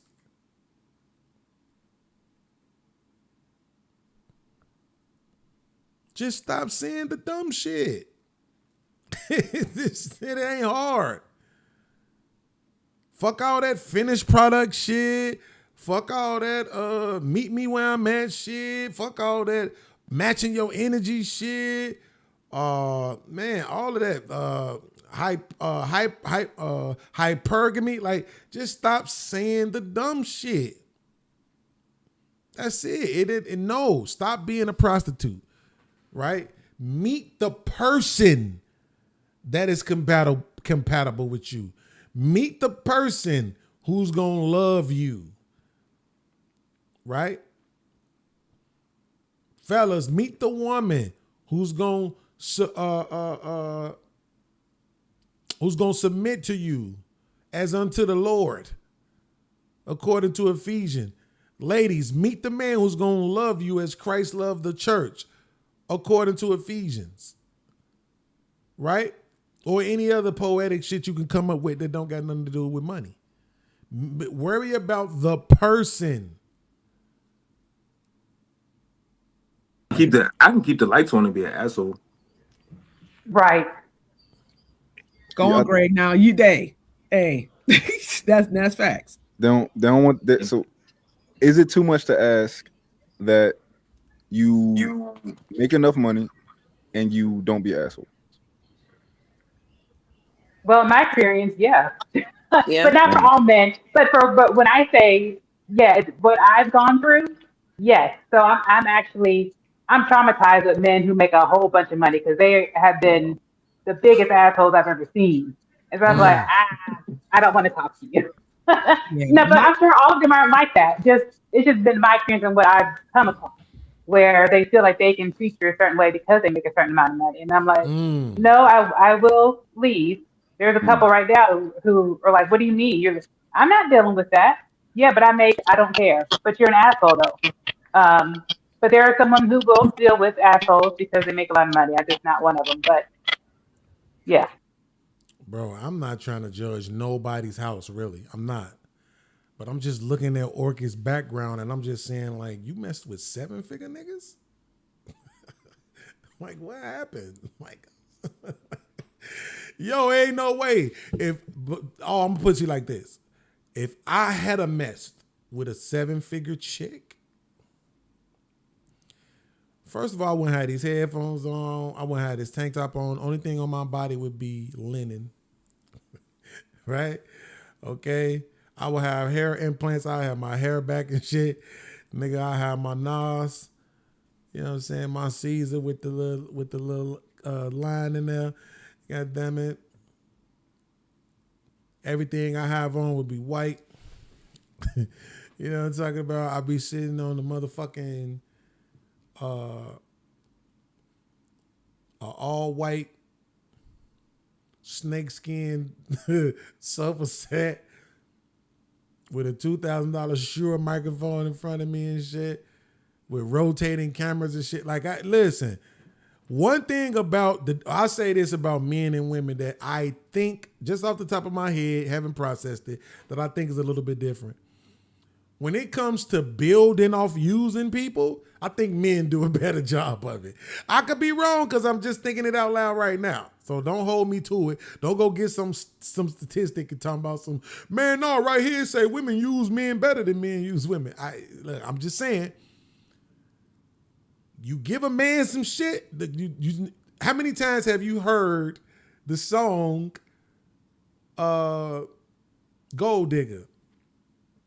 And when he get on, he leave your ass for a white girl, right? How many times have you heard women quote what is considered a trope, but you get with the man, you build him up, right?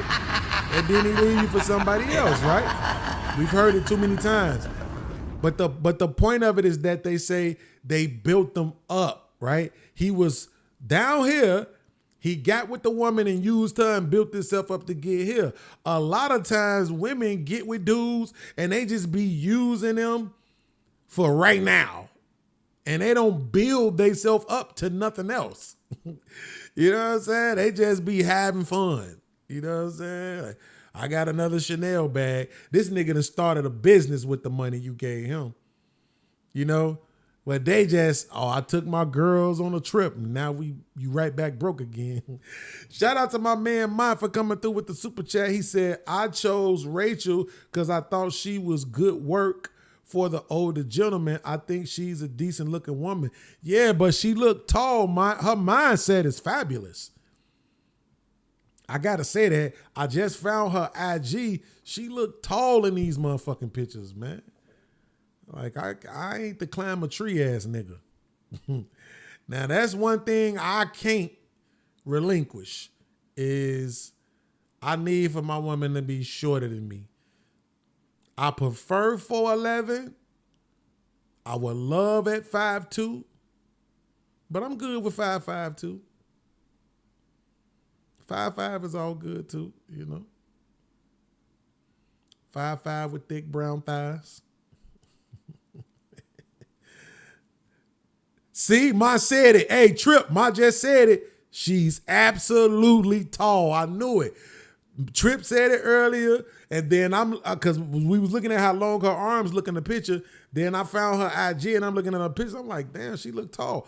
But see, this is what I'm saying. They're going to say that's why she's saying the things she's saying. That's why she's talking the way she's talking. That's why she's okay with him being a teacher. That's why she's okay with him not making more money than her. They're going to blame it on that stuff. Because from the looks of it, she's in shape, right? Like her stomach is seemingly flat, right? She got a little cushion for the pushing, but she tall than the motherfucker. WNBA body having ass. You know? So they're going to say that's the reason why she talks the way she talks.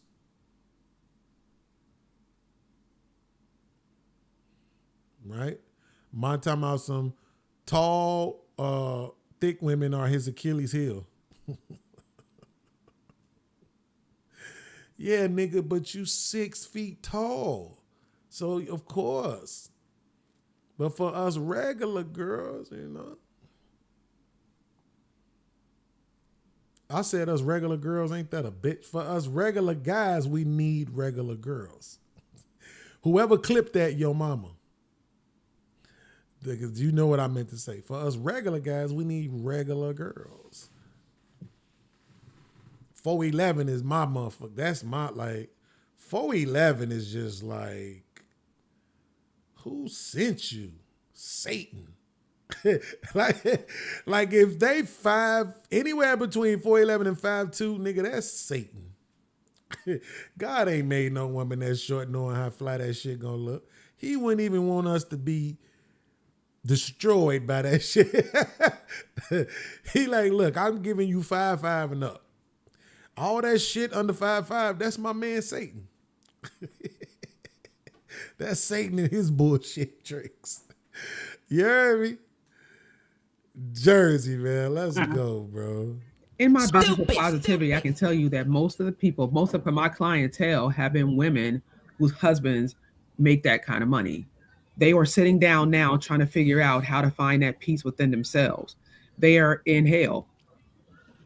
I'm not saying all of them, because some people are happy being where they at, but a lot of them are very unfulfilled. They're trying to find their purpose beyond being this arm piece for him and being a mother to their children. They're trying to figure out now, how do I find myself? And that's part of the journey too. But I work around on my regular job, Monday through Friday, 9 to 5. I work around high income earners, and their wives are some of my biggest clients. So I can tell you that everybody's not happy with just that. They'll act like they are. They're all at the country club smiling, but literally, I know 3 right now who are cutters, and one is addicted to coke because of the fact that she has chosen this life and she is miserable. So I tell people, just be true to yourself. Yeah. Be true to yourself, and don't listen to what the world tells you should be okay. And it's okay if you get it wrong once or twice too. It's okay if you get it wrong. We that's what life is about. Nobody learned how to. Well, I didn't learn how to ride a bike the first time, but some people did. But if you don't get something right the first time, it's okay. Look, I'm gonna ask this question. I don't know if I haven't seen any women's names in the chat. Oh, there go Almanize. Almanize was right there a few minutes ago. I need to know, and look, get used to it, because it's probably gonna come up a lot over here. Do y'all see the girl next to mine? Like, what's the point of that? What's the point of a shirt really being cut that low and having that much of your cleavage showing? Damn! I'm gonna see.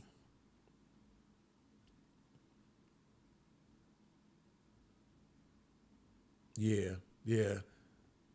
Cause it's not, I don't want to move the video.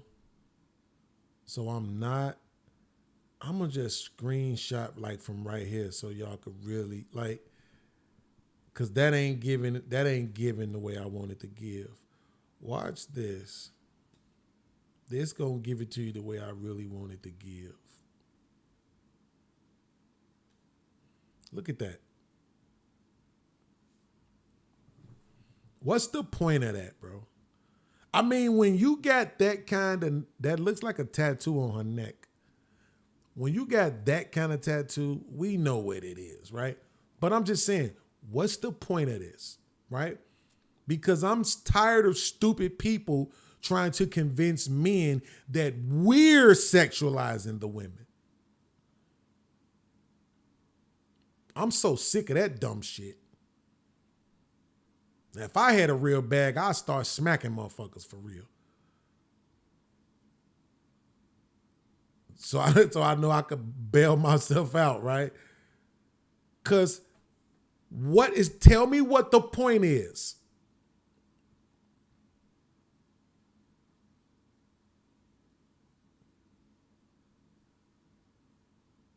If you're not sexualizing yourself, what's the point of having that much of your fucking... Look how long that shit look, bro.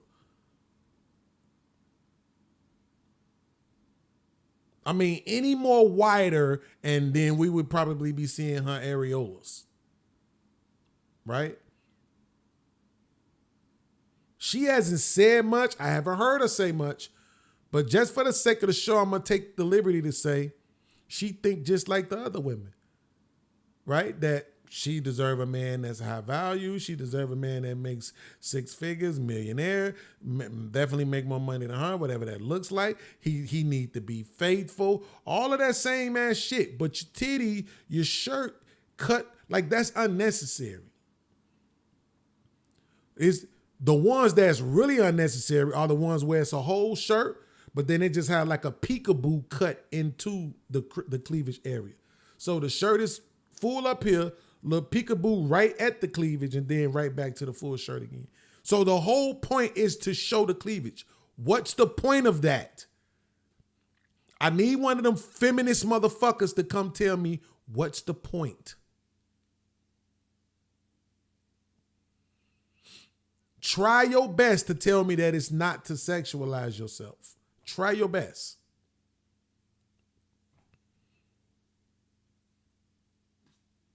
Every chance I get, I'm going to point this out. Because like I said, I'm just sick of the bullshit narratives, all this demonization and dehumanization of men. Fuck you. You got your titties out. We might be aroused. We might say something. You got your ass cheeks out. We might be aroused. We might say something. You don't want that. Don't behave. Don't look. Don't dress. Don't be that way. Other than that, fuck you. Now, if I would have came up on this panel and be like, damn, girl, them titties nice. Now, I'm the bad guy for addressing the titties being out. If I say your hair look nice, somehow I'm not the bad guy.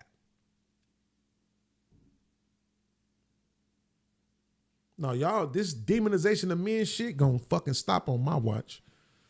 Straight up. It's gonna fucking stop on my watch. Okay. What Greg said. Is everybody happy with this topic so far? Have we or does somebody have anything else to say before we switch gears? Greg sure took it to another level. Okay. I'm gonna say this. I gotta go. Finances. Appreciate you, brother. I want everybody to just be financially realistic too in such a corner, because majority of people are not high earners, and you're not going to get one here. Like Instagram has people thinking that you're going to get somebody that has high 6 figures. You're not. Like everybody, for the most part, has a 9 to 5 regular job, and that's who you're going to end up with. So all this, I might get this rich man. No, you're not. You're not. You're probably not. That's okay. It's a big gap between the extremely like poor man and the extremely rich man. There's a whole gap of men in between that's being skipped. I don't like especially that. Damn, I was fucking wrong. Damn! Ain't that a bitch? I fucking hate being wrong. I was wrong. I took the liberty to say that she probably thought the same way everybody else did, and she just proved that she didn't. You did that on purpose. Stinking ass. All right, Nick, man, players fuck up. It's okay, nigga. Damn. I was wrong. All right, man, get over it. Nobody better not try to rub it in. I was wrong. All right. That's cool though. All right, we have come to the end of this particular video and this particular show, man. And man, this was a good one. First of all, I want to take the time to thank Mont for pulling up and having an intellectual and real conversation as usual. He know how much I appreciate that, and I appreciate the fact that he appreciates it from me. And then I want to say salute to the ladies who was on his panel for at least being honest as much as they could about, what they think and feel and ideologies and all of that. Then I want to say salute to the chat. Salute to y'all for keeping the chat going and making it fun. And then definitely want to send my salute to all the people who supported the show, including mine with the bunch of super chats. And my man Trip came through and sponsored the stream. And everybody else who came through. Today it was so many of y'all that I can't remember them all. And those are the good days, man. So I appreciate that. Thank y'all. I told y'all, man, as long as y'all supporting me, I don't need a lot, man. I'm going to work. I'll sit here. I'll put in my 4-5 hours. I'm going to work for y'all, okay? And we're going to have some fun. So Mont already sent me the other one. So we'll on the next Stupid Detention, we'll pull that one up for that and address that. And I also want to do, I'm going to use StreamYard so we could do the review on Facebook of my posts and this mayoral campaign that's going on. Then we'll get to the tonight's conversation video that we skipped over. We'll get to that one also on the next show, which should be tomorrow. And then Thursday, I got some videos that I want to bring up for the panel. Thursday will be an open panel. So all y'all talking that shit, okay? Construct, Trip, I will be dropping the link Thursday. Ain't it? Look, who else doing something on Thursday that y'all ain't been watching for 10 years already anyway? Bring your ass to the Thursday congregation show, okay? And especially I got to try to see if I can get some new females. Because what's the name says she ain't coming back, and I'm praying she don't. Okay? So, Mine, if you want to do me a favor, tell Rachel, reach out to Rachel and ask her will she do my Thursday show, 7 p.m. Central. Because I would like to have somebody who can come on and represent that part. Not just loud, ignorant, belligerent, ghetto-ass bullshit that we be getting from old girl every Thursday. Shout out to Chanel who came this past Thursday. I hope she come back this Thursday too, because that's a different perspective, with her being a stud and all of that and being in the military. Like, she definitely got a different perspective. So, and Scam, I hope Scam pulled back up Thursday too, man. Thursday Scam came through, and I mean, he wasn't his normal trolling self. He really was trying to be a part of the conversation, and I really appreciated it. All the people who have the capacity, to think and be intellectual and be honest and sincere, man, I appreciate all y'all, and I really want you to know you welcome over here. And I'm gonna try my best, to not be so angry. Sometimes when people be stressing me out, But man, listen, I appreciate y'all. Thank y'all for the support.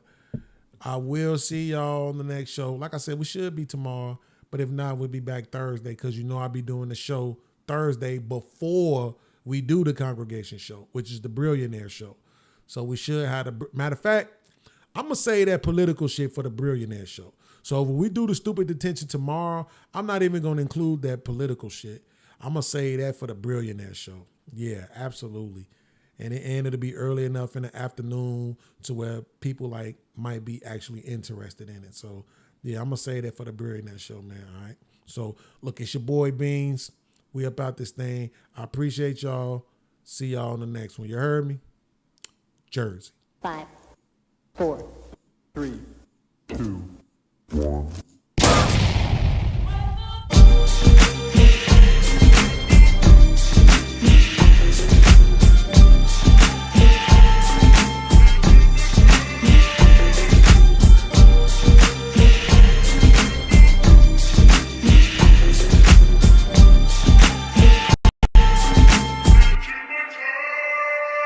Mr. Bean.